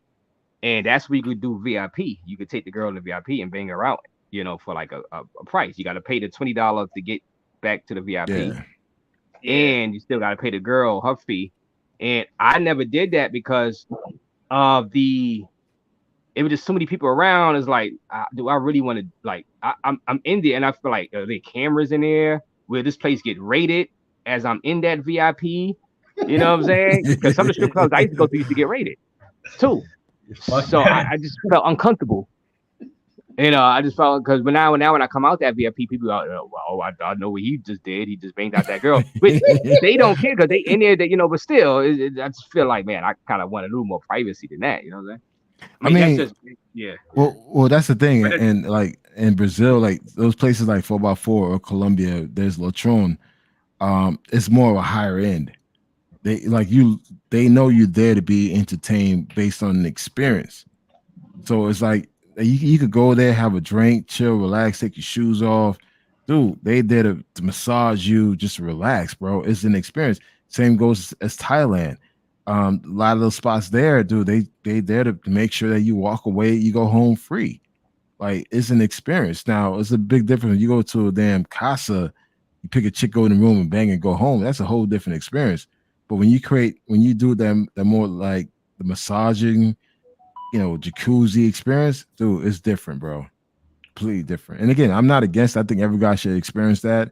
So you know how it is to be spoiled. Well, I think in Medellin is probably the safest bet to do that in Medellin. Yeah, they got a place called the Isla. I've been there before. Yeah, but you know what? The closest spot to 4x4 in Brazil and Colombia, I would say, in Medellin is Lotron. Lotron is the closest spot to 4x4 in Brazil. Colombia has a spot as well where you could go put the robe on, and you come out there, they bring you a drink, you chill, relax, no pressure, no rush. And it's just like, dude, chicks will come over, talk to you, you have a good time, enjoy the conversation. You're not timed. And once you're ready to go in and do your thing, bro, you can pick what type of room you want. You could pick, the jacuzzi room, the fairy tale room, whatever. And dude, it's like, you just chill, man. They there to cater to you. They're there to cater to you. Again, it's nothing wrong. I think every man should experience that. Yeah. That's okay. That's Hey, yeah. Hey, chat people in the chat. Hey, you listen to Black Man Travels? He said, "Go ahead, go to the host spot. God damn it, they gonna clip this and like, Hey, I know they're gonna. That's what I was about to say. They gonna clip this and hey, you know what? I know they're gonna use this shit against me. Again, guys, I'm not against you guys doing your mongering. I'm not against it. There's a time and place for everything. However, my thing is, don't let that be your only reason why you travel. Yeah, I understand. Yeah. That's it. Get it in, go out there, enjoy yourself. Again, spoil yourself, treat yourself, but don't let that be your prime reason why you travel. Black Man Travels boom boom room. Hey, I'm just saying, because even fucking Dominican Republic has that shit, bro. You don't think these doctors, these politicians, they got, dude, look, I could name some spots right now, but I'm not gonna do that because I'm not gonna put myself on blast. In Santiago, where these so-called elites of Dominican Republic go to entertain themselves. Yeah, I've been there. Every country has that. I've been there, and it's like, these are the elites, like the ones that got money, and they, damn well they married, but they're there to just escape from their wives. Oh, everybody gets caught. Who was it? The owner of the Dallas Cowboys got caught like a few years ago, like in the girl. Patriots. The Patriots. No, no, no. It was Paid actually attention. Jerry Jones got caught. He has pictures. Oh, you got caught too? Oh, okay. I Yeah, thought. there's pictures. Go Google it, bro. The girl's like by his crouch and all that shit. And he's like, Oh, "Oh no, okay. nothing No, I happened." didn't know I'm he like, got caught "Really, too. bro? You're drunk as fuck in that picture." And that young girl, like, what's she doing? Y'all went to your room to go play Monopoly. Like, he's come on, man. Oh yeah. Yeah, yeah. There's like 5, 6. Go Google it, Jerry Jones with like hooker or whatever, and it should come out. I mean, guys, look, Oh, it's what it okay. is, man. Look, it's nothing wrong if you I know want to Jimmy Crab explore too. that. Yeah, yeah. He got caught too as well, Mhm. but this guy has pictures and shit. So yeah. Okay. There's nothing okay. wrong. No, There's nothing wrong exploring that, guys. Again, if you're in these countries, you want to try something different, dude, just do your research. Find out where the best places to go. Because again, you don't want to go to a place that a police thing happens in that country and your ass in jail. yeah. It's like, yeah. Just do your research. Find places that is fully licensed and they can actually do it. I mean, Yeah, as long as it's everybody legal, should you know what just I'm saying? explore. Keep it legal, you know. Don't be paying out millions of dollars like Vince McMahon. You know, Vince McMahon, y'all don't know if y'all know the story about Vince McMahon No, over the past like no. 2 years, you know, paying girls hush money to cheat with them. You know what I'm saying? Yeah. Man, Oh, you damn, I could've- didn't hear about that. You could have went to That's Colombia. crazy. You could have went to Cartagena. You know what I'm saying? And he was paying millions of dollars for hush money. He still got in trouble anyway. You know what I'm saying? I mean, all that money he spent keeping them girls quiet. He could have took a trip to Cartagena. You know what I'm saying? A few trips every weekend, every other weekend. You know, spent $1,500,000 less Wow. doing that. Well, he is a Yeah. billionaire. But it's hard though, because these high profile dudes, like, they can't really go anywhere and do that. They would have to be like, they would have to have the Secret Service usher them in the country and usher them out. Because once somebody see them, they're gonna start taking pictures of them without them knowing. That's why I think like a lot of the like people always wonder like why don't NBA players go overseas and look for girls and all that? Like, it's hard for you to go anywhere when everybody knows your face. I mean, I think what Bill Gates had a situation where every year he's allowed one trip a year with his a secret admirer or someone that he's been messing with on the side. Like he had a side piece, and the wife was okay with that. So it's like, I mean, right. I think it's just being realistic, man. Most men, we always gonna desire new caddy, you know. Yeah.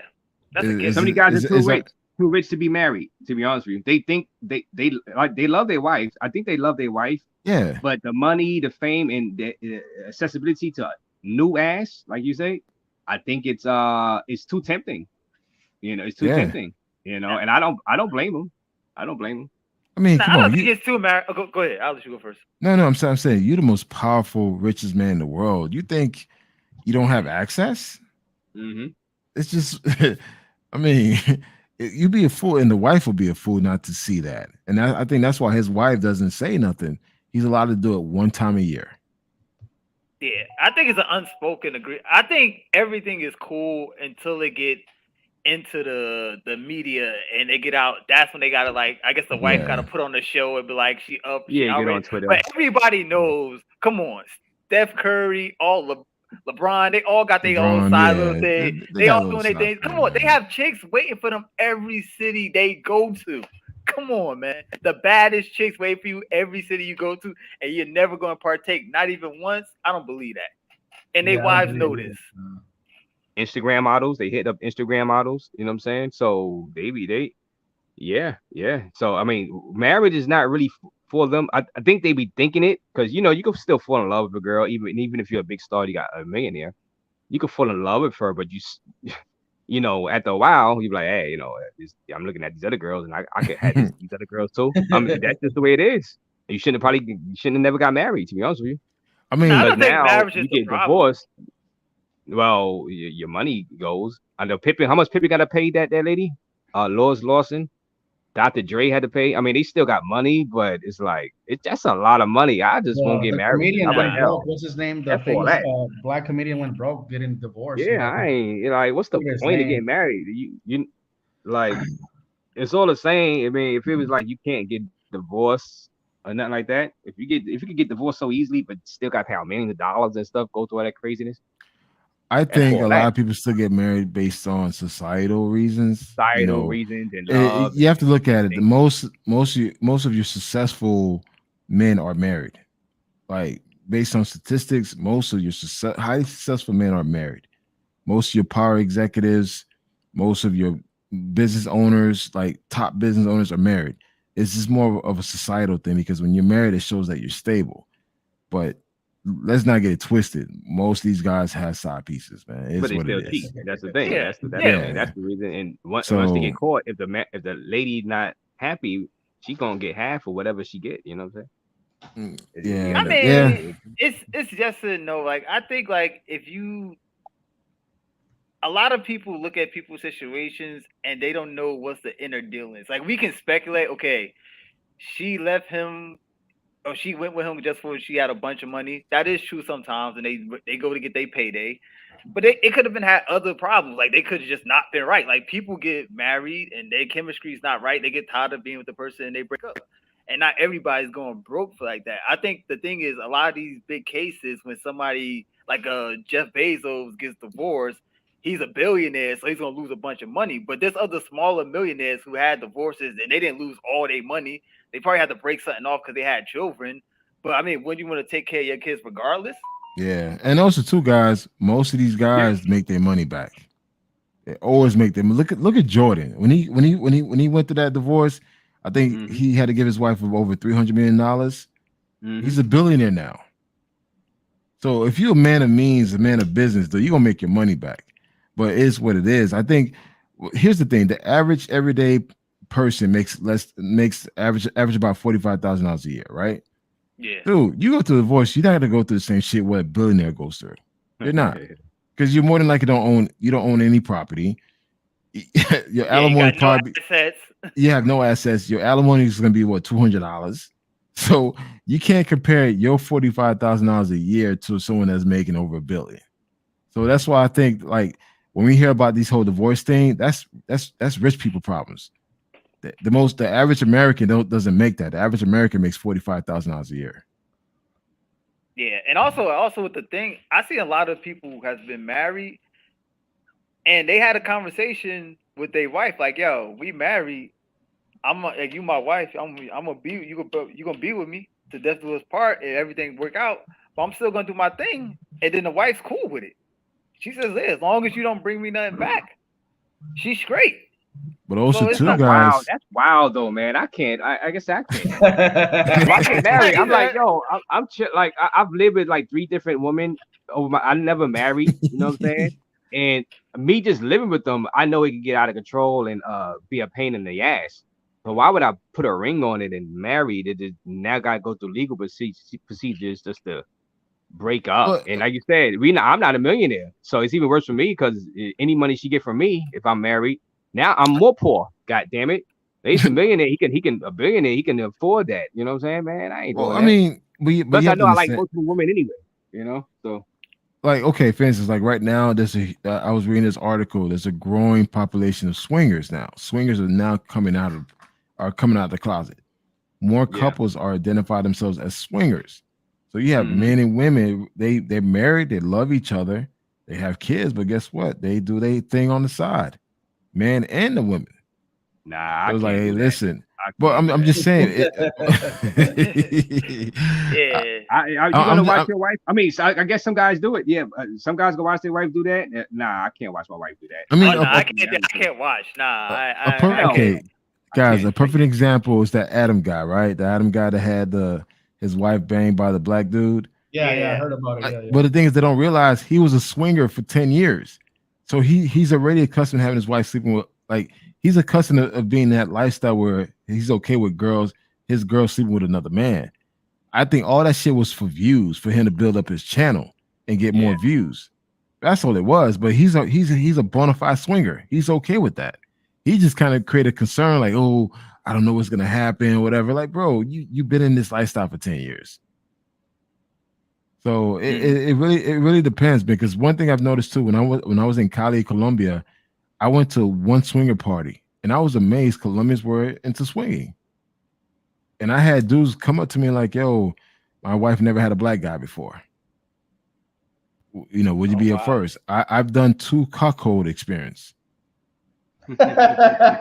Yeah, I've done it, bro, and it's amazed me. Like, man, dude watched me bang his wife, and guess what? Yeah.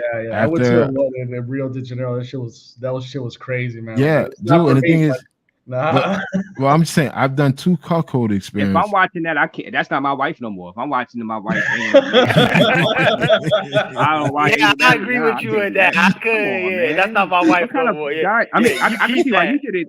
Black man travel wasn't you didn't give up your wife, but you took somebody else's wife. But I mean, I can't do. Why am I No, married man, to her? it's crazy, bro. Like on the last I the last Facebook passport bros, the one that got deleted. I remember there's this one guy posting like his receipts in Mexico. It's like, yeah, look at this guy, I'm bagging his wife, and like you post the videos, and the Mexican guy will be in the background. Yeah, you like that BBC, huh? And I'm just like, what the fuck? Hey Like, yo, hey yo, Paul, you got to pause that, yo. Hey yo, hey yo. that was the Hey, old yeah, Facebook I group that can't got do that. deleted. I I'm remember gonna seeing it because he used to I'm gonna post it tell you all the this, time. guys. I had several white men proposition their wives to me, like, hey, you like the ideal type. They want me to go in and bang their wife. They just want to watch. I did it twice. I did a black couple and I did a white couple. And it's just like, man, they will literally go after me, like kissing and going down on them, everything, man. And it's just, that was their thing. That was their thing, man. They loved each other, bro. It was just like, I don't know. I mean, I enjoyed it because it was an experience, but man, for them was like, yo, they get off of that shit. They get off of watching their wives having sex with another man. Yeah, it's Yeah, I true. mean, yeah, It's some weird to us, people. but I mean, I went to a swinger in Rio de Janeiro. I went to the same place twice, and it's just like you see it, like guys like share their wives and they don't give a shit. So I don't know. Yeah, I see it. I mean, I know that it been existed. You know, they had swinger websites for it since I was in high school. You know what I'm saying? So, even before I was in high school, when I know about it, and the hell on Cinemax After Dark. You know what I'm saying? Back in the '90s on cable T, they used to have movies doing that type of stuff, showing that stuff with HBO After Dark, whatever. You know what I'm saying? So I know about all that stuff, but I'm like now as I got older, I'm like, well, I could see if a couple came to me and told me to do it, but I'm not gonna be married and say, hey, wife, you wanna go to a swingers club? I'm not, nah, no, hell no. Yeah, I mean, I'd rather yeah, I just stay can't do that single and either. just because I'm gonna do the same thing anyway. I'm gonna be a multiple woman anyway, so why be married and be a multiple woman? I mean, I could be with a girlfriend. I could have a main girlfriend and cheat. Whatever. We're gonna cheat. At least I'm not tied to her financially as far as like, you know what I'm saying? Marriage and stuff. That's not. I mean, but if you meet the right one that wants to do that, I mean, but it takes special people to do that. A couple to do that. I'm not saying you black Yeah. man travel because you didn't do it with your wife. You didn't have your wife out there swinging. You was offered from a couple to Man. do it. And You know. sometimes, like when I went to that swinger place in Brazil, one guy had like multiple dudes on his chick. So I was just like, oh my god, like I I love to do hood rat shit, bro. But that was even for me, it was too much. I just like walked out of the room like I'm good. And she's like, you know. Yeah, Yo, that's wild. That's it's like I wild. was being like, married. nah, I'm good, bro. I... Yo, it's like being married and take your wife to Cartagena and go inside Club Delirium. I wouldn't even do that with my wife. If I'm married, man, I wouldn't do that with my girlfriend. Girl, if my girl from New York City, but I wouldn't do it with my wife. Going inside Club Delirium, Club Space, and Dos Vida, because those are a working girl spots, and I wouldn't want no guy going up to my wife and propositioning her. You know what I'm saying? Mistaking her for a prostitute or something like that. You know what I'm saying? Hell no. I I mean, I don't like personally. I don't care if like a dude try to holler at my chick. That doesn't bother me because yeah, I'm pretty sure she gonna shut him down. If he could get it, he could get it, and that means he could keep it. Because that means it's not truly my chick if he could get it all. But I'm talking about I'm talking about in Cartagena. I'm talking about in them specific clubs. I don't know if you ever to Dos Vida, Delirium, and I'm just talking about regular walking on the street. I mean, guys got holler at my chick. You know what I'm saying? But I'm talking about propositioning her for sex and money talk, pay for play, oh yeah, nah, I knowing never that been those to are Colombia. yeah, okay, yeah, knowing those are those it's like being a Sasua, like being in classical. So I wouldn't take my wife in there because I know she'd get hit on for pay for play type money situations. You know what I'm saying? Yeah, that makes sense. Yeah, nah, I feel you on that. But the thing is, I would feel like, a certain way. I'm like, oh hell, I would feel bad. I just won't feel right. That's just me though. But I know some couples' personalities are different than mine. So that's what makes the world great, right? Everybody got different personalities and different things they into, right? Yeah, but Razor, look, there's girls out there though that she would be with you, but she wouldn't mess with other dudes though. Like, so it's not like if you have a girl, she's always going. If you mess with other girls, she's gonna go smash other dudes. It can be like one sided. Like you can do your thing, but she just want to be with you. Because a lot of women don't really want to sleep around like that when they find a dude that they love and they care about. They just really want to be with you. Oh, he bounced off. No, he probably lost connection. He'll be back on actually. I mean, personally, I never had an issue dudes looking at my girl, bro. That doesn't bother me. Yeah, it's whatever. I'm not. Hey, my thing is like if you were the baddie, it's what it is. It's part of the territory.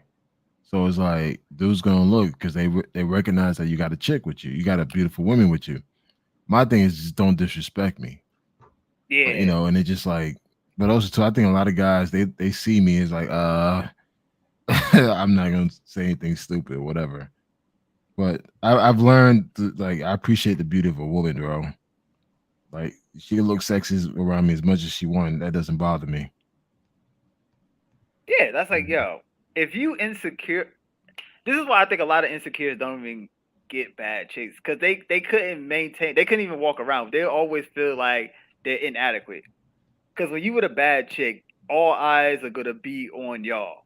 Because dudes are sizing up, waiting for like when this dude goes to the bathroom or go get another bottle or get another drink, I'm gonna try to go in there and slip my shot in before he come back. It happens. That happens. Yeah. So if you can't handle that, then you can't be with a bad chick. The only thing is I can't watch my chick get banged out. That's the thing. That's the thing. KG's playground. That's the thing. How you gonna watch your wife? I'm not saying about your mango. How you gonna watch your wife get banged out by another guy? That takes a special type of person to witness that. Well, that's the thing. Go home with you. I'm not doing that. I'm not playing that game. That's just not my personality. But the thing is a lifestyle. So if someone decides to become a swinger, it's just a different mindset, man. It's like it's weird. I talk to swingers a lot, and it's amazing how it's just they still love each other. They still loyal to each other. They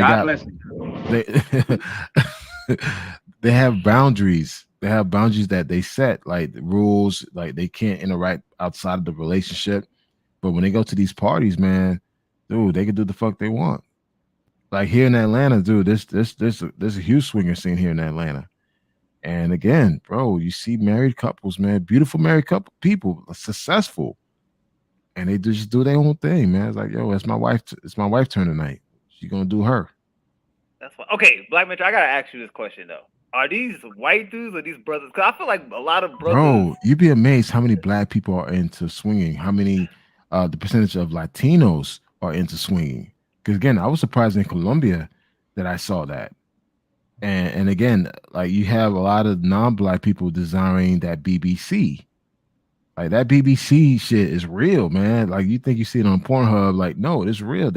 It's a myth that a black man has a big black cock, or whatever, and they want to explore that. And you'd be amazed, man. And they expect you to perform.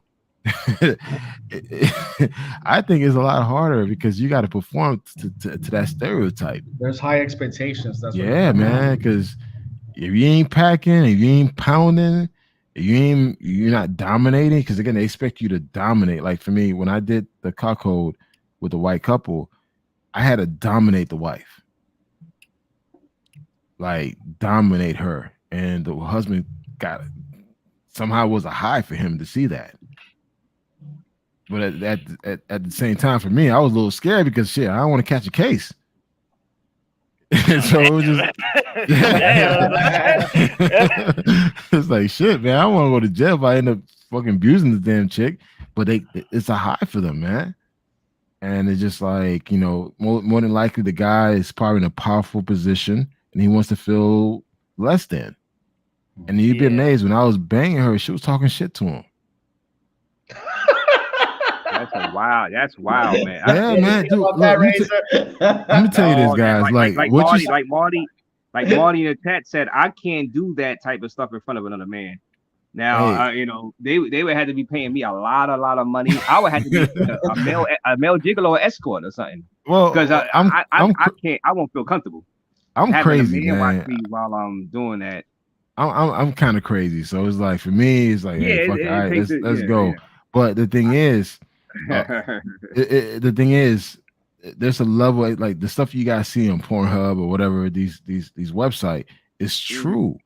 That's the fantasy that's the fantasy that they're trying to live. So yeah. Like I remember one time, man, this chick was like choker, like choker, like fucking like, yeah. Bro. Don't say too much. Don't say too much, Black Man Travel. God damn it, you gotta have people clipping this out. God damn it. Peso Man gonna be all up in the stream. Oh yeah. Especially you here, Peso Man definitely gonna be. I'm surprised he didn't show up. He's like, whatever you is, he pop up. He's too busy recording. He's recording his screen right now. Hey, Ray, what he's saying? He's saying, I got this. Oh yeah. Man, look. Man. And the thing too, like I'm like Mr. Clean in the damn travel space and shit. I'm all about uplifting and positivity, and I'm talking all this crazy shit. Yeah. But I'm just saying, it's just like, bro, you'd be amazed, Razor, how people just see things completely different from you. And a lot of these married couples, man, be doing some crazy shit behind closed doors, man. I'll be like, wow, okay. And again, it's every country, bro. Every country, man.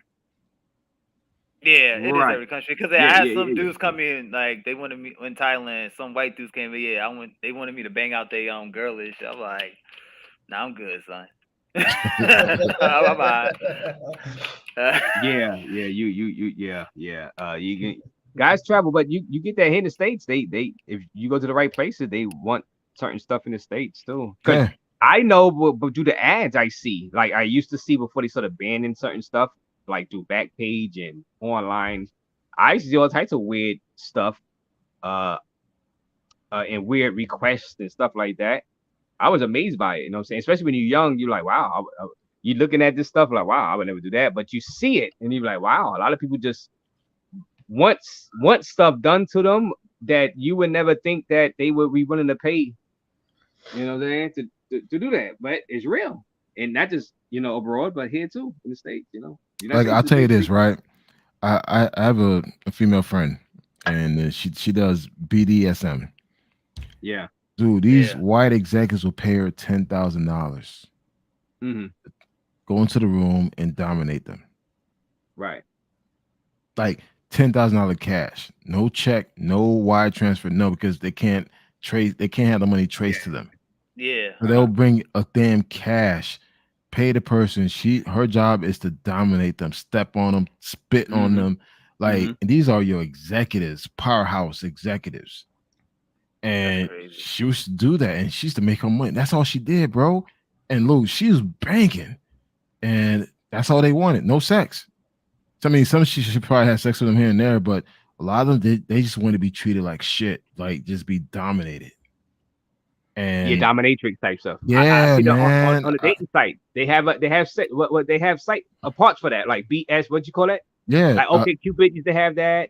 Yeah, BDSM. Yeah, BSM. Yeah. So I used to look inside there, but it was just too weird for me. And I used to hop out of that. I used to hop out of there real quick. You know what I'm saying? I just never was in that stuff. Hey, I ain't all right, guys. Look, all right, man. This is my fourth glass of wine, so I'm gonna open it up a little bit. I do have my little suitcase. Be careful what you say. Be careful. Nah, I'm all good.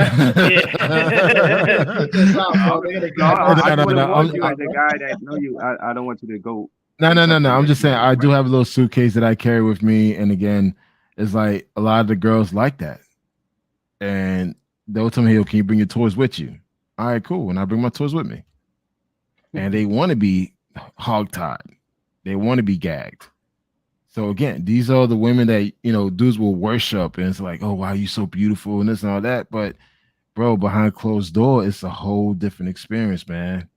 That's why it's like, guys work on you, focus on your money, go to the gym, because again, the woman that you so-called put on the pedestal behind closed door, man, it's a whole different story. Yeah, that's true. Yeah, I agree with that. Yeah, dudes It's who just put chicks like, on pedestal, and these chicks would do yeah, anything man. behind I'm closed doors. like, wow. And you got guys crying, oh, I'll kill myself if I'm not with you. I'm like, really?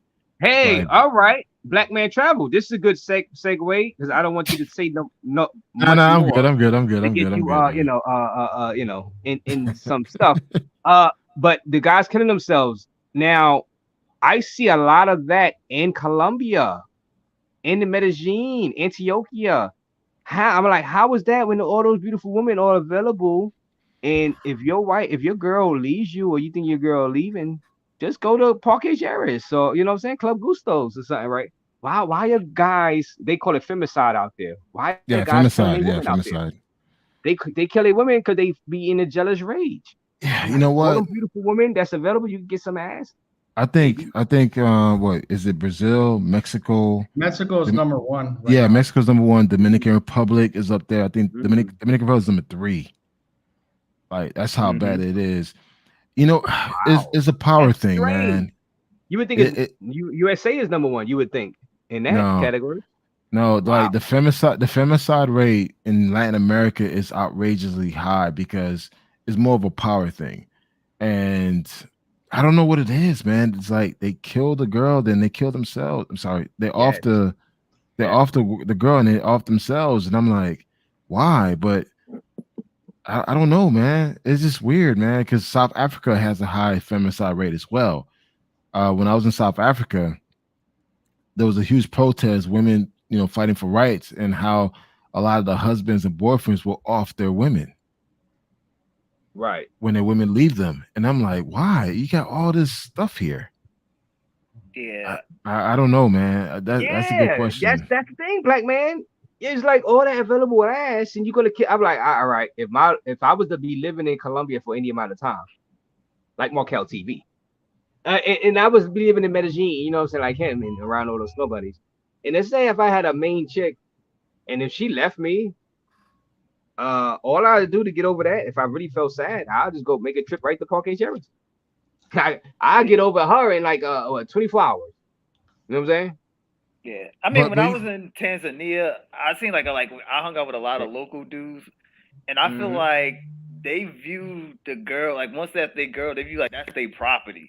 mm-hmm. Like you can't touch their property. Like, cause one It's a time it was power. like me and my friends. So it's a power thing, yeah. The dude, like his girl just like we was all together hanging out drinking, and the girl just like danced with his friend, like not even like super sexual. This dude got off the table, ran and like tackled her, and I had to pull him off because he was fighting like she was a dude. I had to pull him off, like, bro, like what is wrong with you? Yeah. We all sitting here having fun. What is wrong with you? Like I'm screaming at this dude, and I had to send him home, and I had to send his girl home in a different cab because I could not get this dude to calm down. And it's like. And when I talked to him later, he's like, bro, I don't know, but like, I don't like people touching my property. And that's literally what he said, like, basically. And I was like, damn, son, that's how you look at it? You even look at it like your girl. He's like, nah, that's mine. Yeah, Nobody so can you touch let it that's out. mine. I was like, okay, son. And that's the Yeah. last time I dealt with that dude, yo. Yeah, I think I this is think that's what coming. I think y'all right about possession. Yeah. Go ahead, Razor. No, go ahead. I was possession. They think of No, females as possession. it is. Possession, yeah.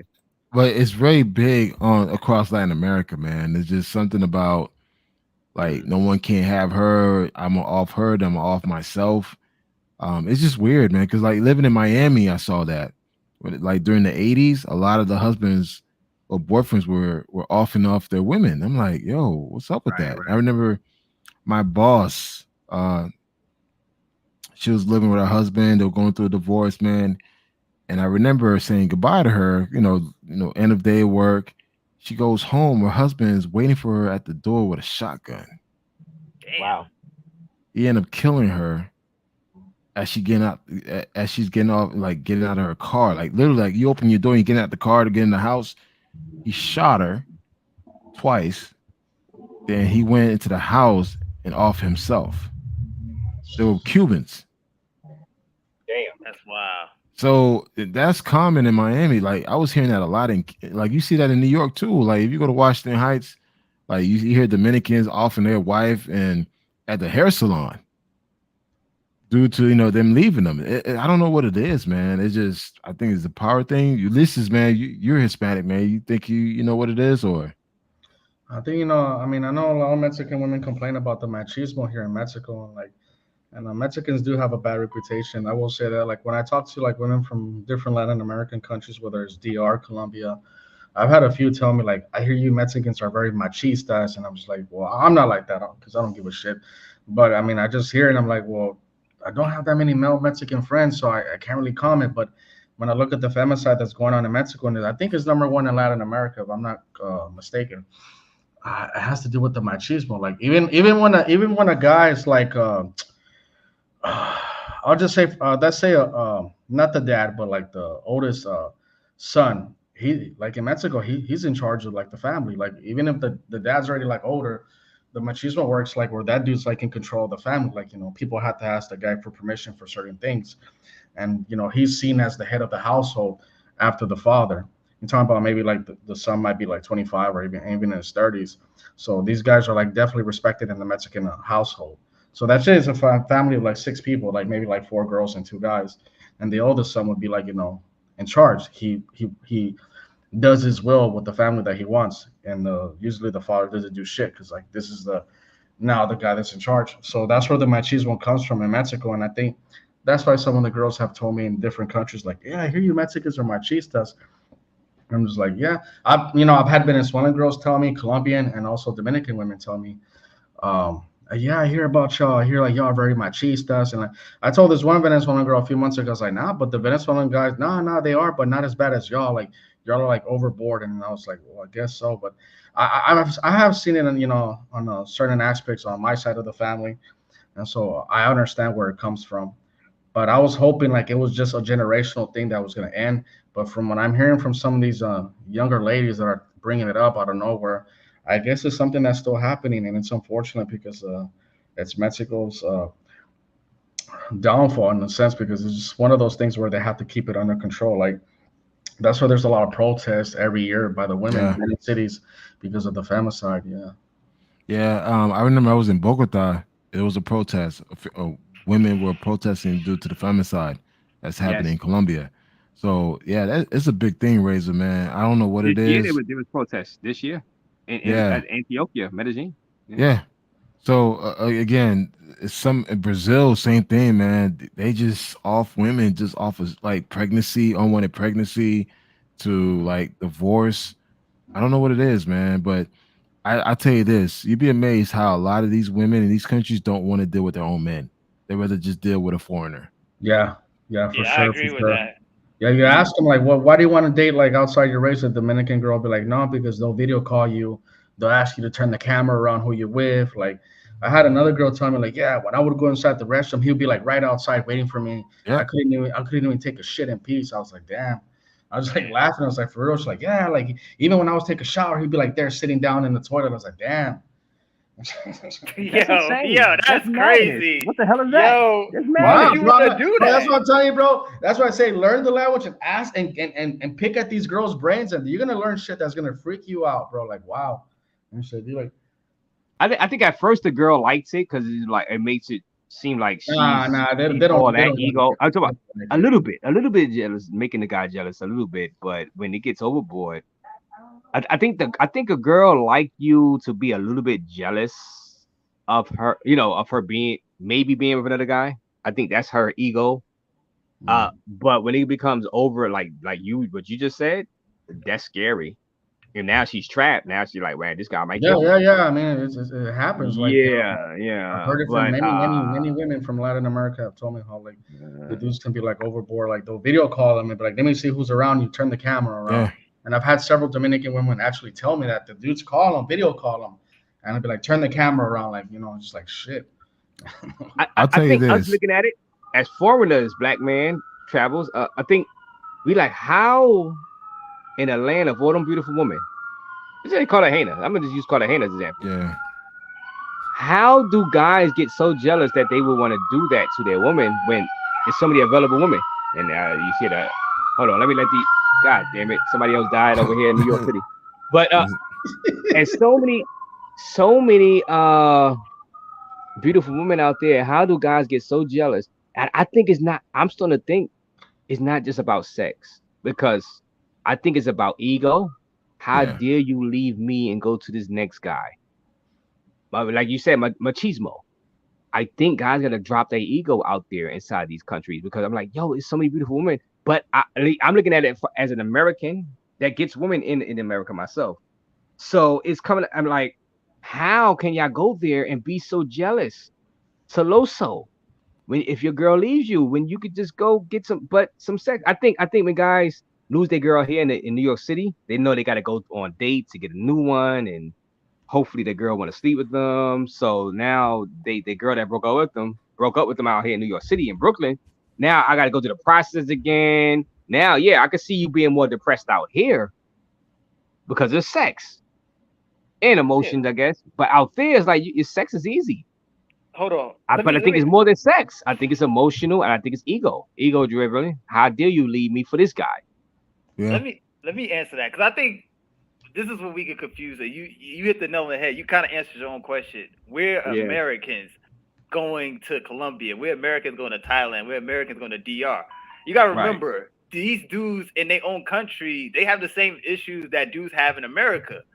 Because if you have conversation with local dudes, they be complaining about their chicks too. Like I did a video with like on Tanzania. They be like, oh yeah, these girls got sponsors in Switzerland and all this, and we can't trust these girls because this might be my girl, but there's no way to know that she doesn't have a rich guy on the other side of town, and I can't feel. And he be like this one dude I talked to. He was like a rapper in Tanzania. He was like, I can never fully trust my girl because I can never know if she has a sponsor outside of Tanzania or a sponsor, even a rich guy that has in a company somewhere in Tanzania. So they're always looking at their girl with a side eye. So the answer is they have the same issues. It's just that when we come to their country, we get status because we're Americans or we're British or we're whatever. And they're like, okay, they got that. We got that prestige because we're coming from a first world, quote unquote, first world country. Facts. I mean, the thing is, like, as much as we want to complain about how things are here in the States, the guys in these countries are complaining the same exact thing that we're complaining about. The same exact thing. So it's like it's interesting how we complain about, how things, the system, and everything else. These other countries are going through the same stuff that America's going through, and the guys are complaining about the same thing. But the thing is, they just take legal matters on their own hands by just offing the person. Right. And like, for instance, like I've been in a relationship with a Dominican for 7 years, right? And I remember one time we talked, it's like, hey, listen, what happens if you and I don't work out? She told me straight up, she's like, it'll be hard for her to date another Dominican. Yeah. Because she's been used to being with a foreign, like messing with me and like the lifestyle that I gave her. It was just like, for her, it's like, I can't go back to that. So more than likely, she probably hooked up with another foreigner. But it's just like, for her thing is like, she always make it clear to me, like, listen, I like the fact that you're not possessive. You're not controlling and all this stuff. Like she always tell me, like, don't act like a Dominican. Right. And for her, it's like, yo, that's an insult. Like she tells me that. Like, don't act like a Dominican dude because again, that's not you. Like, don't show that insecurity. Don't show that hostility because, dude, a lot of Dominican women, they fear for their lives, man. Like I talk to these people. It's like these dudes, man, like you see a dead body out in the Campo area on a consistent basis, man. Like a woman go missing, right? Because she's pregnant. A woman go missing because the dude wants to leave the wife, but he doesn't want to like lose his money or his property because you know how things are in DR if you go through a divorce, dude. And a lot of women are feared for their lives, so they'll put up with domestic violence. They'll put up with a lot of stuff that they can't say anything because when they call the police not going to do anything. Yep. Right. Yeah, that's big. They hands are tied pretty much. Yeah. Yeah, so for them it's like, so and that's what I'll tell dudes when a foreign chick meet a good dude and she's a good chick, she ain't trying to fuck that shit up, man. She knows what's out there. Yeah, like now, like if she's a street chick, she's a street chick. It is what it is, man. But a good chick, loyal, professional, like family oriented, she ain't leaving a man, bro. She's not. Yeah. And she knows what's out there. And it's like, hey, there's no way in hell I'm gonna leave this foreigner, this dude that gave me all this, to go deal with a local where I can get my ass beat. And yeah. So and that's why, like I tell guys, like, bro, yeah, you can't compare it to you messing with a pro that you met at Sasua compared to a chick you met somewhere in the Campo area that's from a good family. Can't compare it. Yeah, you spitting facts right there. I agree with you, yeah, because a lot of these, I hear the same thing, and again, from Africa to Asia, you mess with a chick, and they be like, it'd be crazy because like you'll do the simplest thing for them, and they're just being all for like they almost like it's nothing, like it ain't no big thing, like no, thank you. Like this one chick, I don't know, I gave her, I think I bought her a rose or something, I forgot, I gave her a flower. Do you know this chick put that junk in a case? And the time I left and I ain't come back for another year, I met her with again. She had that junk in a case and said, I still got that flower you gave. It was all like crumbled up. I'm like, why do you throw this away? She was like, do you know you're the first guy that gave me a flower in my life? I'm like, really? Yeah, like that junk just blew my mind. I was like, you joke. I thought she was lying until she pulled out the thing all crumbled up. And it's like little things like that. Like you don't think nothing of it, but it's like the world to them. And a lot of dudes just don't do it because in a lot of countries, I hear women always say like a lot of dudes are not romantic. Like they're just kind of like whatever. I don't think that's true. I just think they're generalizing, but that's what I hear in a lot of countries. I'm not gonna say I agree with that, but a lot of the girls I dealt with and they was kind of like super stuck on me. They're like, yo, dudes in this certain country they're not romantic. It's very hard to find a guy that do super like nice things or things you consider sweet in their country. I don't know if y'all agree with that. No, I agree with that. And again, I've dealt with that with women in different countries where they tell me these guys in their country are not romantic. They don't do the little things. And that's why it kills me when I hear guys don't be a simp. Like, bro, there's nothing wrong with you being a gentleman to a good girl that's like, yo, treat her with respect, man. Like you bring her a little gift, that doesn't hurt your pockets, bro. Trust me. Especially Eastern Europe, the women that you meet, like the girls from the Balkans and just like Czech Republic, Poland, Russia, Ukraine. Like, well, I wouldn't say Ukraine as much, but they'll tell you like their men are not like romantic at all. So you do some simple things for them, it's gonna go a long way. Yeah, and it'll make your experience even better with them. Yeah, it'll make your experience more comfortable, and while you're with them, you look at them, forget about what other people are saying about simp. This make your own experience comfortable with the girl because you're the one got to deal with the girl. Forget about what the outside saying. You know what I'm saying? Thank you, Razor. I never care about what they say. I call out hypocrites all the time. I never care about what they say. That I don't care. Yeah. And Razor, that's the thing. I said the same exact thing 4 hours ago. That's how long we've been talking. I said the same exact. Yeah, I said the same exact things. Like, don't care what the other man is doing. Focus on your own experience because, again, and the other man is lying too. The other man is lying. He probably sent money. He done sent money, but coming up here without a face and talking trash in the comment section. You know what I'm saying? Yo, get out of here. Yeah, because when you stay in countries longer, when dudes like come in and they leave and they're talking all this good stuff, and then we talk to the girl. Oh yeah, he threw me like $500 the time he did. I'm like, oh word. And then he's like, nah, son, I'll be breaking. He was talking, you know how dudes be talking, I'll break these and all this other nonsense. Like, bingo. And the longer they stay, the more they friends. Even if they're a prostitute girl, I don't even like to use the term prostitute. Even if they working girls, you can still be friends with a working girl. So the longer you stay, and if she kind of needy and she probably need a couple of dollars, you might send her some money because you think of her as a friend even more than just a working girl. You know what I'm saying? Like, you cool with her. And, I'll be the first to admit, Razor, I'll be the first to admit, when I started going to Colombia back in 2015, there was a couple of chicks that I knew were pros, but we stayed in contact because they were cool. And guess what? Right.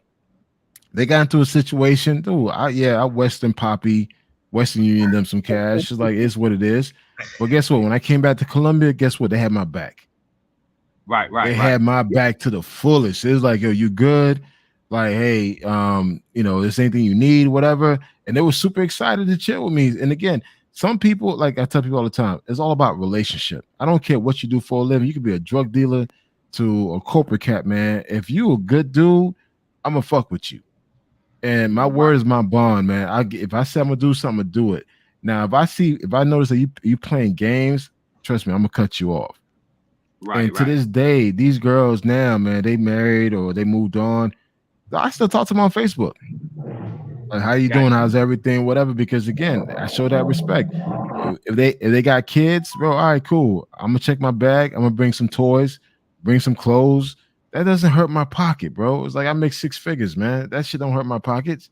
So it doesn't hurt me to spend $100 on some gifts that I could take back to this country and give it out to people. Shit, I'm going to Colombia next week, bro. I spent $100 in gifts already. I brought some soap, some perfume, some lingerie. What I'm doing all the good stuff. Some baseball, some toys, some coloring books. I'm gonna pass it away. So at the end of the day, man, I'm gonna have a good time and create that experience and create that relationship, man. Hey, well, I hope you know this will be clipped out. I hope you know somebody will. Yeah, I'm pretty sure they're gonna clip it out. Hey, don't worry about it, though. Don't worry about it, bro. Who cares what they think? Yo, who cares? You live in. My thing is this. If you don't clip a special that has my voice in it, dude, at least tag me on the damn fucking title, bro. It's like that's all I ask for. Like I remember Peso, man. He give you some promo. Give you some promo, bro. Right? I got on Peso, man, and guess what? He ended up tagging me. I hit him up, was like, yo, bro, if you gonna fucking take a clip from me, at least tag me on it. And guess what? He ended up tagging me on it. I'm like, all right, cool, thanks, buddy. And that's it, man. It's like that's all I want. If you're gonna use my content, man, at least tag me. I need some damn views, man, some subscribers. But I'm just saying, like, guys, it doesn't hurt to do nice things. I don't know where it happened that to do nice things is a bad thing. Bro, we're from America. We're privileged, man. We making more money than most people making. Shit, most Americans make more money than people in Europe. And it's just like, yo, if you go to South America, Central America, or any third world country or any second world country, if you could do something nice for somebody, go ahead and do it, man. It doesn't hurt your pocket. You're going to get paid in 2 weeks. Yeah, I agree with that. Yeah, I'm not talking about just females. I'm talking about with everybody. Like if you males, we give begging males and females money out here in the state. In Brooklyn, I do. I give begging ass females and begging ass males. Hanging out you know what I'm saying? Am I a simp? I give them, and I don't even know them really. I just know them from the bodega. They hang it. They open the door for me, and I give them money all the time. I'm like, damn, I gotta cut down on. I'm giving these people a lot of money out here, and I'm not taking from your travel funds, bro. Yeah, that female I'm giving money to because she's holding the door. I'm not even sleeping with her. You know what I'm saying? I would rather give her money I'm sleeping to a woman I'm sleeping with than her because she's just holding the door open for me. You know what I'm saying? Like if I could give her $20 over a month for holding the door, nonsense. I can give a girl if I'm sleeping with her abroad $20. You know what I'm saying? She asks for it, you know what I'm saying? Like real, like what? Like it's yeah, and this will be clipped out too. Goddamn it! But yeah, I don't give a goddamn. Now for real, like you know, it comes to a point when it's like logic. Like, look, I give people money just off the strength of them needing it. You know what I mean? Because I know how it is to be hungry. If you're hungry for food, and I know that feeling. So, you know, I would hate for somebody to go to sleep hungry. You know. Especially if they asking me for it, you know what I'm saying? I'm like, I can't. I was one of them, bro. I was one of the hungry kids going to bed hungry, bro. Dude, my mother was homeless in Haiti, dog. My mother was homeless in Haiti when she came to this country with me on a raft boat in 1978. Dude, I didn't have nothing to my name, man. So for me, I understand when I go to these countries how the world is because I'm from Haiti. I'm from fucking Haiti, man. So I understand. So to me, dude. My thing is don't run game on me. That's my thing. Don't try to run game. Yeah. If you honest, you sincere, dude, you know what? Here's $20. I remember one time, man. I was in Salvador, Brazil. I saw a woman with a special need child asking for money, man. That shit bothered me so much because I have an autistic son. Dude, I went to the bank, pull out $100 out. I went back to her and gave it to her. She looked at me like, Are you serious? Like, yo, it's for you. I Right, see your right. son. Respect. So it's just like for me, I'm gonna make the money back. That's why like I laugh when dudes be talking all that nonsense. Like, dude, you don't travel. You say you travel once a year type of dude. You go to one spot, and that's it. But you don't understand what an everyday person go through feeding their child. And that's why for Right. me, I don't care what her profession is, I'm not gonna disrespect her. You know she need it Yeah, I anyway. agree with you. Yeah, You know she need the money, and yeah, so it's not really simping. It's like you're trying to help out a person in need, no matter the profession, no matter if she's word, a yeah. working girl on the streets or just a person, like I said, a plumber. She could be a plumber and she need money. You know what I'm saying? And if she say the cupboard is bare, the refrigerator is not, it's like, all right, I want to help her out just as a humanitarian, I not shit you not. simping. I shit you not, Razor. I remember one time I went to a Chica crib in DR. Her fridge was so empty. She lived in one of them huts. Man, I feel so bad leaving that place. Yes, I've I seen went it to the in grocery store. Santiago. Yeah, I went to the grocery store. I took my credit card out because I was like, shit, my credit card got a good limit. So I was like, hey, get Right, whatever you right. need. We took the Is shopping that cart. simping? That's not simping. That's I being don't. a Nah, that's not something. a decent human being is a man, and you're a man on top of it. Man, So dude, come on, man. I did That's not that, simping. man. Though she was just crying. She was crying. It's like she was like, fellas, she was crying, like crying. I said, you know what? Crying in the damn store. I said, don't worry about it. I'll take care of it. It's like fuck it, because I saw what I saw at that house. Like, nah, hell nah. If I could, if I'm in a position to help, I'm a help. That's the type of person I am, and it's just like, you know Yeah, what? Let's just I go. am too. I am And too. and it's not about me smashing whatever. Like, yo, hey, it's what Yeah. it is. I gave it to her. Dude, I think I spent about shit $250 in groceries. But I was like, yeah, Right, I right. put that shit on the card. I get points for it. I'll use it. I'll pay it back later. And I did that for her, man. And it was just like, yo, just don't worry about it. Because trust me, my mother was homeless. My mother was poor with my older brother. And I remember one time, and again, this is real talk, guys.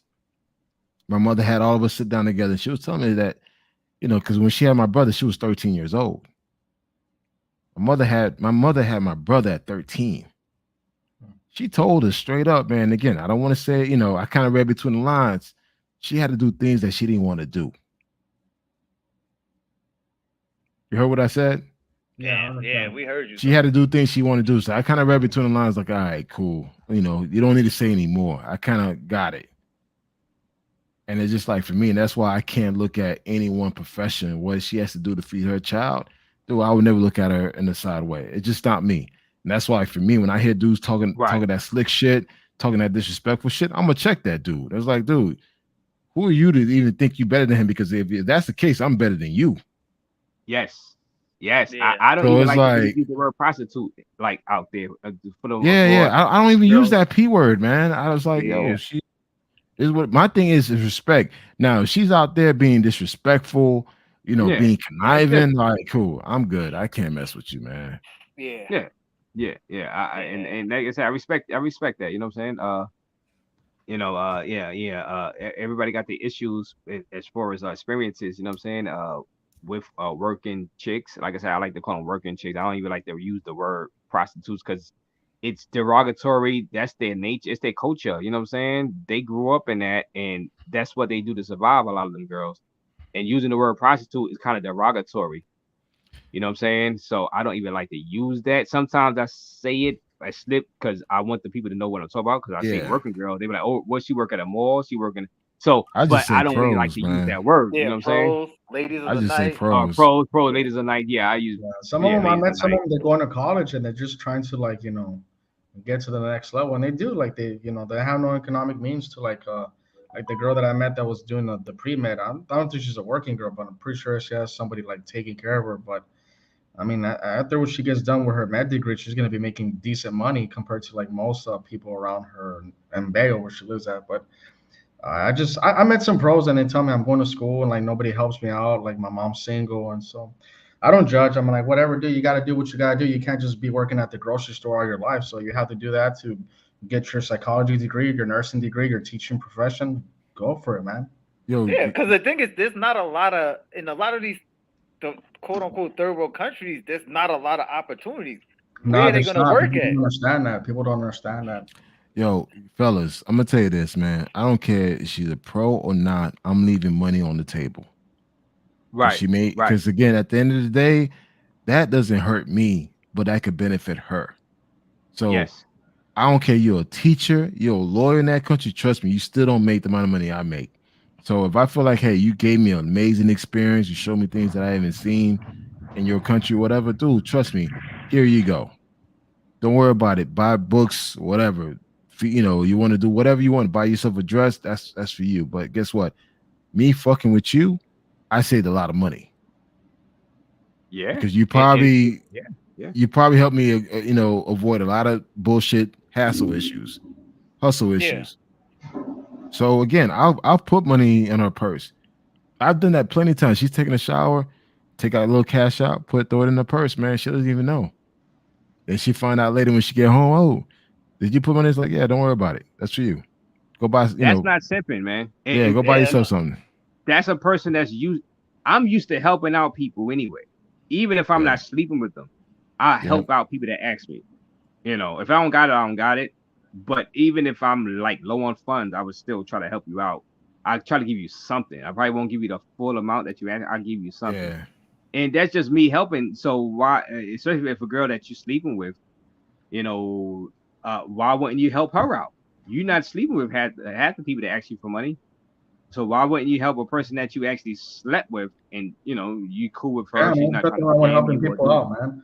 I like, mean, it just, Medellin, and you know their situation, or they wouldn't be doing what they're doing anyway. So, and I don't, it just look. Some guys say simping, and they simp every day in the States. Yeah, That's why I call it they simp every day in the States.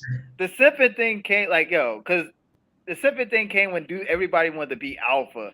If you're a real alpha, you don't have to say you're alpha. You don't have to prove you're alpha. The way you move, people know, okay, that's that dude. But a lot of dudes be trying to prove, oh, I don't simp, I don't do all this, I break bees and all this, because they gotta put out that bravado to try to prove to you that they that dude when you know they not that dude. But they go still try to prove it. That's why you never see like real dudes. Like if I help a chick, and because if a chick look at me, I'm gonna help her. I'm not gonna speak on it. I'm not gonna say anything because nobody needs to know about that. But if somebody's trying to be bravado and do all this other nonsense, I'm not trying to throw shots at anybody. But I was like, oh, I don't simp and all this other junk. That's telling you that they're insecure because nobody who's secure has to tell you I'm confident.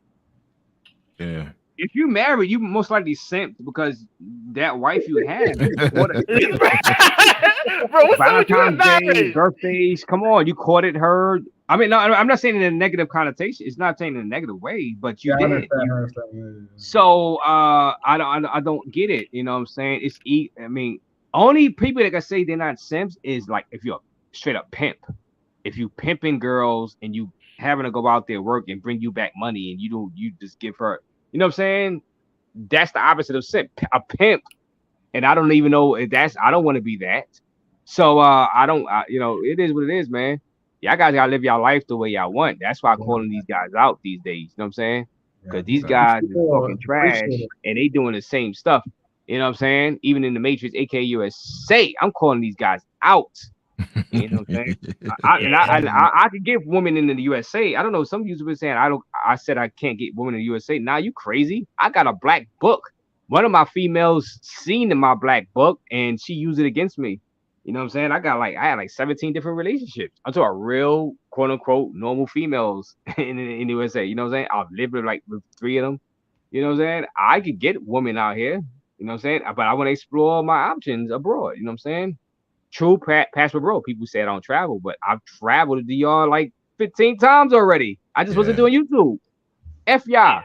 You know what I'm saying? Yo, I don't care. I'm not gonna be booking flights to prove to you I'm traveling. Because what's gonna be the next thing y'all talk about? You know what I'm saying? No. I'm doing my shows the way I want to do it. And I'm dealing with the woman the way I want to deal with them. You know what I'm saying? So yeah. If y'all guys get into your head, people watching, if you wish is gonna watch on a replay. Do what makes they're gonna clip some parts out though. Yeah, they definitely. Let him clip. Let him clip. Let him clip. Clip away. Because I do a response, and you just give me content. I do a response to it. Hey, let them clip away, and I'm here to give a public service announcement. Get your passports, right? Yeah. And even if you don't want to, if you're happily married in the States, I'm happy for you because my grandparents were happily married in the States. It's a different generation, and I'm happy they were happily married. But if you got to get a passport and you find a woman abroad and you happy dating multiple women abroad, God bless your soul. You only live one life, unless you believe in reincarnation, but you won't even remember your past life anyway. So, the life that you're gonna remember, you only got one of it.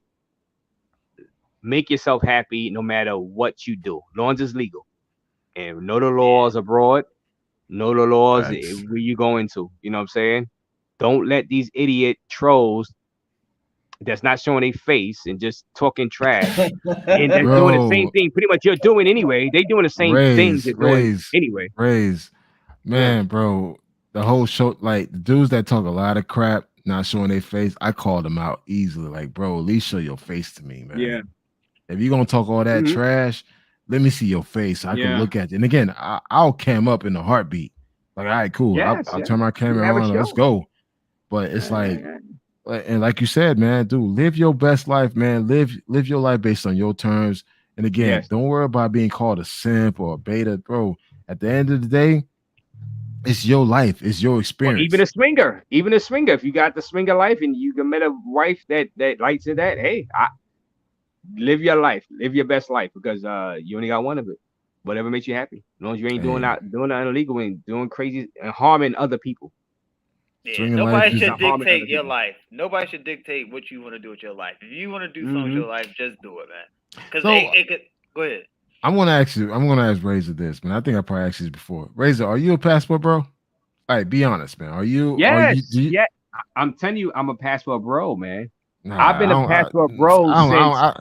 I don't think you're a passport bro. I think you just jumping on the bandwagon, bro. Okay, I'm gonna tell you why I'm a passport bro. I've been a passport bro since I was going to YouTube. We're going to Dominican Republic before YouTube. But that's not a passport bro. Okay, you precede the passport bro movement though. I dig the passport bro movement because we got passports and we started leaving. No. Hold up. I mean, what's your definition? Ulysses, give us 10 minutes because I'm about to dissect Razor real quick, man. No, bro, go ahead. All right, okay, Razor. Let's have this talk, brother, because I respect you as a man. I respect your platform and everything else. Yeah, go ahead. All right, passport bro. Their whole premise is around traveling for women. You've been traveling for way before the movement even started. Like I don't like when I hear the passport bros, I don't hear nothing about outside of you got to travel to go find a wife or go find a girlfriend. That's the reason why you travel because you hate America, you hate American women. That's not you. That's not you at all. You're not disgruntled. You're not bitter. You're not incel complaining, crying, bitching all day, 24 hours. That's not you. You work out. You take care of yourself. You're a handsome man. Hey, no homo. I mean, it is what it is. I mean, and I lived with Matrix women over the past years. Yeah. So you have no issues. I have Matrix women. I get Matrix women. Yeah. So you're not a passport bro. You're just not. Okay, if that's your definition, people got different definitions of passport bro. That's the thing. No, but I'm going by the premise that's being defined right now in the circuit. Like right now, is that haters defining that, or is that? No. Based on the criteria that most of these guys that stand behind passport bros, they hate American women. They try because they bitter, they hate the American system or whatever, everything else, and they trying to find a wife. That's not you. No, it's not me at all, and that's how it's proof that not all passport bros hate American women or trying to find a wife. But then you're not a passport bro. No, if you let the haters frame it that way, yeah, I'm not a passport bro. If you go by their definition of a passport bro, there's different definitions of passport bro.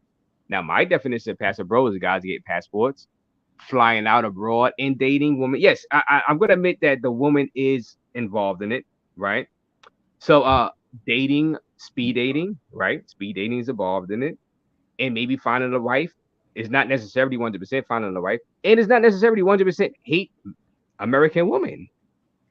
But that's my definition. But your definition can be different. A hater's definition, it can be different. Now the haters got the loudest voices on YouTube, so they're gonna frame it as that, as such. When they themselves are doing the same thing. Those same people with the loudest voices, they don't have no matrix woman. They're married to, and I have receipts. They are married to either a Latina woman or white woman. The people with the loudest voices. Mhm. That's why when I do the type of show, they don't pull up. They don't pull up. I put the link, they don't pull up and challenge me because I got receipts. Now, everybody's definition of a pastor bro is different. Now, if you go by your definition, yes, I'm not a pastor bro. But it's no definite definition of a pastor bro. Your definition, Black Man Travels, can be your definition and people will agree with you. My definition can be my definition and people agree with me or people don't agree. It just depends on what you agree, what you think is a pastor bro. I never defame black women. How can I defame black women when my mom was a black woman or my grandparent?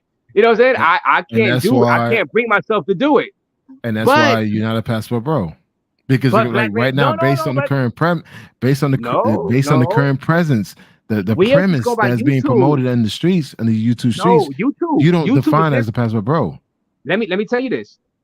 If you was go to Sasua and if you was go to Cartagena, a lot of people that consider themselves pastor bros, do you hit them over breakfast, over dinner, talking bad about American black women? They are not even mentioned, and they don't have YouTube channels. They're not talking about American black women at all. At all. They don't even mention them at all. And they are pastor bros. You can't go by just YouTubers because YouTubers have an audience, and YouTubers, you might say, all right, Austin Holloman said this, and he doesn't speak for 90% of the pastor bros. 90% of the pastor bros have black women or you know what I'm saying? They don't talk negative when you go on vacation. Do you hear them talking over dinner about American? All of y'all guys are trashing black women. No, you can't go by just a YouTuber. All right, so let me ask you this, Raze. Do you consider myself as a passport bro? And technically, I would consider yourself. I would consider you a pastor bro. God damn it, even though, I don't think of pastor bros as a negative connotation. And I remember I was on Tam 2. And this is why Pacer Man lost his shit. I was on Tam 2.0's channel, and I told her, look, I consider myself a pastor bro, but I said you're not wrong in painting pastor bros in a negative connotation. I said pastor bros can be painted in a negative connotation and a positive connotation, depending on who is defining the passport bros, because there's no definite. You can't Google it. I mean, everybody gonna have their own opinion on what's a passport bro. So I said both can be true. The negative stuff can be true about passport bro, and the positive stuff can be true about passport bro. That's how I look at it. I'm gonna tell you right now. I got one question. Bro, when I'm using my passport and I go out and I date women, I'll be a hypocrite. I'm like, I do date women abroad, so how can I throw other? Now, there's Pookie and Ray passport bros, there's regular, normal, there's educated passport bros, there's sensible passport bros. I just lump them. But if you have a specific definition that what you want to say a passport bro, and you don't classify it because the negative stuff, okay, I can see. It's like saying I'm from the hood, but I don't consider myself a hood guy because of the negative stuff. No, I'm born and raised in the hood. I'm a hood guy. Even though I don't do bad stuff and negative stuff like other hood stuff, hood guys do, but I'm from the hood. I can't lie and say I'm not from the hood. I'm born and raised in all types of hoods in Brooklyn, in Queens. You know what I'm saying? I don't do negative and harmful stuff to the community, but I'm a hood guy. That don't mean I'm a negative person. That's how I look at the pastor bros. But everybody got their own definition. So I can't never knock you. I'm not gonna knock you if you know. If you don't feel that way, it's for the definition. Okay, let me ask you this question then. Let me ask you, because you saying the definition is vague, right?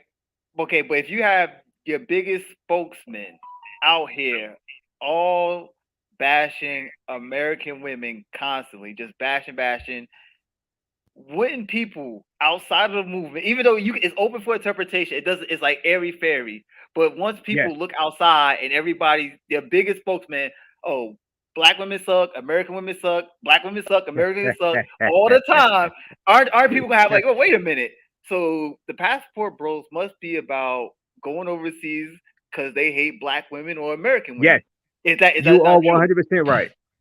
And I've said it on 2.0 channel. I said both could be. I said the negative could be right and the positive. But I said you can't read a YouTuber that's a spokesperson. But you talk about Austin Holloman. I did videos on Austin Holloman. So, but YouTube is different than real life because YouTube people are trying to get views. People are trying to get popular. So they're gonna say some wild stuff to get people to watch. But everyday passport bro life is different than YouTube because, like I said, I've been to Sasua, I've been to Cartagena, and no guy that I've seen and hung out breakfast, lunch, or dinner have ever mentioned a black woman. It's not on their mind, and they are passport bros. So YouTubers are different, and I gotta see the sensationalization of media. I'm in the media, basically. YouTube is media, and I understand. I understand. So I'm not downing you, KGs or Black Man Travels for thinking that, because yeah, the media is a machine. But everyday passport bros that go out and use their passport, they are not bashing black women. They just it doesn't even cross our mind to do it unless you have a YouTube channel and you're trying to get views and get clicks. You know what I'm saying? I mean, I think more manosphere guys bash black women. Yeah, the manosphere is wild. The manosphere is wild. The red pill. Yeah, I think, and they here in the States. They're not even traveling. They in the States. So, I mean, it is what it is. I mean, I consider it. I think the passport bros is just so wide. I can't. How can I say I'm not a passport bro when I'm going out and I'm dating? I'm speed dating. I'm dating former women. I mean, but you can. But the thing is, you perceive. I'm not a negative passport bro though. I can say I'm not a like I say like the hood. I'm a hood guy. I'm from the hoods of Brooklyn. I'm Smurf Village. I'm from all types of with Takashi 69. I'm from the hoods. I can't say I'm not a hood guy just because I probably don't carry myself as a hood guy. You know. Okay. Eraser. Okay, abroad. Use your analogy. I'm a hood guy. I can't deny it. Okay, it's different types of hood guys. There's different types of pastor bros. Back in the day, Manhattan used to be crazy. It used to be off the hook. It used to be straight dangerous. So you consider it a hood. Yes. But if before that Manhattan was built up and nice, and you was there before that, it turns into a hood. Does that make you a hood guy? If you was there before, it was a hood, okay, I see. All right. If I was there, let's say if I was in 42nd Street before Mayor Giuliani cleaned it up. Yeah, like that would be sketchy in the 70s, but actually that was before I was born. But I heard stories. Yeah, but it was a little bit more cleaner, and then it turned into a hood. Then it became nice again. But you was there when it was nice, and it turned into a hood. So would you still consider yourself a hood dude in that case? Because that's how you saying with the passport. Did I leave though already? Like, no, you was born there. It's like this. Basically, what you're saying is like you exist. You was in the place before the passport bros existed. Now you're saying I got you. Okay. You're a passport bro, but you were there before this. That's like your grandfather. You're before that. Your children could be considered. I see. Okay, I got you. I would use the analogy. Yes, I understand what you're saying. If my neighbor, with my hood, let's say, I'm around Brownsville Project. Yeah. Which I do live around Brownsville Project. If this is the nicest neighborhood, and I was 3, 4, 5, 6 years old, it was so nice. But then all of a sudden, it started becoming dangerous over the years, and I'm still living there. I'm from the hood. But I'm saying, but you was there when it was nice. So now it's a hood. It turns into a hood. That makes it a hood. I'm there. I'm living the hood life. Now that don't necessarily. I'm 100% participating in the negative stuff, but I'm from the hood. That's where I live. I can't say I'm not from the hood when I'm living there. People gonna look at me like I'm crazy. They be like, "How can you say you're not from the hood? You from one of the most dangerous hoods in Brooklyn?" And then I go, "Well, no, I was there before.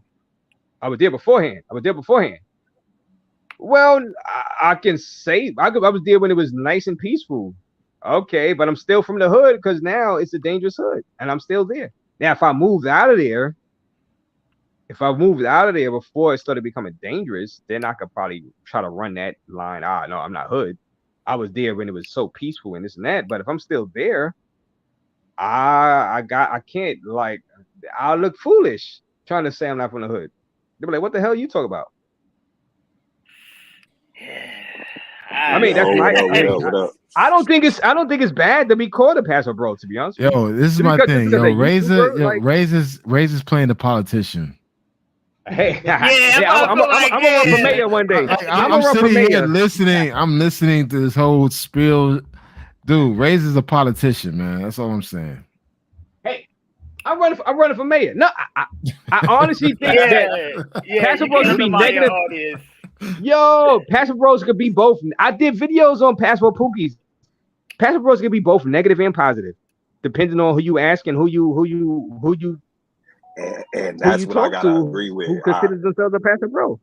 I really feel like it can go either way. You feel me? Like I feel like everybody is their own person, pretty much. You know, like one person can't really define the passport bros. Like I hear what you're saying. Like certain people are the leader of the movement, but that don't mean that they define the whole movement itself.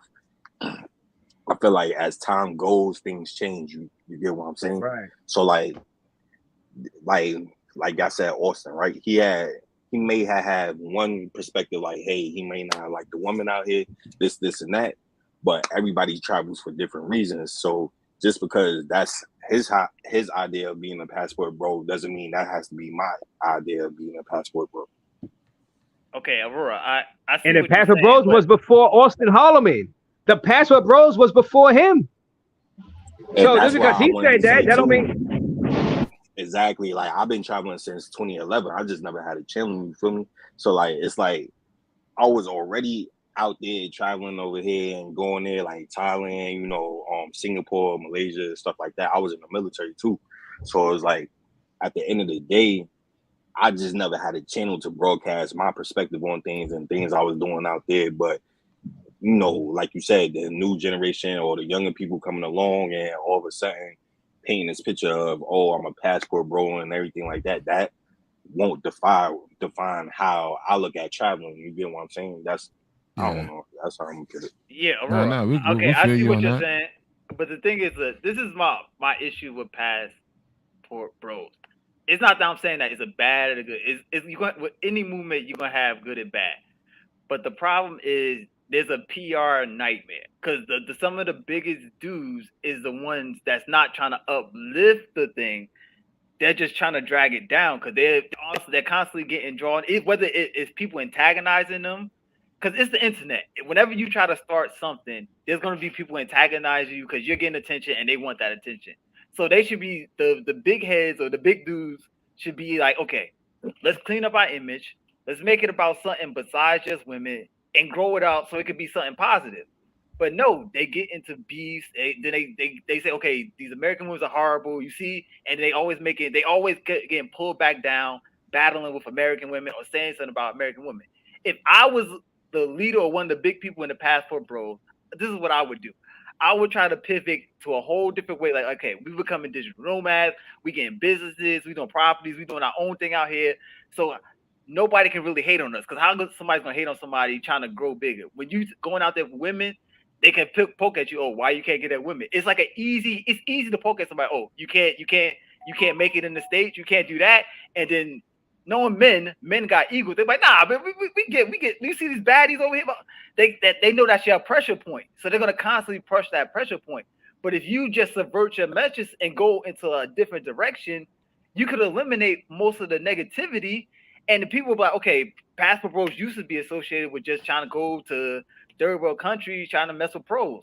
Now they out here building business. You can see that. You can show the things you're doing in the communities and these outside the country. And people be like, okay, we can't hate on them no more because they doing good. But right now, how people look at it, how people present the passport bro movement, it's kind of hard to call it a movement, but how it's presented, it has bad PR. Will y'all agree or disagree? Agree. Oh, I agree, but it's bad PR because it sells. Bad PR sells. People do have businesses. Mm-hmm.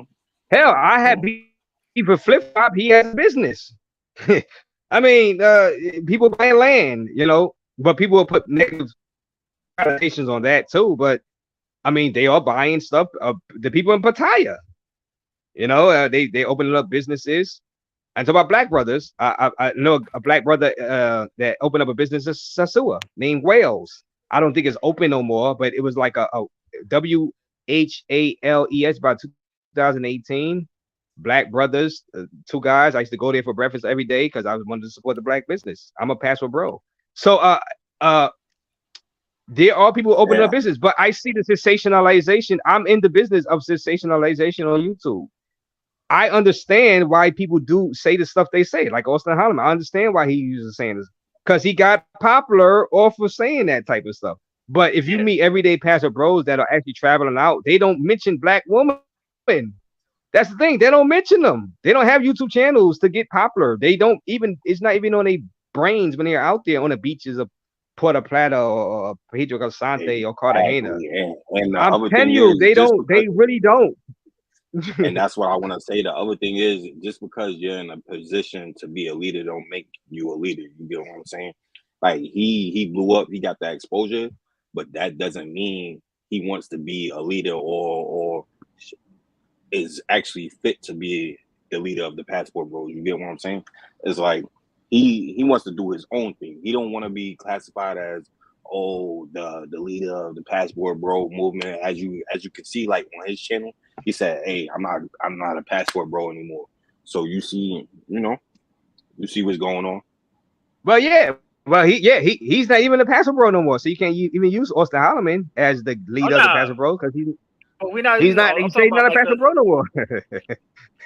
I'm talking about not just. I'm not talking specifically about Austin, but I'm talking about like the. I think the manosphere guys go more in on black every day than passport bros. I believe manosphere. Like what was Kevin Samuel? Rest in peace to him. What was he? He wasn't a passport bro. He was a manosphere. He was the leader of the manosphere. He was literally arguing with black women every day. What was like? What are we talking about here? It was entertaining. I liked them, but it was entertaining. I mean, he was a manosphere. It's the manosphere guys, and they're here in the States. Yeah, you can't put all that on passport bro. And I damn sure can't because I travel abroad for women myself. I love women. I love women in the States and I love women abroad. I don't care. See, if when you know what kills it, what makes you guilty is when you start trying to hide it. That if you try to start being holier than thou like Markel TV, that's why I get in his ass. Just admit, I love abroad women. Yeah, I love abroad women. I ain't no shame in my game. I love abroad women. Now I'm not gonna go overboard and do stupid, crazy stuff. I like women everywhere. Hell yeah, I'm not traveling for men. God damn it. So if y'all guys want to travel for men, God bless you guys. I'm traveling. I'm traveling for a peace in mind, and I'm traveling for women because I love women abroad. I want to date foreign women. I want to test them out. I don't give a goddamn what nobody say. You know what I'm saying? But I do it in a respectful and that's part of the culture. Yes, and once you live it, once you say, all right, I don't care what the haters say, then nobody can hold nothing against you because they know you said it. You said it. Well, yeah, I said it. Challenge me on it. Debate me. Pull up, bitch. You know what I'm saying? Yo, get out of here. I'm calling out, and all these guys that talking trash are hypocrites. They are in either Medellin, Pattaya, traveling, tricking themselves. And they now have no matrix female married. They ain't married to no matrix female. They gotta either, you know what I'm saying? Get the F out of my face. And I respect my black woman because I got family as black woman. So what? Pull up. If you want to debate, pull up. The link is always there. Pull up. Hey man, if you rock with the passport bros, you rock with the passport bros, man. I have a passport.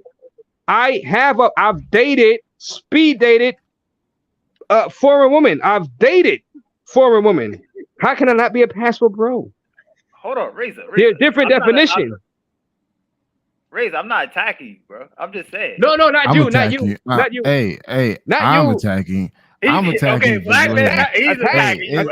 I sat back and listened to all that rhetoric that he said, all that bullshit. Oh, he ain't no damn fucking passport, bro. He just jumping on the bandwagon. Your ass no goddamn passport, bro. Shut the fuck up. I'm gonna get the tattoo and everything, goddamn. I'm getting that tattoo. I'm gonna get the tattoo on my back. Y'all gonna be y'all. I sat down. That passport bro tattoo on the back. I said, you know what? Listen, I'm gonna give respect to Razor. I'm gonna just listen and hear all the shit that he has to say. That motherfucker was just talking nonsense, man. I'm like, yo, you ain't no goddamn passport, bro. It's Bro. like, man, whatever, man. Bro, if he believe he can fly, he believe he can Yeah, fly. that's bro. what I say. It's like, I'm not arguing with a grown man. I'm just saying, bro. You sound like you don't sound like a passport, bro. This whole conversation, far you did from not it, sound man. like a passport, bro. Far from it. Listen, I understand Wow. you want the Like, views, you want man. the cash, you want the cash Oh, but I apps, like- you want the super chats. I like Listen, former. If y'all say Pastor Bros about former women, I like former women. I always like Dominican women. Even I love my foreign mama used to women say, too. why do I always chase after Dominican girls? When I was in high school and you know what I'm saying, and just graduated, she was like, why always having a Dominican girlfriend? I like the way they look. You know what I'm saying? I grew up in Dominican areas, you know, black areas first, but then all right, so what would you Dominican. just say? Okay, what would you say you love women? You love Yeah. women. I love women. I do love women. That's But it. sometimes you got to taste though. Come on, we can't deny everybody's gonna have their preference. Like some people say they don't like Asian females. That's your preference. But maybe if you No, go out there, see, you might like them. No, And if you okay. meet 'em- Here's my thing. I never had an Asian until I went to Thailand.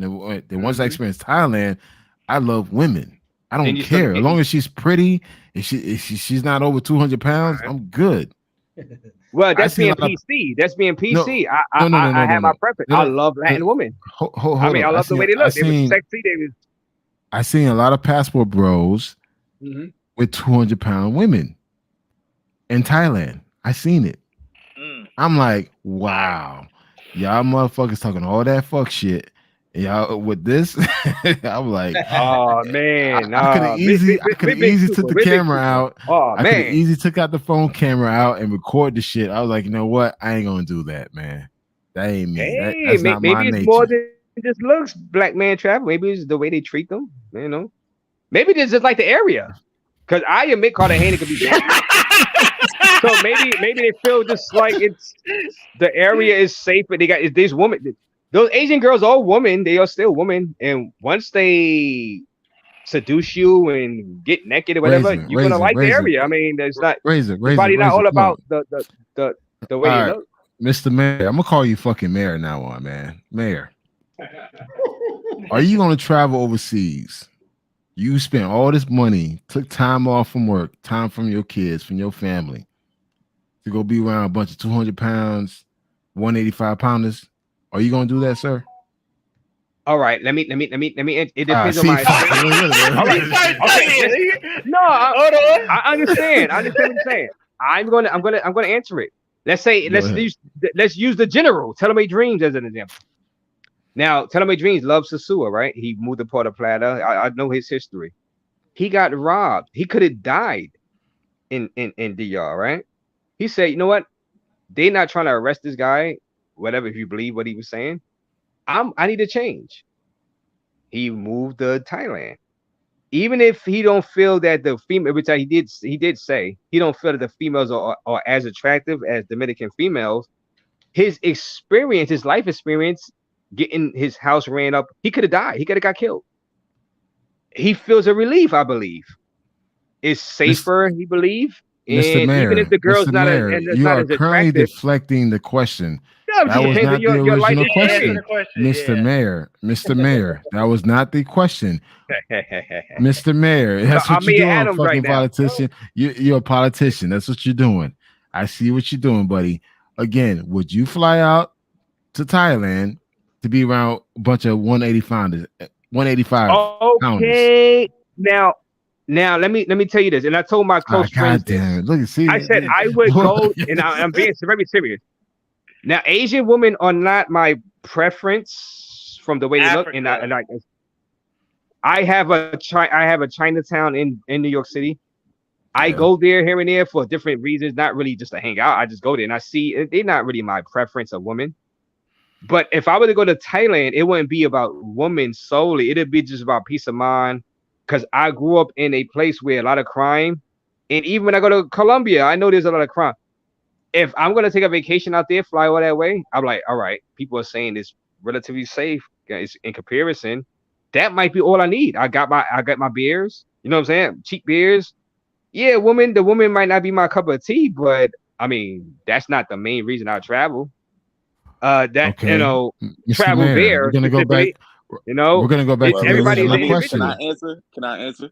Yeah, like every man is looking for something different. What may work for me may not work for you. You get what I'm saying? So, like you're saying that you wouldn't just go there, fly all the way from over here to over there and get with any woman just because they look. However, but for the next man, he might like what she do for them. You get what I'm saying? She might take care of everything that he needs in a house, or feed him, cook, or clean the laundry, or whatever, and that might be whatever he's looking for. I get that, but the thing is, Mr. Mayor is deflecting the fucking question. Yeah. He's working around that shit. That's what he's doing, and he think he's slick.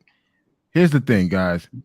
I went to Thailand. I seen baddies. I seen very attractive women out there. Yep. So even for a guy that never been with an Asian, I never been with an Asian until I went to Thailand. That was my first time ever been with an Asian, and bro, whoo, pussy's tight. Oh yeah, for sure. Man. Well, you listen, you get the yellow dollar signs with that one. Hey. Nah, I never monetized any of my lives, bro. Because I look at you and talk shit, bro. Hey, I'm so sorry, but Mr. Mayor is deflecting the question. I asked him, and again, please give me a direct answer, Mr. Mayor. That's your fucking nickname. I'm gonna call you Mr. Mayor. Would you go fly over 2,000 miles to bang a 185 pounder? Yes or no? Yeah. Oh, and the country is super safe, so you don't have to worry about anything else. Oh my God, he can't even say yes or no. Yeah, he can't, bro. I was going to answer that 2024. Raise a raise 2024. Hey, because I'm going to answer this question this way. I can fly for much cheaper to Dominican Republic and Colombia and bang whatever I want. Nah, bro. Okay, all right. But would you fly to freaking Asia? If people are telling me that Asia or parts of Asia is safer and I don't have to worry about them damn motos, as you know, or scopolamine as much, yes, I would, because of my mental health and my paranoia. Hold up, Mr. Mayor. So you will travel to Thailand or anywhere in Asia, in particular Vietnam, Philippines, China, Japan, whatever, and bang a 185 pounder? Yes or no? Yeah, if she look good.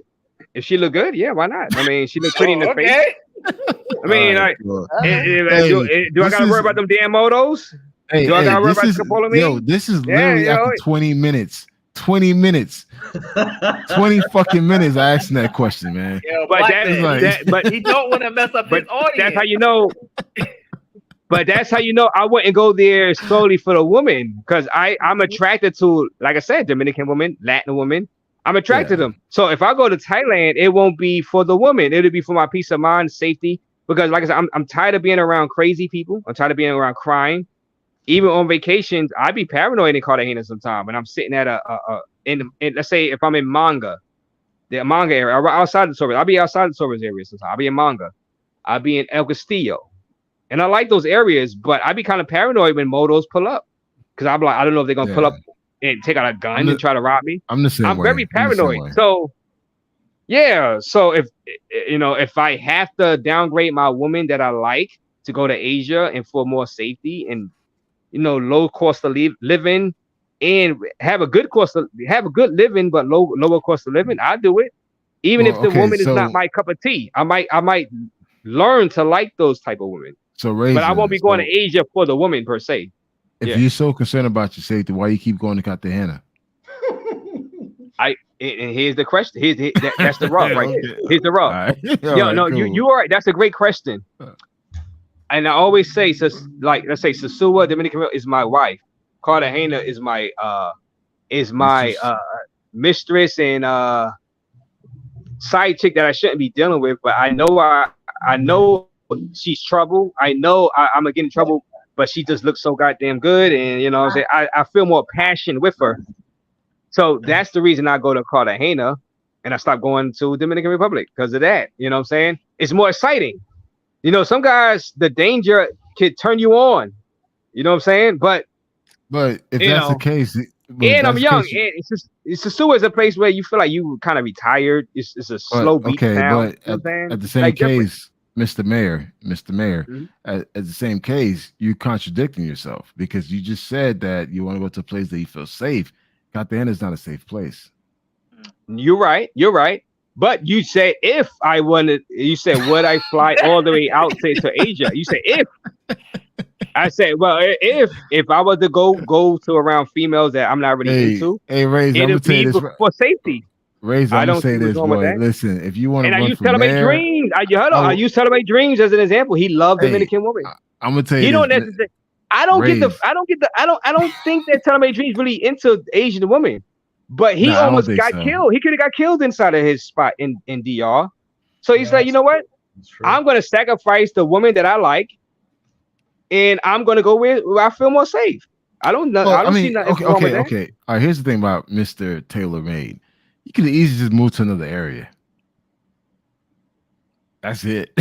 He didn't have to move fucking 6,000 miles away. He could have just easily moved to another area. No. Because you know me, I do my research on DR. DR, the motos is a big, huge problem in DR. Yeah, you have to stay in the Sasua area. And Cabaret area and Puerto Plata, because if you move outside those areas, well, okay, there is. You think it's bad in Colombia? It's just as bad as in DR. Yeah, and I know flip flop ain't gonna like that. I gotta say that, Mr. Mayor. I actually have burglar bars on those apartments for a reason. Mr. Mayor, Mr. Mayor. All right. Listen, I have a property. I own land outside of Capete. I have a property in Gaspar Hernandez. I know the area. Yeah. So I have a car out there as well. I have yes, the motor concho. Whenever I see a motor concho, especially late at night by themselves, I'm always looking over my shoulder. Easy. A little paranoid, right? Yeah. No, it's just in general. That's not healthy to think everybody's trying to rob you. No. But then again, I live in Atlanta. You could die of a heart attack early. I live in Georgia. Shit, you go pump gas, you could get robbed. It is what it is. I live in Georgia. But the thing is, it's like he could easily just move to another area, to a safer area, because not all areas are impacted. If he brags about the money he makes, he could have easily just gone to more of an upper class area where he doesn't have to deal with that.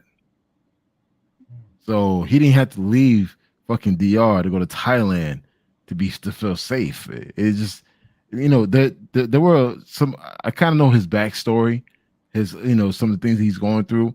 Yeah, that's probably the reason why he left. But it wasn't for the burglary. Trust me. Well, there's temptations if you stay in DR. You say Gaspar Hernandez. I know that area. Yeah. And you got a baby mama now out there, so you're still gonna have to. And if you believe that and he said it himself that his baby mama probably had something to do with it. I don't know if he's still on that right now. Yeah. I mean, I would leave too. If my own baby mama probably try to set me up, I'm going. I don't care what nobody like. I'm going for the country.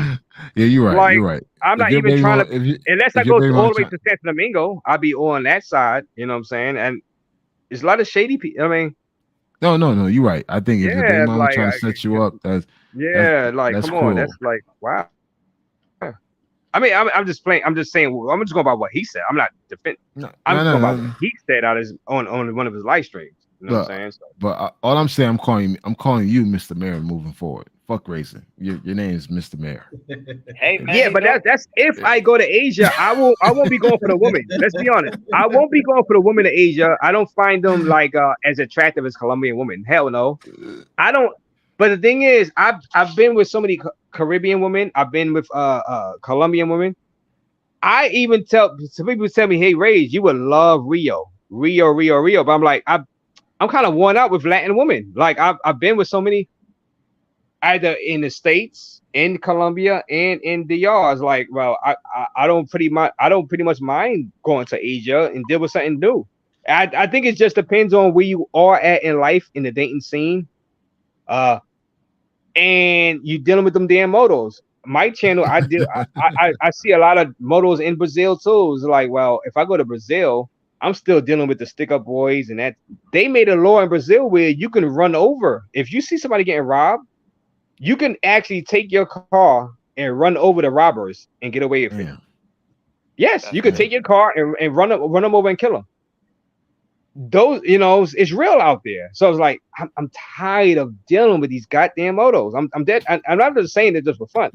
Like, I do a lot of research. I do a lot of reading. I don't have to go these places to know what goes on in these places. I'm like, well, I'm looking for, like, as I get older too, I'm like, man, do I really want to deal with all this headaches and stuff like that? You know what I'm saying? Like just for women, just for beautiful women that I like, I can try something new in Asia. At least, in that's just me having an open mind. I go to Asia. I go to Asia. Why not? I'm not saying they're not my first choice of women. I'm not gonna lie. I'm not gonna cap about that. Hell no. If I go to Asia, it'd be for safe. It'd be for my peace of mind. You know what I'm saying? Woman is woman. Is like, all right. Hell, I could bring a Colombian. I got some nice Colombian females that are friends of mine. I can import a Colombian female to Asia and live a happy life. That's what guys got to start thinking about. You can import your Colombian or Dominican female that you trust, that you like, and live a happy life in Asia. Let me tell you something. There's more than Thai chicks in Thailand. You got African girls, you got European girls. Oh, look at that. You would be happy. You would be happy. You don't have to worry about importing. But all I gotta say is, your audience well. You must have did focus groups, because your keywords, your answers are on point, bro. So your audience is going to continue to grow. So I respect it. I ain't even mad at it. Well, thank you.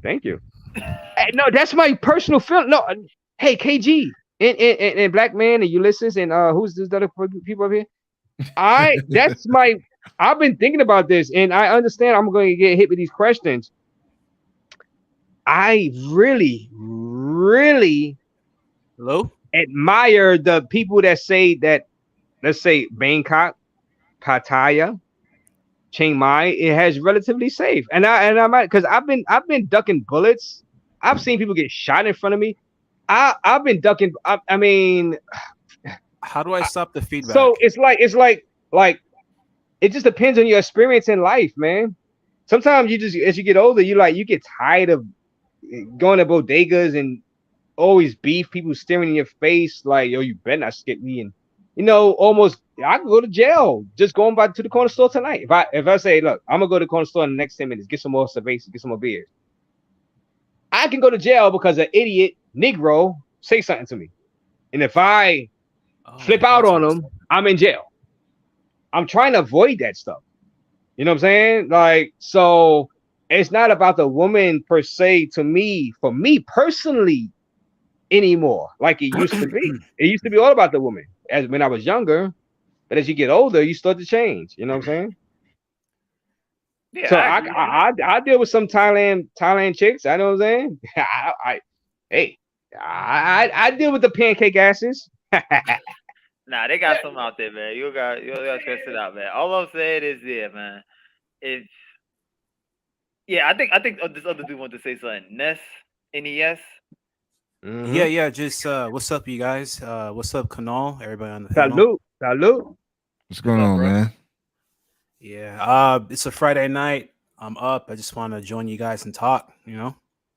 That's all good, man. Raise the Mr. Mayor. We call him Mr. Mayor now. That's his nickname, Mr. Mayor. I'm the mayor. Yeah. It takes about 30 minutes to answer one question. So yeah, I overheard. Yeah.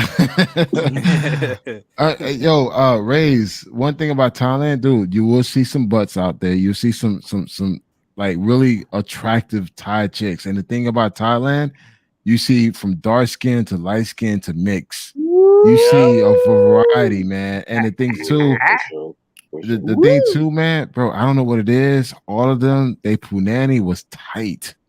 I don't know what it is. I'm like, whoa. Yeah, Ulysses. Yellow dollar sign is in your future, Ulysses. Yellow dollar sign is probably there already, goddamn it. Hey, Raise, I'm from your area too. I used to live out there by Legion.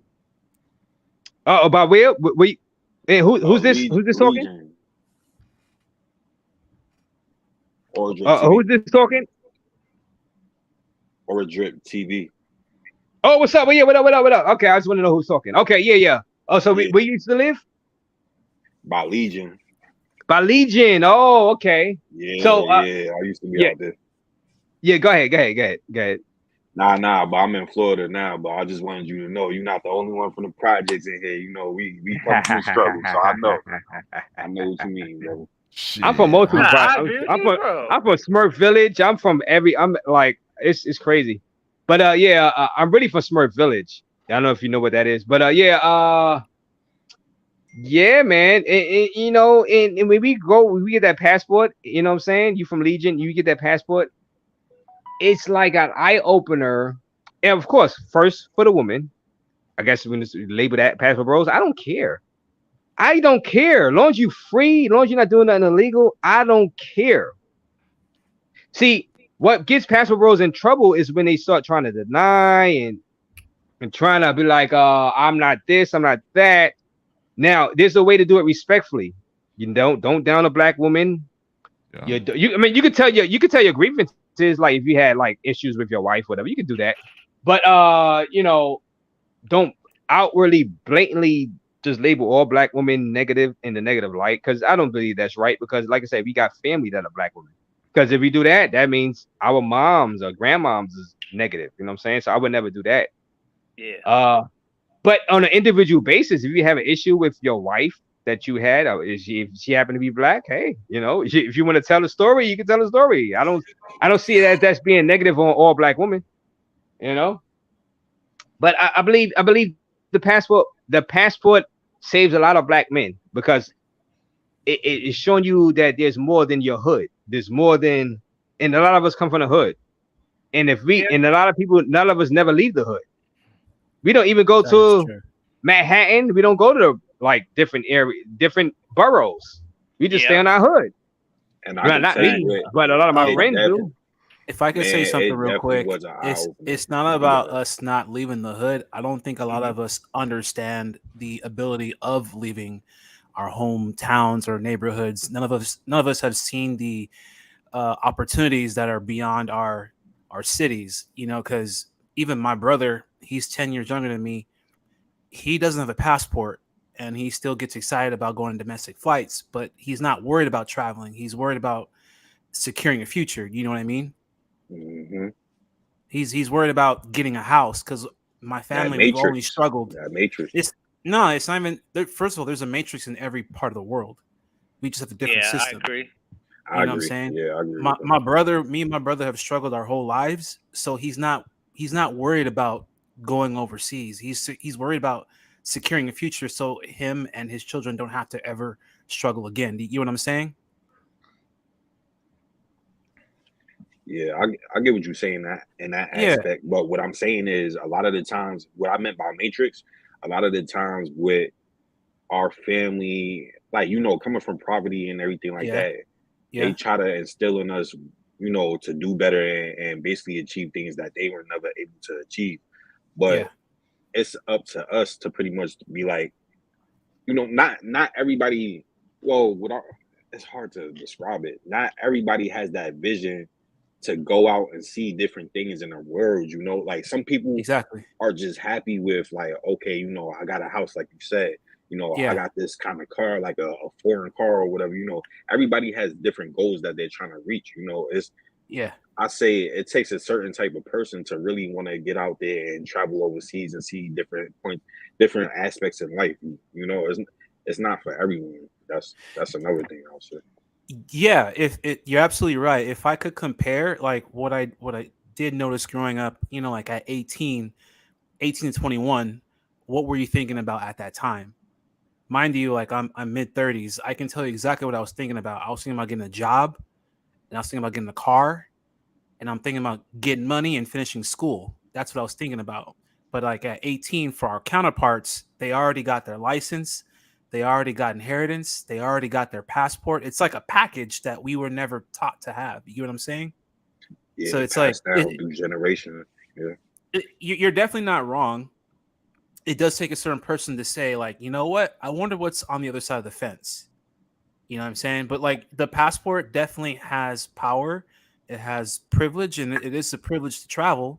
It's not cheap, but it's not for everyone as well. That's exactly true. What I'm trying to say is it probably in our. I'm from LA.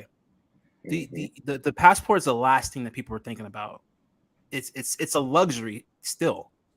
You know what I'm saying? Like I never thought I would travel to X amount of countries because I just thought it was just beyond my reach. And I I lived out only in saw. San Diego, by the way. I lived out in San Diego also. So that, believe me, I traveled in the States before I traveled overseas. So I got to see different perspectives throughout the US before I even went overseas. And the way I was able to go overseas, but because I couldn't even afford it, even though I was traveling state to state, I still wasn't making enough money to be able to travel overseas.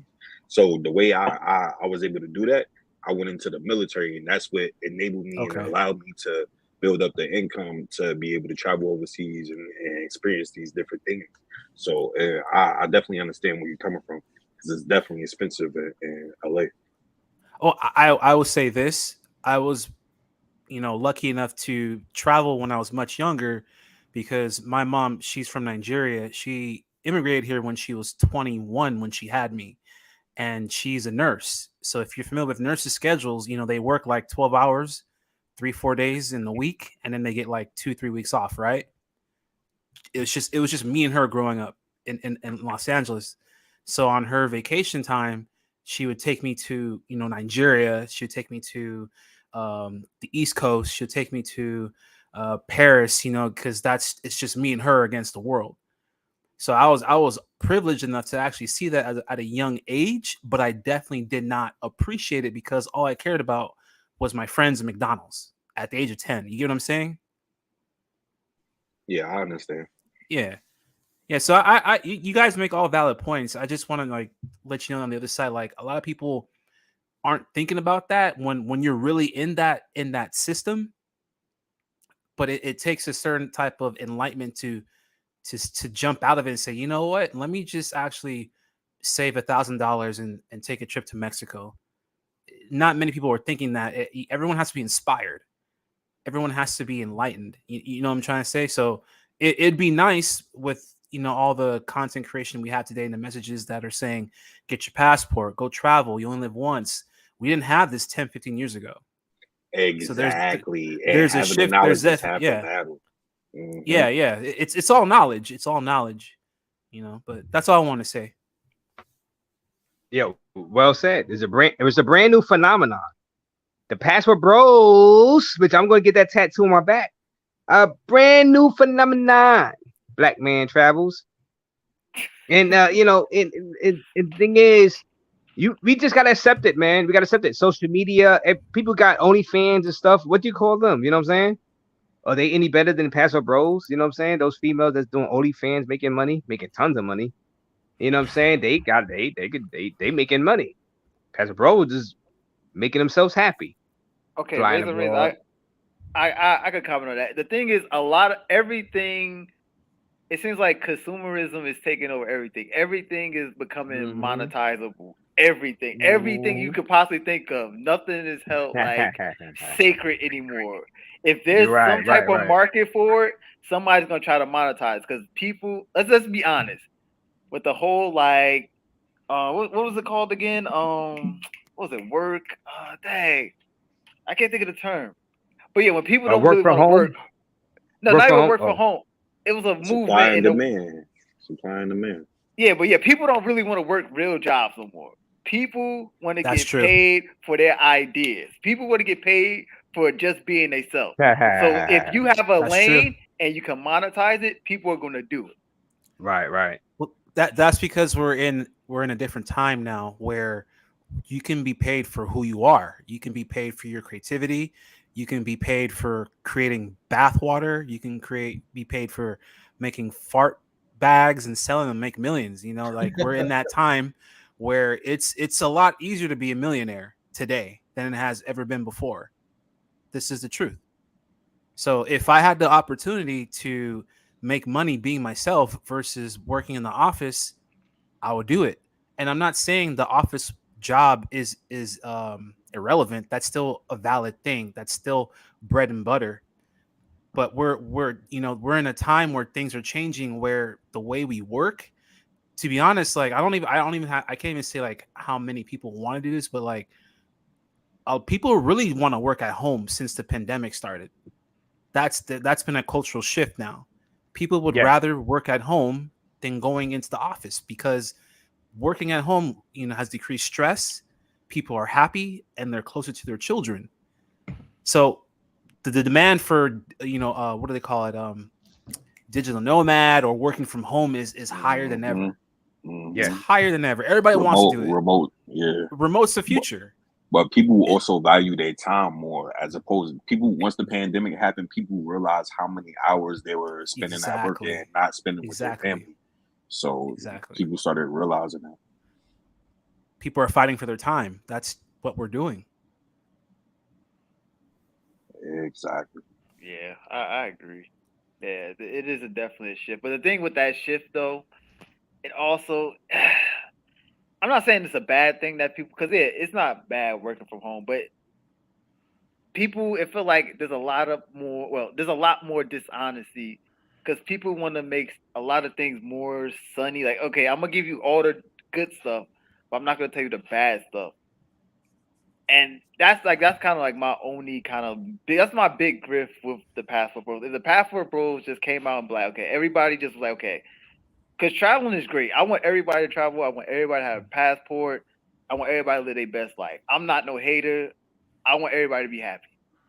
But if we started presenting more of the truths and we started analyzing a lot more of the stuff that happens behind the scenes, that makes it a lot harder. And so people could be prepared and people just don't go out there and get caught up. I think things would be a little bit better. But there's always two sides to the coin. Some people fake it till they make it, and other people give you the truth. Like Sunshine say, the nitty gritty. I'm gonna give you the bare truth. So it's always two sides to that coin.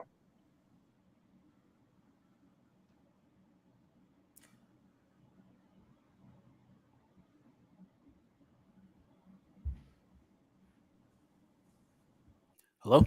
Okay. I don't know much about Passport Bros, but are they promoting? What is it that they're promoting, so I can understand? Well, I mean, based on the current criteria, what they're promoting is basically just encouraging men to travel and exploring their options, and mainly just basically over women. That seemed to be the primary premise in why they travel. I, for one, like I say, Razor Ray, he's not a Passport Bro. KG's not a Passport Bro. Ulysses not a Passport Bro, because we've been doing this way before this whole hashtag. You have a lot of guys just pushing this whole narrative that, get your passport, travel, and get a woman, where traveling could be more enrichment for a man to go out there and explore and figure out who he is and learn more about, just way of life and everything else. So this whole narrative around the Passport Bros about, just comparing women, the matrix women, American women against foreign women is just asinine, because most of the Passport Bros fucks with pros. Okay. So it's like, and that's the thing, is just like, for me, it's like, I don't consider myself a Passport Bro because, again, I don't travel for those reasons. But at the same time, they feel like, just because a guy have a passport makes him a Passport Bro, and that's not always the case. Okay. And I also feel like that's a picture being painted. You get what I'm saying? Like, I feel like that's also open to interpretation. Like, just because people perceive you to be that way, with the definition of being a Passport Bro, that's not always the case. Like, basically, you're the creator of the picture you paint. You get what I'm saying? Like, you could change that outlook on it, or you could show people a different light of being a Passport Bro if you call yourself, or you define yourself, as a Passport Bro. So. Yes, yeah, what's to stop black man travels from becoming the leader of the Passport Bros and defining the Passport Bros in a different way? You can define the Passport Bros in your own way. Go on CNN and get a tattoo. You know what I'm saying? And say, hey, this is my definition of the Passport Bros. I'm the new leader. You can define the Passport Bros in the media like the way you want. Yeah, I just personally feel that a passport bro, whoever decides to become the leader, because Austin Holloman literally claimed not to be one. You know, he kind of distanced himself from it. Just take a better control of telling your story. Mm-hmm. This whole thing of bitching and crying on 12-hour live streams, you know, it's not the right move. If you're really trying to encourage young men, I mean, for me, I'm 45 years old. So for me, my game, I'm pretty much, I guess I'm considered OG now. But me teaching the younger guys to coming into the game is like, listen, man, work on yourself, get your money up. You know, if you're in the IT space or if you're in the medical field, try to get certified as much as possible. Go to the gym, work out, you know, work on yourself, you know. And from there, when you decide to go to another country, that's a great message for the passport bros. Why can't you be the voice of the passport bros in the positive life? Because that's boring. Go on CNN. Mr. Mayor, that's boring. That's not. It's a great. See, you saying negative is gotta be the leader. No, you could be the leader. Doing that message, that's a great message. Dudes want to cry about how bad women are treating them and how the divorce court are killing them. Why? Out. No, you're not doing it. You could be the leader right now. Who's on this panel crying about people treating them bad? Like I said, I'm pastor. I'm not crying about black women treating me bad. Mr. Mayor, I have a following. I'm not doing that. Stop it. You're not a passport bro. Stop it, man. All right, Mr. Razor Ray, you're fucking. You're not a passport bro. Stop it. Yeah, Razor. I don't believe you're a passport bro. When you drop the facade and you have real talk, yeah, you don't sound like a passport bro. But as soon as we bring up passport bro, out there. I've been out there. I've been in the planes. I've been abroad. I'm in passport bro. But that's just one branch of the tree, for real. That's not the passport bros. It's different. It's different. Like I admitted that passport bros can be negative and positive. Like anything, could be negative. Okay. Politicians can be negative and positive. You know what I'm saying? I'll say this. Okay, if the passport bros could clean up the mess that they made and really taking control. Okay, you can do it, black man. I like your message. Hold on. It's you. You could be the leader. Recruit him. All right. Fuck you. See, that's fucking Mr. Mayor. He's trying to recruit people for his fucking campaign and shit. Hey, my thing is this: do a better job in telling your story. Don't let other people tell your story.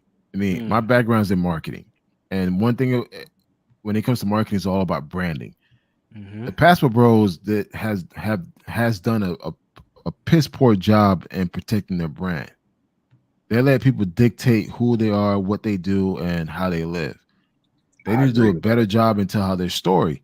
So the thing is, stop talking about women, dude. It's like start finding other areas where you can focus on. There's a lot of guys out here hurting right now, trying to figure out a way what to do with they. A lot of men are hurting, trying to figure out what they want to try to do for their lives. Guide them through the process. Don't just say get your passport. You know what? Yes. Oh shit, Mr. Mayor. No, but you know what? I'm gonna admit something. Right. And I know you sound mayor, but some guys do have negative relationships with black women in the States. You know that. I know that. Okay. So but there's negative relations overseas too. I know. Yes, and I guess when over time when they start having those negative relationships, they're still talking about that too. But this is a new phenomenon. This is a new phenomenon, and the people are like these guys are new, so they just telling their experiences like anybody else. But Mr. Mayor, a lot of guys. But some guys are not. But Mr. Mayor. But y'all point out the guys that's talking about the negative about black women. A lot of the dudes don't talk about what the fuck happens overseas. You're like one of the only platforms that tells people the real deal what's happening. A lot of guys don't want to talk about it. As much as they trying to promote these other countries, they're not talking about dudes getting drugged, robbed, killed, played, scammed. People said I'm not a passport bro because of that. People say because I'm talk about black guys getting drugged and robbed. They say black guys is men in general, American men. You clowning guys that's going out there, but yet I'm here defending passport bros. So I can do negative and positive on passport bros. So. Yeah. I mean, I can't see why people have a problem with me, but they do. People always have a problem with something. Just going back to what to Ulysses' topic in regards to our men finding love or fantasy in Ireland, a lot of the top promoters within this space are giving guys wrong information. They're not giving guys the true real deal what's happening, especially across Latin America. A lot of men are not finding love. Yeah, that's a lot of men are not finding love. A lot of men are getting scammed. A lot of men are getting drugged, robbed, killed. A lot of men are traveling with poor health issues, dying overseas. A lot of men are traveling broke. Correct. Yes, correct. A lot of men are traveling fucking pros. Is what it is, and they try to convince them to change their life for them, knowing that they got 12 other poppies cash apping them on a daily basis. They're not talking about that. They just say, I mean, you know, it is what it is, man. You know, see, you laughing because you know what it is. Because the thing is, they have a fucking consultation that they want to sell. Yeah, they got an incentive to lie. Yeah, so gotta make some money. Hey, black man, we gotta make some money, black man. Yeah, you know how many people I get? I only got 5,000 subs, and you know how many people I get hitting me up for free. I mean, I gotta answer all these questions. If I don't, they go like raise. Why he's being such an asshole? He's not answering my question. You know what I'm saying? Oh, trust me, I get $20 or something. God damn it, I gotta answer all these questions. Let me tell you this: at least you getting paid. I ain't getting paid for shit. I got dudes hitting me up like constantly on DM, on Instagram, fucking Facebook group, my damn website. Dudes hitting me up for free information. I'm like, damn, bro, have you done any research? Nope. No. It's like, dude, what the fuck, man? So I may start charging for that shit because, like, bro, yeah, I was like, you better, you know, information is not free, you know. Yeah, but cause again, the OGs. I give a lot of free information myself, though. I mean, the thing is, it gets tiring, though. Yeah, the thing is the OGs put me on game, so I felt obligated to pass the baton. That's my thing. But I realized, like what Razor said, it does become tiring when you ask me the same dumbass questions. I'm like, dude, you could have just Googled this shit and find out. Like, it'd be amazed how lazy a lot of dudes are. But but black man, don't call him late, because you know what's gonna happen. The bigger you get on YouTube, you're gonna be looked at as a celebrity. So they're gonna want, even if they can Google, like I say with Zoom to Thailand, people get on him for consultation. They can Google all the information, but they want to talk to you. It's an appreciation for you. As you begin getting bigger and bigger, they want to talk to you. They want to answer. They want your answer to their question. Forget about Google. It's a respect for you. So YouTube is a new phenomenon, and YouTubers are celebrities. So that's the reason they will pay for consultation, for the right to talk to you. You're gonna have to start embracing that. Like, YouTube is not YouTube. You got to start thinking of YouTube as literal. You got to stop thinking of YouTube as literal. You got to think of it as entertainment, and you now are a personality, like you on TV, like you Tom Cruise. I'm dead serious. Exactly. So Razor Rays, Black Man Travels, and Ulysses. I've been watching y'all 3 channels for like at least close to 4 months now, and y'all really inspired me to start my own channel and do everything like that. I was already traveling before without having a channel and everything like that. But for the past 4 months, I literally been watching y'all channels, and I got a couple trips scheduled coming up to travel with a group of people and everything like that. And go to a few places. But even though I knew about traveling, just watching y'all and basically panels like these and the discussions and everything, y'all really inspired me. I just wanted to let y'all know. Seriously. I appreciate that, man, bro. As long as you pass the baton, do your thing, and share your experiences, that's what I'm big on, man. Like, I'm going to Cuba next week. I already, I broke bread with Ulysses and other people. And this is my 2nd trip back to Cuba. I haven't been back since 2017, so I'm bringing my camera and bringing everything out, and I'm about to just create as much content as possible. So when I do go live, I'm giving you guys the real deal information, where to go, where not to go, and all that shit. So I mean, that's just me, man. I do it for a hobby. Appreciate the love, appreciate the monetary. If they say they want to donate, don't say no, because Vlad TV gets a lot of money. He gets donation. Dude, you gotta think more of yourself. These people admire you. If they are watching your content for hours and hours, same thing with this stream. This stream is like 5 hours and 40 minutes. Yeah, If somebody shit. say, "You Fuck, listen, almost I want 6 to donate to hours. you, I want to see your Yeah. Cash App," don't say no, because you're gonna have to start respecting the admiration, because you are a celebrity. YouTube is becoming just as popular as cable TV. Yeah. You don't Actually, feel no way about it. You know what I'm saying? If people want to pay you for consultation, accept it. You know what I'm saying? It's your time. Time is money. And they admire you. They want to talk to you. Yeah. You're absolutely right. The term that there's a big term. I don't know if y'all familiar with it.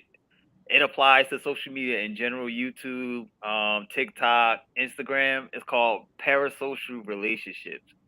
The more people watch you, the more they feel like they know you and you're their friend.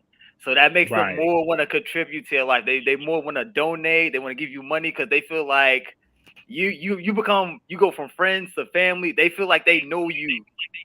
So that's why it's so easy to get people to donate to you. That's the term you was looking for, Razor. Yeah. Yes, the cerveza fun. They want to see me drink all day and get drunk. I mean, they want to see you drink apple cider. That's sparkling apple cider. It's really apple cider, it's apple juice. It's not. Yeah, it's fucking apple Razor juice. gets a lot of people on his live, so.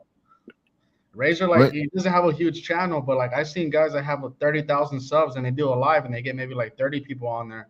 And look at Razor, he has not even, or he's gonna get to 5,000. He gets like 200 plus on his live, so he's doing something right. Well, that's because those channels don't go live often, so they haven't conditioned their audience to let them know when they come on. That's totally different. I've seen channels with 200,000 and they barely hitting 300. So if you're constantly going live, different algorithm too. If you're constantly going live, then that makes sense. But if you're a channel that's primarily based off of videos and you go live maybe once or twice in the year, you're not expected to have a lot of watchers because that's not how the channel is operated. Agree. Yeah, I agree. That's true. Yeah. Not the format. Yeah, it's not the format. Yeah. But I appreciate all my. Yeah. You go ahead, KG.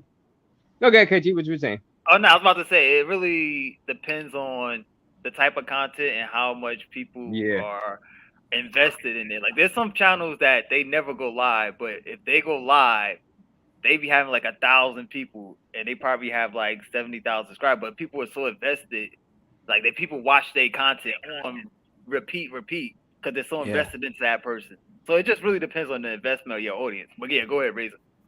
No, you're exactly right. I'm inside the live stream algorithm with my little 5,000 subs. I'm not into the video on demand edited video algorithm right now. But I appreciate my live stream algorithm. You know what I'm saying? And I have a great time doing live streams. So it's fun to me. It's very, very fun to me doing live streams. And I appreciate everybody that comes on. So even though I'm not getting like 50,000, 70,000 views or a million views for a video, edited video, I still drop them. But this is fun for me, and I like I said, I'm a passport bro, black man. Like I like the passport. I've been preaching guys to get the passport. Now don't act like a fool. See, I play it both ways. I say, look, don't do stupid stuff like throwing money in the air, causing inflation. You raising expectation. My mama watched her. I was like, you raising expectations of the girls out there. The motos are gonna try to rob you. They will. So I get on passport bros. That's why when I went on Tam's channel, I said, look, both negative and positive can be true about the passport, especially in the media sensationalize the negative. We all know that the media. I do it. I'm guilty of it. I sensationalize the negative because people like negative stuff and they want to they click and view. But the positive, I still defend Pastor Bro because a lot of them don't even mention black women. That be the main the haters. They say, hey, don't bash black women. Okay, well, most of the Pastor Bros that I met literally in person never mentioned black women. That's how I know. If they was sitting around breakfast, lunch, and dinner bashing black women, I would have a different taste in my mouth about it. I wouldn't want to be associated with it because my mama is black. My grandmama black. Yeah. You know what I'm saying? My grandfather black. So I would feel like, nah, y'all are going overboard with this. You know what I'm saying? Like chill. But they don't, from my experience. But other people's experience is different than mine. So I can't say I'm the end all be all of this stuff. You know what I'm saying? Yeah. I But feel like I like said, that's initially how it started, but I think the movement has grown past that. Like things change with time, you know. Fresh and Fit is in Medellin now. Now, like I said, I think most of the negative stuff is coming from manosphere people because they're dating coaches. They, like I said, what was Kevin Samuels? Was Kevin Samuels a pastor, bro? No. He was very like combative with black women. People loved him. Yep. The biggest guy, and I mean, I don't know, don't. I mean, this space in this content for everybody to do. You know what I'm saying? And if you find a niche and people like you and like what you're saying, go ahead with it. Don't feel guilty. Black Man Travel. I think you're gonna grow. You could be anti-passive bro, Black Man Travel. I think you're still gonna grow because there's a niche for that. There's a niche for that, for anti this and anti that. So I say continue on your path and do, you know, you can't take YouTube literal. Like I be telling my closest friends, they're like, yo, they be like, hey Ray, don't say that, don't say that. I said you can't take YouTube. You are really battling against the algorithm. You're not battling against people, real people. Your job is to win the algorithm. If you win the algorithm, you win on YouTube. Whatever YouTube says you are, they say you're a live streamer. You say you're an edited video guy. If they say you are a pastor bro, that's what you are. If you're a creep camera, that's what you are. Got it. No, this is great information, man. You know, coming from you, I totally respect that. And I mean, you and I are part of a WhatsApp group as well. I talk a lot of shit. But besides that, yeah, this is great information, man. Because like for me, I've taken YouTube as a hobby. You know, you guys, I do blog and I do photography as well. I have a website called blackmantravels.com. So I kind of do a lot of my stuff on that.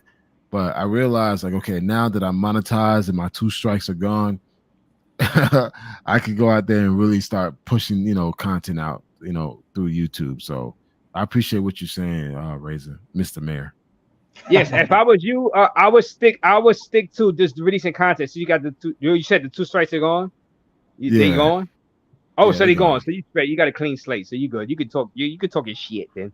Yeah, I was going to say before I had don't do no live streams because guys gonna come on and they'll probably get you a strike. You know, it won't be necessarily you, but yeah. The past 90 days I had to keep it PG, whatever. So I was like, all right, cool. But I got the letter this week on Monday, like you clear, so I'm monetized now. It's like, all right, cool. So now I could just like, and it comes at a perfect time because I'm going to Cuba next week. Oh yes, Ulysses is there. Ulysses was there.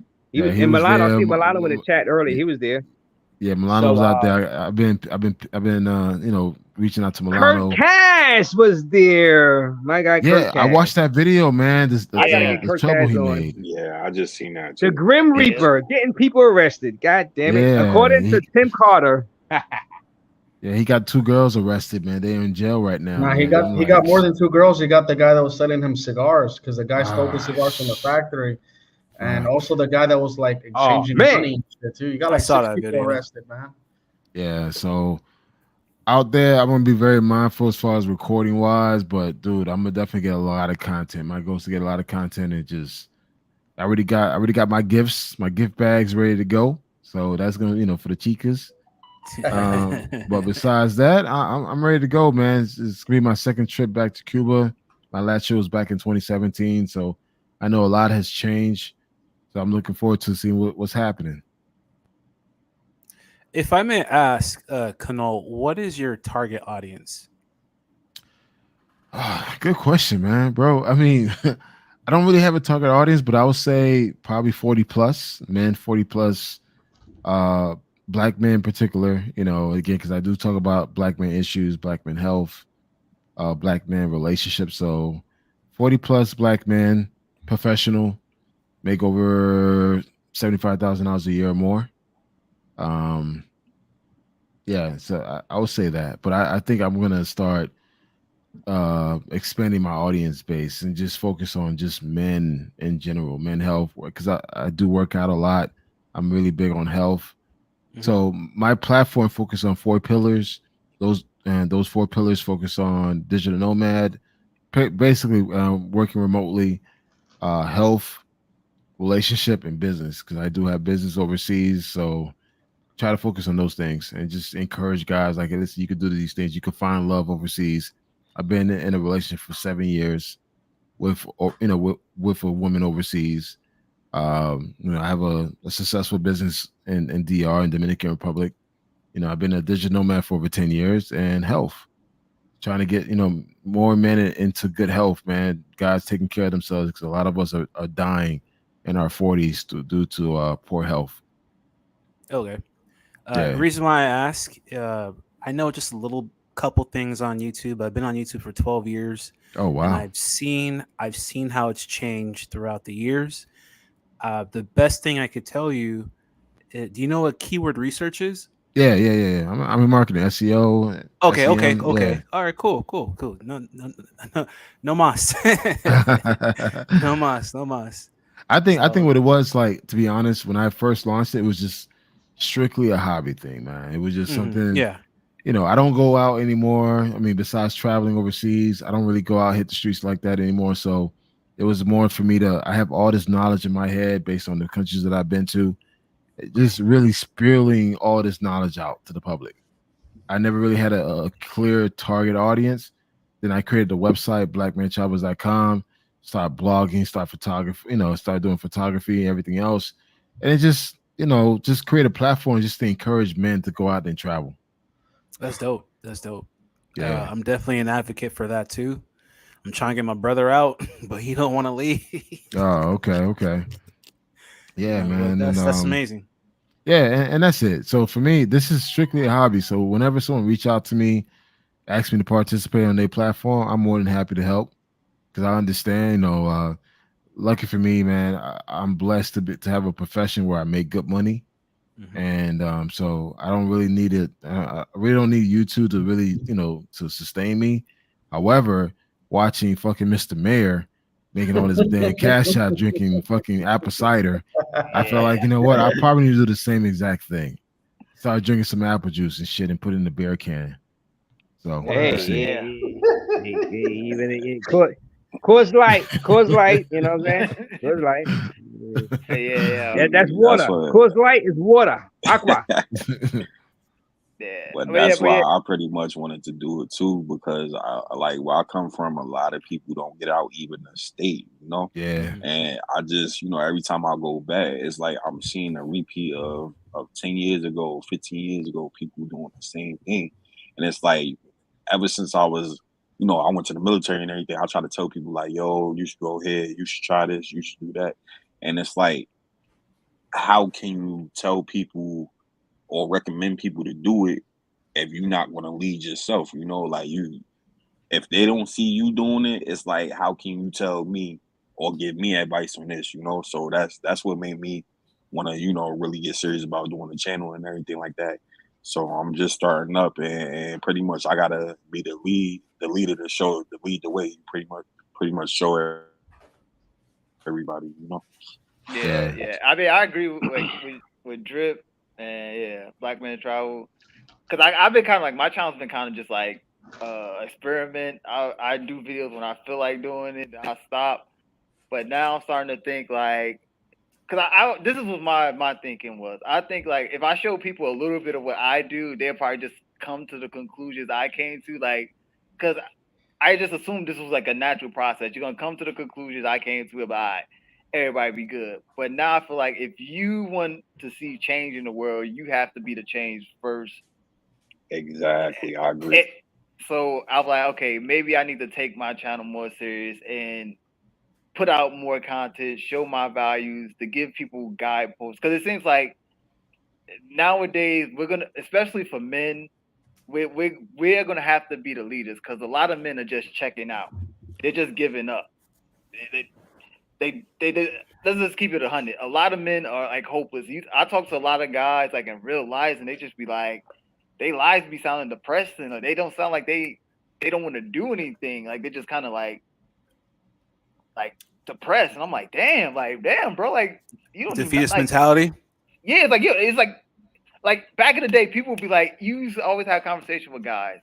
And you know, you get a bunch of guys together, it'd be straight bravado. Everybody's the man. Like, yo, yeah, I got this many chicks though. I got this car. I'm about to get this. But nowadays, if I meet up with guys and we be talking, it just be sounding like, damn, man, yo, you know, these chicks out of control. I ain't. You know what it is? Chicks. You know what it is? Go ahead. I used to feel like that too, until I actually met people that had the same goals as visions that I did. And the moment I met these people, my whole life changed literally overnight. And things were happening. Exactly. And I wanted to hit that that note too, pretty much. So basically, you know, like I told you, I came from the bottom of the projects and everything like that. But upon growing and basically traveling and everything like that, I came across different groups of people. Like I was doing music, I was doing, you know, gaming with YouTube and everything like that. So I started to change my circle of people around. There you go. And align myself with people who has either similar or the same goals as me. And I started to notice changes. My life, yeah. Yes. Like literally, you know, my environment improved, my life, I forgot what it's called, but pretty much life improved overall in general, you know, and once you make that change, you'll realize the difference pretty much. You know, a lot of people don't realize the success for a lot of YouTubers is they have a team and they collab with other YouTubers. You know, we have this idea that we always have to do this journey alone. Like that's not the case. We really need to like collab with each other. Dude, there's so many people who Mr. Beast, he made a video with this actor and that football player. You know, like dude, there's when you cross platforms, your audience sees that. And then it tells the algorithm like, okay, let's push this guy's content towards this audience and see what happens. A lot of times, like people grow together, not by themselves. That's like even the quickest way to grow on YouTube. You gotta cross platforms. You gotta collab with people. You gotta meet people. And the moment you surround. Go ahead. I have a question for you. What I've noticed within the Black YouTube space, why there's always seem to be some type of major issue in collaborating with other Black YouTubers. I've seen that too. Competition. Ego. Yeah, because go ahead. No, I've seen it. I don't have a definitive answer for it, but it could be territorial. It could be a number of things. I really don't have an answer for that. Okay. I could kind of say something. I feel like that being like, because of the Black YouTuber space, especially the Black travel space, I feel like a lot of the hood stuff got brought over into it.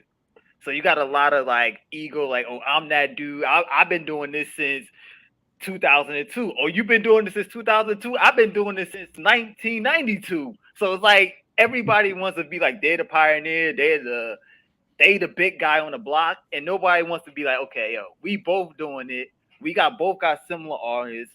Our audience overlap. How about we just collab for a minute? Because like to bring up Mr. Beast, Mr. Beast, before Mr. Beast got big, he collabed with Rebound. There's a couple other people because I watched a lot of Mr. Beast interviews. He had a bunch of different YouTubers in the Discord, all with different channels, and all they was doing was talking about YouTube all day. Now all of them got 1 million+ subscribers, and they making bread off of YouTube. They all getting the money. They all getting this money, bro. Exactly. And this is the same problem we have in society in general. Yeah. It's basically we're being divided and conquered pretty much. We have a hard time coming together and uniting and helping one another out, you know, as far as the community in general. I mean, I think this issue is even beyond YouTube. I can't speak for all Black men, but this is an issue coming together. But I do know I've seen that before on YouTube in different niches too. And it's like I've seen them rather collab with the counterparts or even someone in a different niche than your own people. I don't know why. It's just that's just how we are. You know what I'm saying? But I would love to see more Black creators unite because it's a good thing, and it's at the end of the day we gotta get this money, man. There's money to be made. Talking about like Ace Live and a Check and Effect collabs. Yeah, that's a perfect example. You see Ace Live and Check and Effect beefing. Imagine if they teamed up. They're two of the biggest Black travel YouTubers. What if they teamed up and started doing videos together? Jealousy, ego. Look at AMP. Look at AMP. They're not YouTubers, travel YouTubers, but look how they came together, living in the house, and basically all them successful in their own way. You guys know RDC World? Do you guys watch them? Yeah. I've been watching them since undergrad. Yeah, I know them boys. Them boys never separate, and look at their lives just together making content. That's a perfect example. I can give you guys. I agree with that. It can work. They are still killing it. 6 years in together. Yeah, because they know without them they can't. They're not RDC World without one of them. It's impossible. You know what I'm saying? And that's just an example of seeing Black creators together. Yeah, you can't break it up. You just mentioned Ace and Check. I had. I'm breaking up. Hold on. Yeah. Oh no, you good. Hold on. Let me move. You listened to mention Ace and Check, and Ace and Check. They was on my channel and they debated. You know what I'm saying? So I'm gonna comment on that. And there has been examples of Black YouTubers get collabing and doing great. Right now, I wish Ace and Check could do that. I hope they can do that.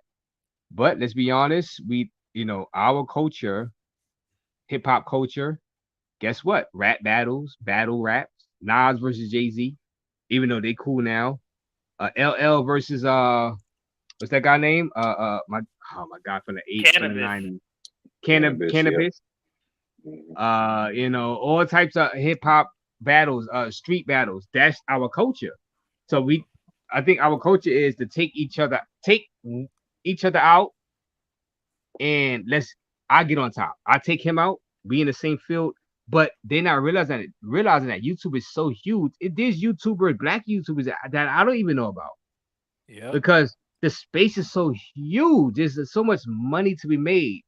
But I will say this: when Check and Effect went live, and he was talking about Ace, that was the most views he had on one live stream that I seen. He had like about 1.2 thousand people watching because of the beef. I think it's the Roman Coliseum. I think our people, Black, me included, we like the Roman Coliseum. I just think it's just playing to the base. And the smoke stuff, the smoke shows. If you got smoke, people gonna tune in more. But it's levels. Check and Effect went live. He went live and he had like 1.2 thousand. He never had that. The most Check and Effect had on a live stream was like 600 people. But when he had Smoke for H Live, it went to 1.2 thousand. Why is that? Because people like that. Compete with ourselves and compete with the system?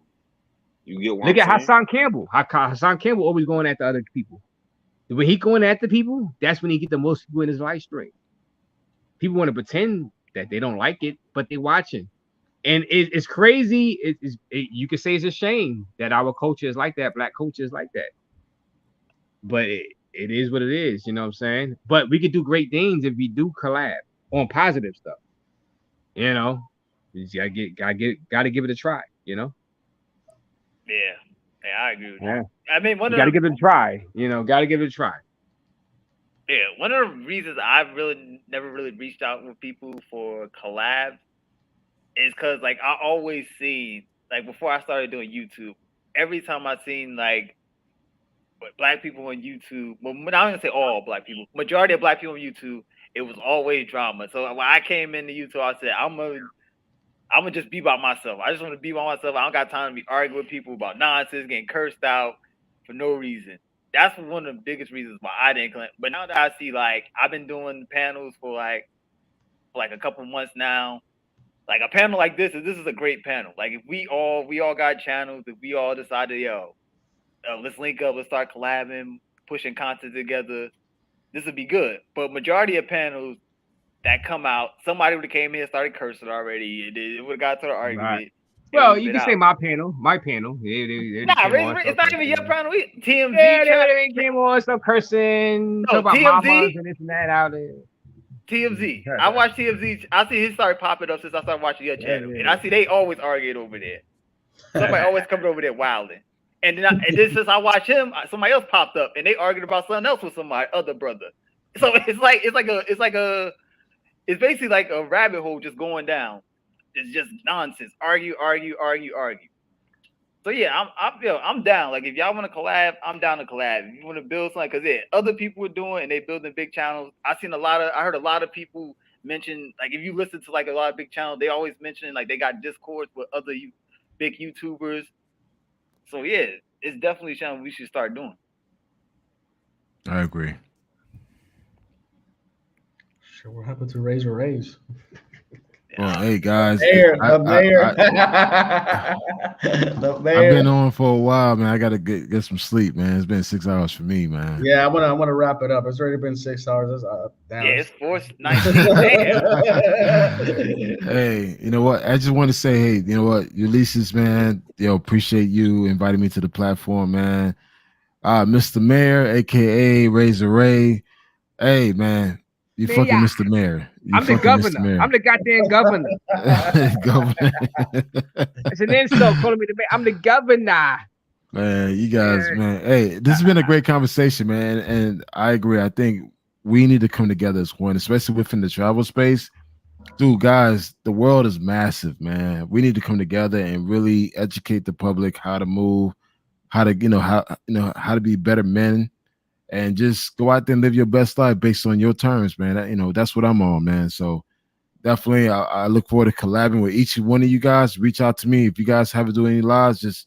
I'm more than happy to jump on, man. So I got tons of wealth of knowledge to share. And again, I'll jump on, man. Just let me know. And yeah, that's about it, man. Shit, I'm tired, man. This has been 6 hours for me. Man. Yeah, let us know how the Cuba trip is, bro. Because I know. Yeah, man. Yeah. I'm definitely doing a live on Monday, doing a travel prep for Cuba. Then I'll come back and do the post Cuba trip, man. So I'll definitely get you guys up to speed. And that's about it, man. So you guys have a good night, man. All right, Mr. Mayor, Mr. Flip, Mr. Mayor, that takes about 30 minutes to answer one simple question.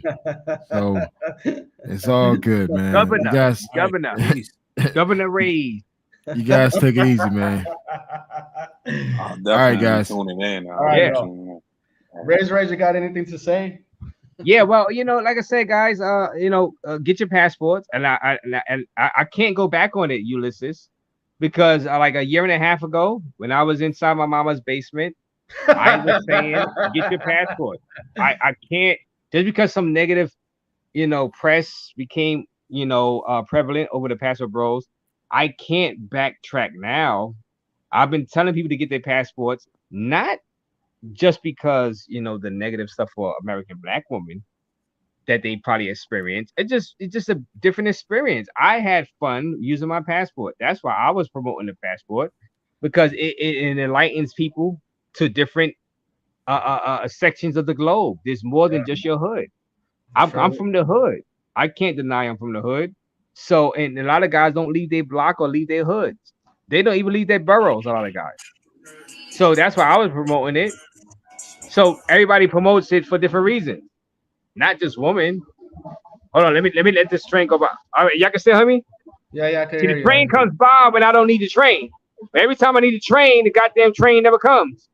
But anytime I need the train, it takes a good 40 minutes to come. But yeah, I mean, but the thing is, like I said, I can't go back and be a hypocrite and say, hey, I wasn't promoting passport and people to get their passport, because that'll make me look insane. How can I be on YouTube? And I know I do the drugging and robbery videos. And some people say I'm not a real passport bro because I'm showing people getting drugged and robbed. Well, that makes me the best passport bro, because I'm warning fellow passport bros about the dangers of Colombia, of certain parts.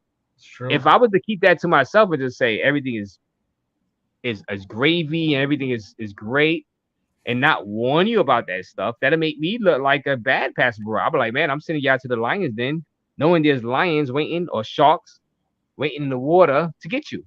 That's why I went at Markel. I was like, what? Markel be going at me for like a good year and a half. I'm like, dude, I'm warning guys. The same American that you say you would never meet, you would never talk to in Medellin while you living there. And he's I living. warn you. I be warning the people. So why you got beef with me? So you know what? I said you're not as old as I thought. I thought you was in your 60s. You only a little bit older than me in your 40s. Well, you're gonna have to catch this smoke. I run a smoke channel. So you're gonna have to catch this fade, this YouTube fade, Markel. No more protection. So that's what I do. You know what I'm saying? I know there's negative connotation in Paso Bros, and I know it's positive. You know what I'm saying? I do both. But I will always defend Paso Bros because I'm a Paso Bro. I'm a Paso Bro. I can't promote the passport and say I'm not a Paso Bro. That's insane.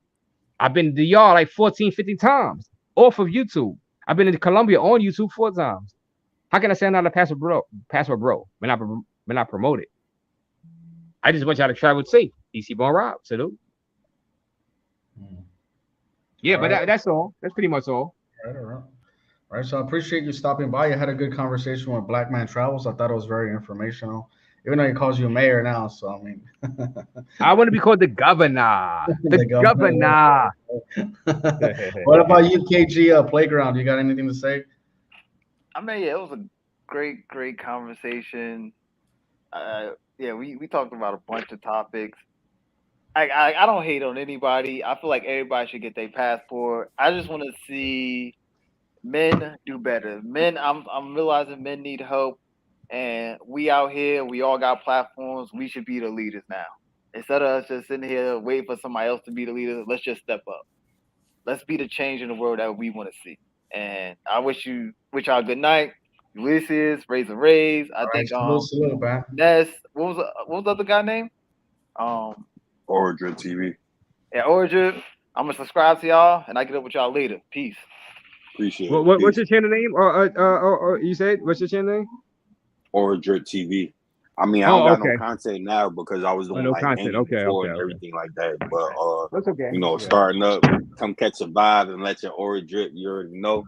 I appreciate the opportunity of having me up here. I look forward to more basically content being on the panel. I'll tune in. You already know, and I just appreciate the opportunity. Seriously, man. All right, bro. Yes. All right. I'll subscribe to your channel. And I look forward to your videos, bro. So Thank you. You can find me on all platforms, Origin TV. So all right, got you. I'll lock in. Appreciate it.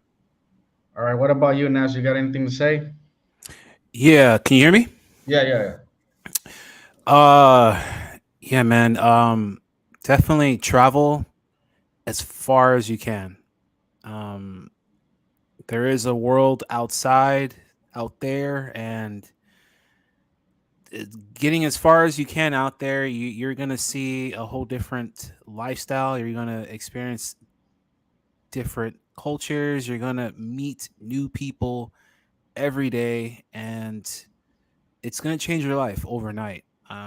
That's the best decision I ever made, and it's a dream I'm still chasing. Definitely get your passport, of course. Get your passport in the sense of open your mind to a new horizon that's outside of your living comfort. You know what I mean? If there's anything I could say, definitely try to surround yourself with positive people as well. Like I said, my life changed too the moment I started meeting people that had the same goals and dreams that I shared. And the moment I met these people, opportunities started happening like overnight. So that's all I will say. Thank you for having me. I came on the tail end of the conversation. Yeah. But I'm always listening. All right, bro. You have a good night, man. And I'll have another live maybe like another 2 weeks from now. So. All right. All right, bro. Peace, bro.